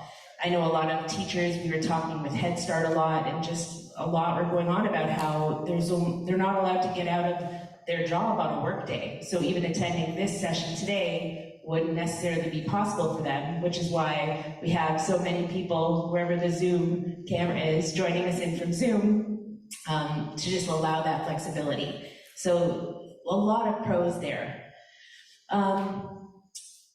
There are some cons, of course, when it comes to remote work. And so beyond just being able to attract more talent, which is something that we're trying to do, I know our mental health hub is trying to offer remote work and working with telehealth to try to make that a possibility. On the other hand, there are some challenges, such as some of our jobs just aren't able to be done remotely, obviously. And myself, like what I really feel is I'm not as able to get involved and make connections within my workplace and my community as much as I would like because I'm remote. So whereas I would usually volunteer my time more to the company, or I would, socialize with all of my colleagues, I don't always find the time or ability to do that in the same way. And I'm sure there's a lot of people on campus who I don't know and who don't know me. So so I'm a trainer, so I do a lot of training on trauma-informed care and trauma-responsive practices. And if you're familiar with all of that, you know that one of the big tenets of ways we can build a trauma-responsive workforce is connections with others and forming attachments. And so looking into some of the strategies that companies have developed to enable a remote workforce to feel more part of a community at work would certainly be useful if you're allowing for remote work at your place of occupation. Accessibility is always an option. I know a lot of us work with the community, and so I was teaching at San Jose State for a while, and that was when the pandemic hit, and we had to switch to remote halfway through a semester. And it's a challenge when your students come to you and tell you that there's 5 people in the house and everyone needs to use the Wi-Fi and it's cutting out, and they're telling me that their teachers are saying they have to have the video on, but their video is making everything not work, or it's giving them self-esteem issues, right, to look at themselves on the video that long. So I think sometimes considering the accessibility to our staff and to our citizens, and thinking if they have appropriate access to be able to either work or be a client remotely is very valuable. And expense. So one other thing I did notice is that, for me to come into town, there's expenses for that. Or if my company wants me to work at home, they compensate me a bit for my Wi-Fi and my phone and some of those aspects. So I know that cost can be one of the other potential cons for people who work remotely in their companies. Yeah, and I'm sure there's a lot more, but I'll stop there. Thank you, Raina. I'm going to ask the panel a question. You can all answer it. You don't have to answer it. But after the panel does, I want to pose this question to the audience too. We have a lot of smart people in the room, and I don't want to pass up the opportunity. So if you have any ideas for this, please come up and tell us on the microphone. The question is, we're talking about ways that we can attract people into the profession, how we can keep people in the profession, how we can make this a better profession to be in for each human being. What are some things that we could or should be doing that we're not doing right now to do any of those things?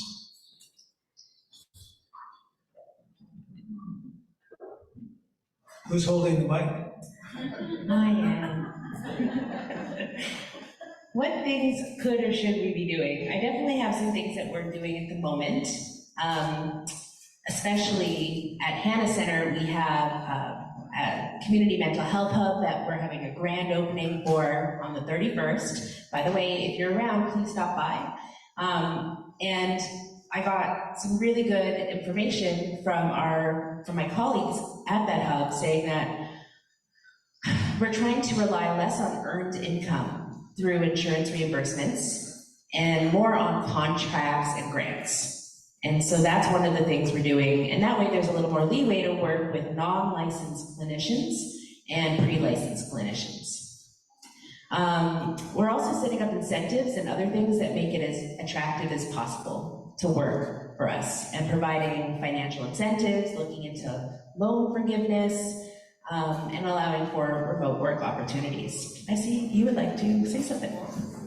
I like what you said about incentives. A lot of people cannot afford to go to graduate school or afford it. And so figuring out some ways to pay for school is very, very important. And I think organizations ought to consider that. The State Committee on Workforce Planning actually talked a lot about allowing people to practice at the top of their licensure or their accreditation.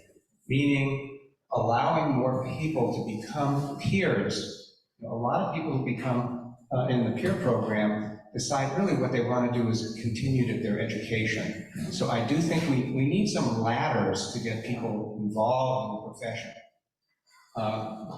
The last thing is, I really like what you're doing in the school system because, I think that's where it starts, is really getting youth interested in mental health and wellness, and teaching mental health and wellness in the schools.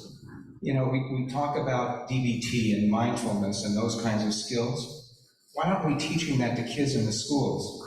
Why aren't we helping them deal with problems in some way or another so they have the skills within themselves, and that gets them interested in their own psyche, and it gets them interested in other people.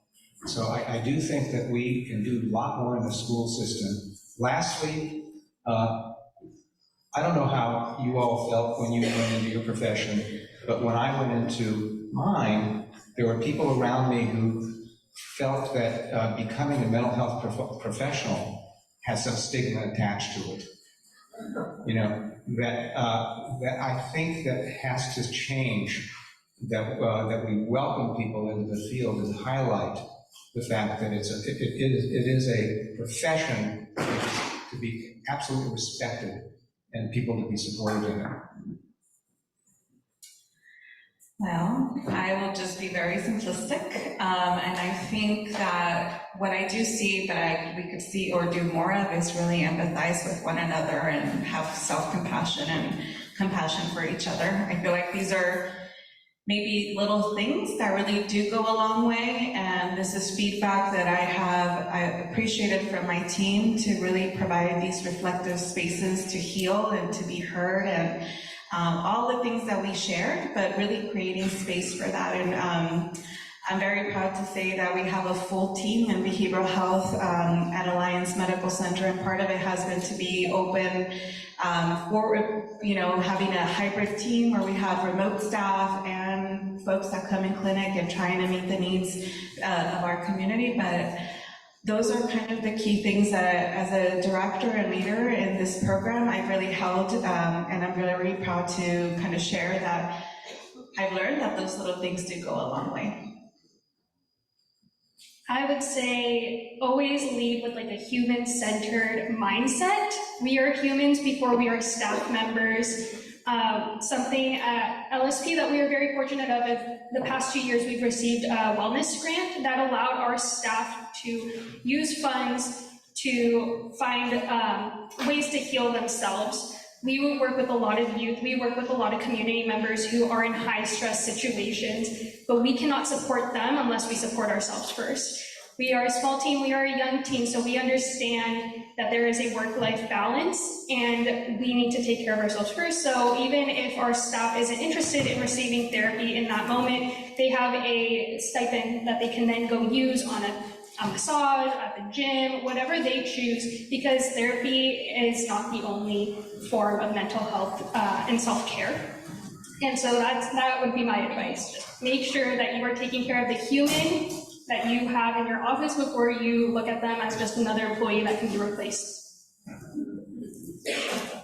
I would echo everything said. I do think that we need more support in folks getting to the higher degrees. I would say most of the students I work with are in their second career perhaps. They have families, they're having to work while also going to school, and they do have the desire to keep going, but the demands of the jobs that they're getting straight out with a certificate or as a paraprofessional doesn't give them the space or the time financially, or even just within their work-life balance to go on and pursue, say, a master's degree, sometimes even a bachelor's degree. And so I think investing in your workforce, look at the folks that you have trained, those that are kind of on the ladder, so to speak, and encourage them to go to the next level.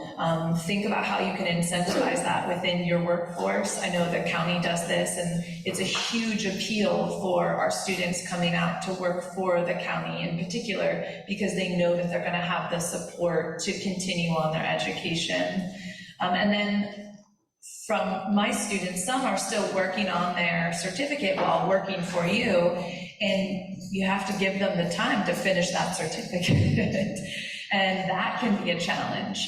And so I know as the program coordinator, I've worked with a few familiar faces in creating our schedule so that students can work for you and go to school. But we also need the workforce to show up for the students and really make that a priority for them as well. And not necessarily think of them being out of the office as a sacrifice to you, but more of a growth for you, because they're going to bring everything that they learned in the classroom back to your agency and do amazing work. So that's where I think you could support a more resilient workforce. Great, thank you both for those.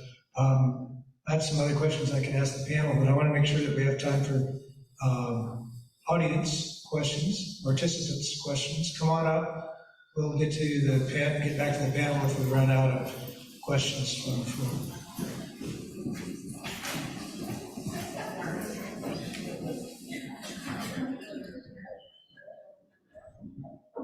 Okay, all right. Okay, so I'm a clinician with the county. I've been with the county, I'm going on my 13th year. And I just want to say that I think one of the #1 reasons why we don't have the retention that we need or the recruitment is we need to be competitive with our pay. And some of the self-care that you guys were all just talking about is on the table to be taken off with negotiations. I would encourage that we still get the staff development and the wellness benefit that we do need in this field.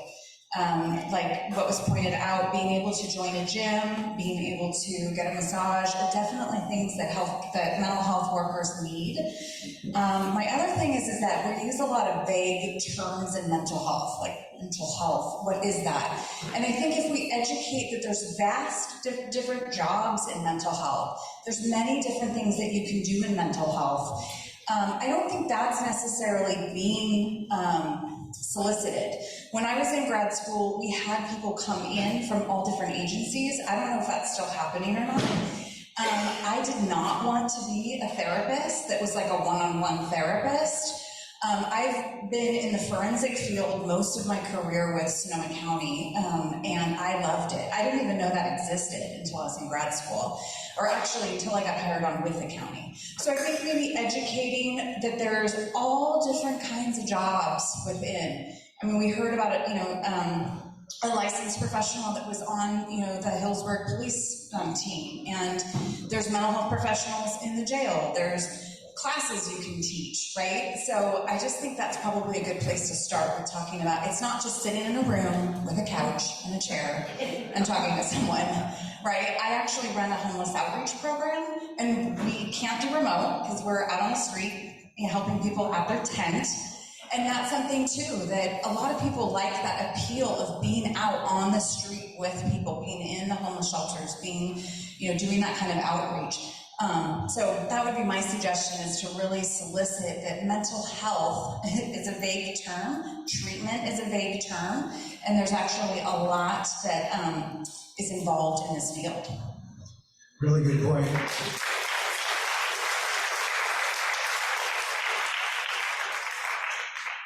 Hi, my name is Norma. I represent Nation's Finest. I'm the healthcare navigator there. And mine's more of just kind of what we do as an organization. We went to a 4-day work week. That has been huge for us, and we have case managers, and we work with the homeless population, veteran homeless population, and that's been huge with us. And I feel that we get that extra day to do self-care, whether it's going to doctor's appointments, dentist appointments, things of that nature. So we don't have to use sick time. Sick time is for when we wake up and we're sick. But having to use sick time to go to the dentist to take care of our, our appointments it's hard. So moving to a 4-day work week is something I would suggest.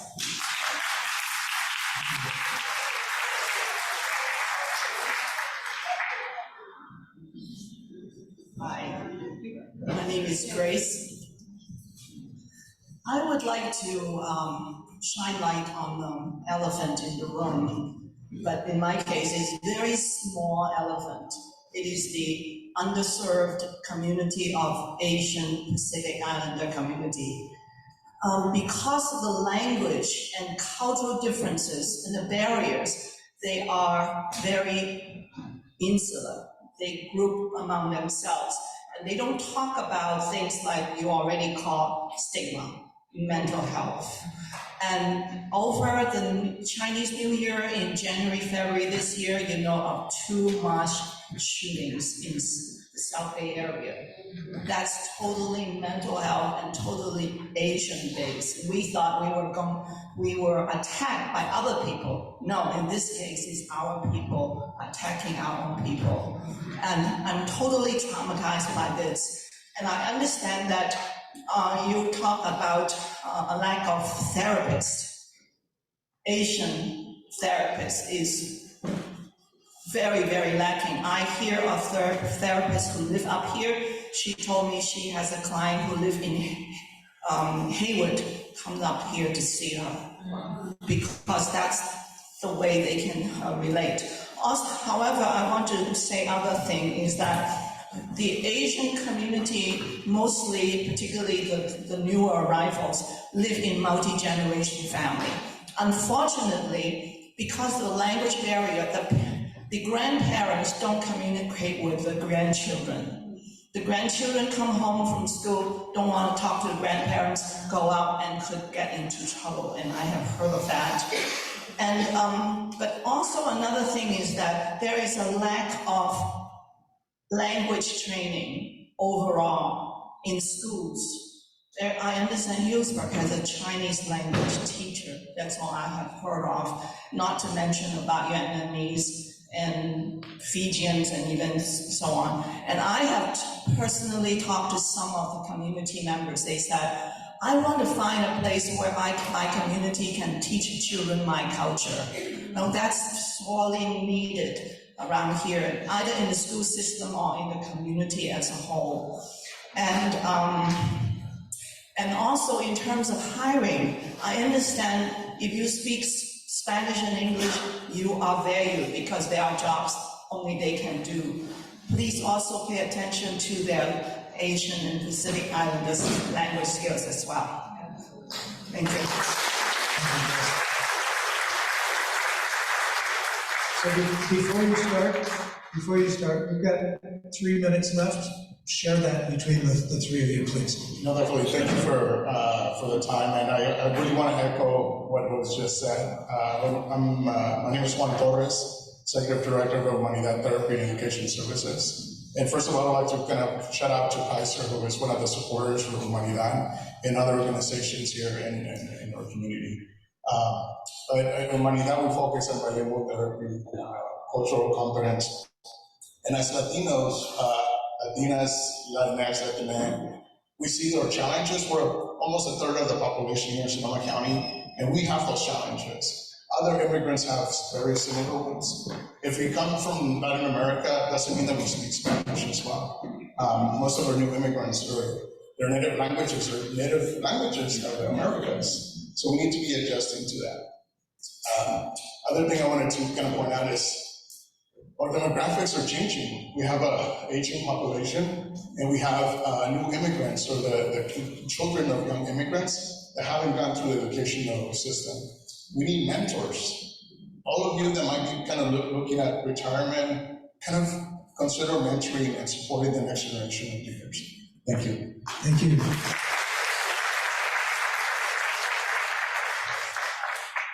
Okay, Jenny Schultz again, and I would like to explain there are some things that we need to improve on with programs and the workforce, and among other things. And the main things would be more diversity, better training, a decent work-life balance, better pay, and of course, a less toxic work environment.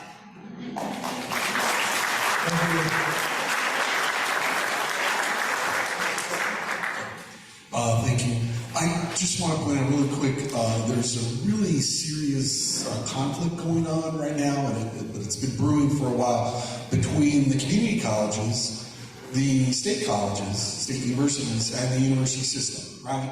So please integrate what you're doing go get in front of this whole question with regard to community health workers. So important, but they need to be broadly trained from the university, getting bachelor's degrees, getting advanced degrees, and that whole problem of unacceptance. The whole thing is about language and communicative words, so on, and you have words from the junior college that don't fit the words of the university system, and you're not going to get your people to move forward. So you have to integrate the whole thing. And it comes down to language sometimes, but it's also about what you're going to do in the way of integration. Thank you.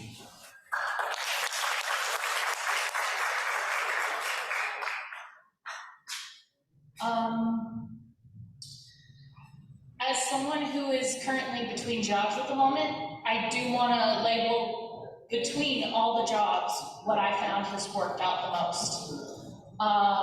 One, when I did ABA training for a group that helped autism spectrum disorder, they had someone in-house all the time who was not only your supervisor, but the person you go to when you're having a challenge. And if the challenge was really big, we'd form a group and discuss possible solutions. I think that is imperative. And the other thing that I found lacking, that we need more of, is the fact that in the education system, there are a lot of unwritten rules and there are a lot of tricks. And I think we need to protect our teachers. We need to protect our mental health care workers. We need to give them a sense of job security and job safety in order to keep them in the workforce. I just want to reiterate that to you. Thank you. Thank you. So until we have a little bit of time for 2 questions online. These are lightning round. So anybody who wants to take these can take them. First one is, in addition to the Youth Promotora Program at Latino Service Providers, what efforts are taking place countywide to train and hire community health workers and mental health peers? Jan, thanks for raising your hand. Well, I think I really want to address the peers. That in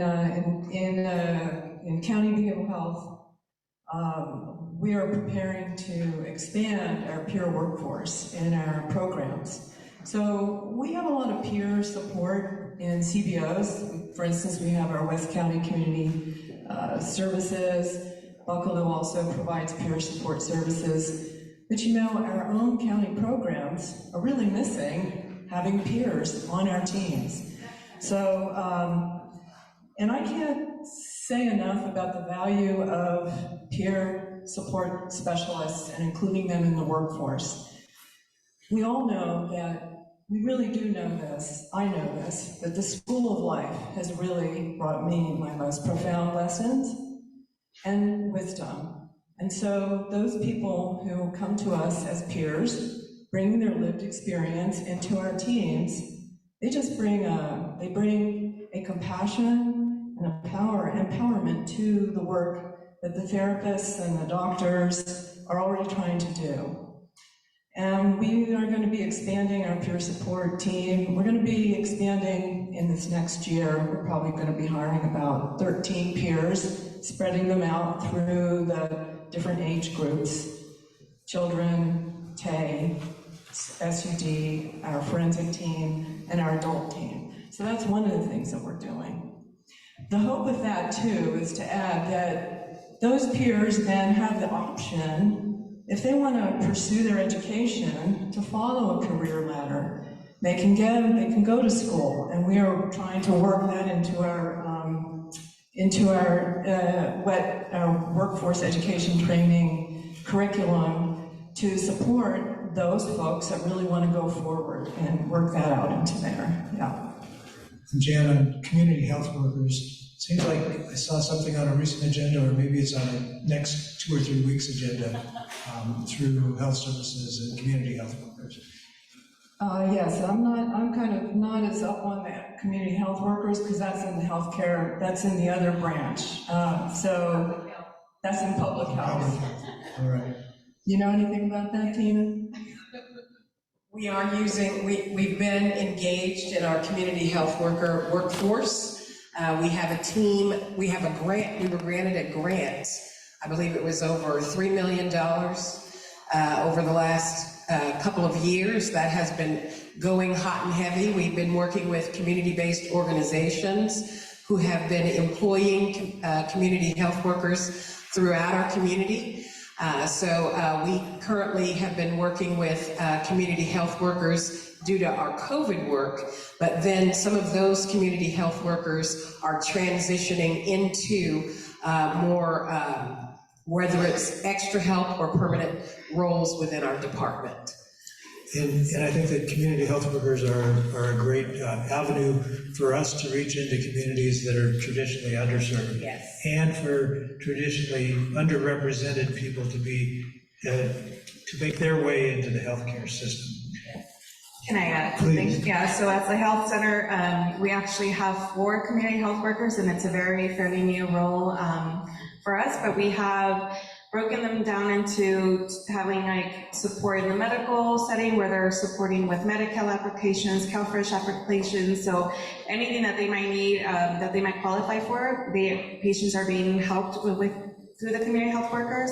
And we have 2 that are also part of the behavioral health program, they are much more focused on connecting with community-based organizations so that they can really close the loop on some of those social determinants of health that are identified during a visit. So if there's any housing, financial, or any sort of need, food insecurity, they can be referred to our community health workers, and they can be referred to a community-based organization or help them apply for services. So that's currently how they've been supporting us at the health center.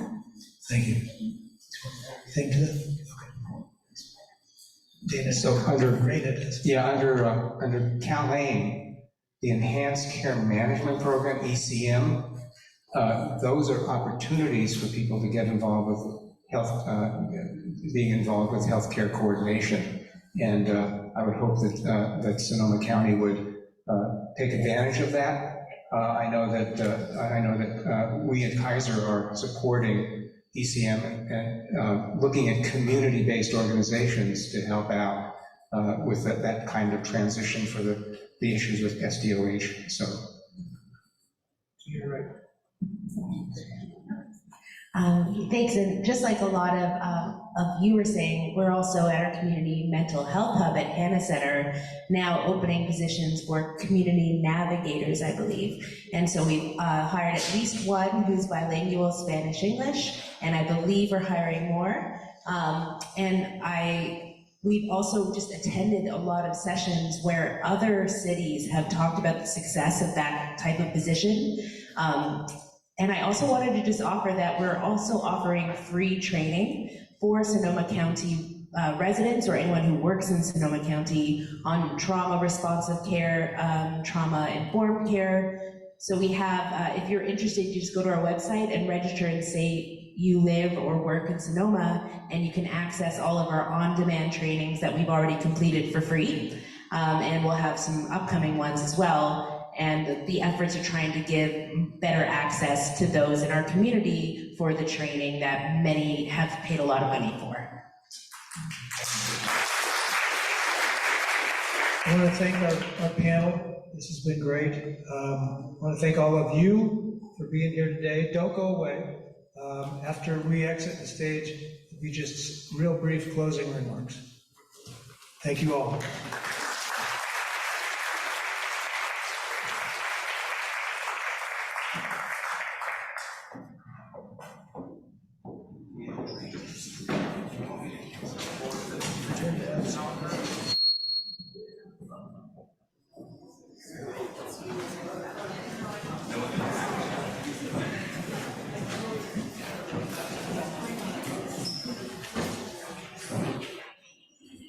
Okay, I'm going to ask Chair Coursey to join me for closing remarks. And before Chair Coursey has the last word, I would like the entire Department of Health Services staff to please stand up or wave your hand if you're already standing. I know some have had to leave, But I just want to say thank you for everything you did to contribute to the success of today. Thank you so much to Social Changery for all of your hard work and for helping us to make today a success also. Thank you so much for helping us put together the food and helping us organize and send out all of the invites. But this could not have been possible without the best staff in Sonoma County. So I know I've got some of my colleagues in the room, but I have the best staff in Sonoma County. So again, I want to say it has been just an extreme pleasure spending the entire day with you to discuss and talk about and visit around these incredibly important topics. But we're not just going to stop here. We are going to take the feedback that you've shared today. Thank you, panel, for all of the input and the feedback that you shared on the stage today, all of the important questions. We're going to take all of this collective feedback that we've heard today.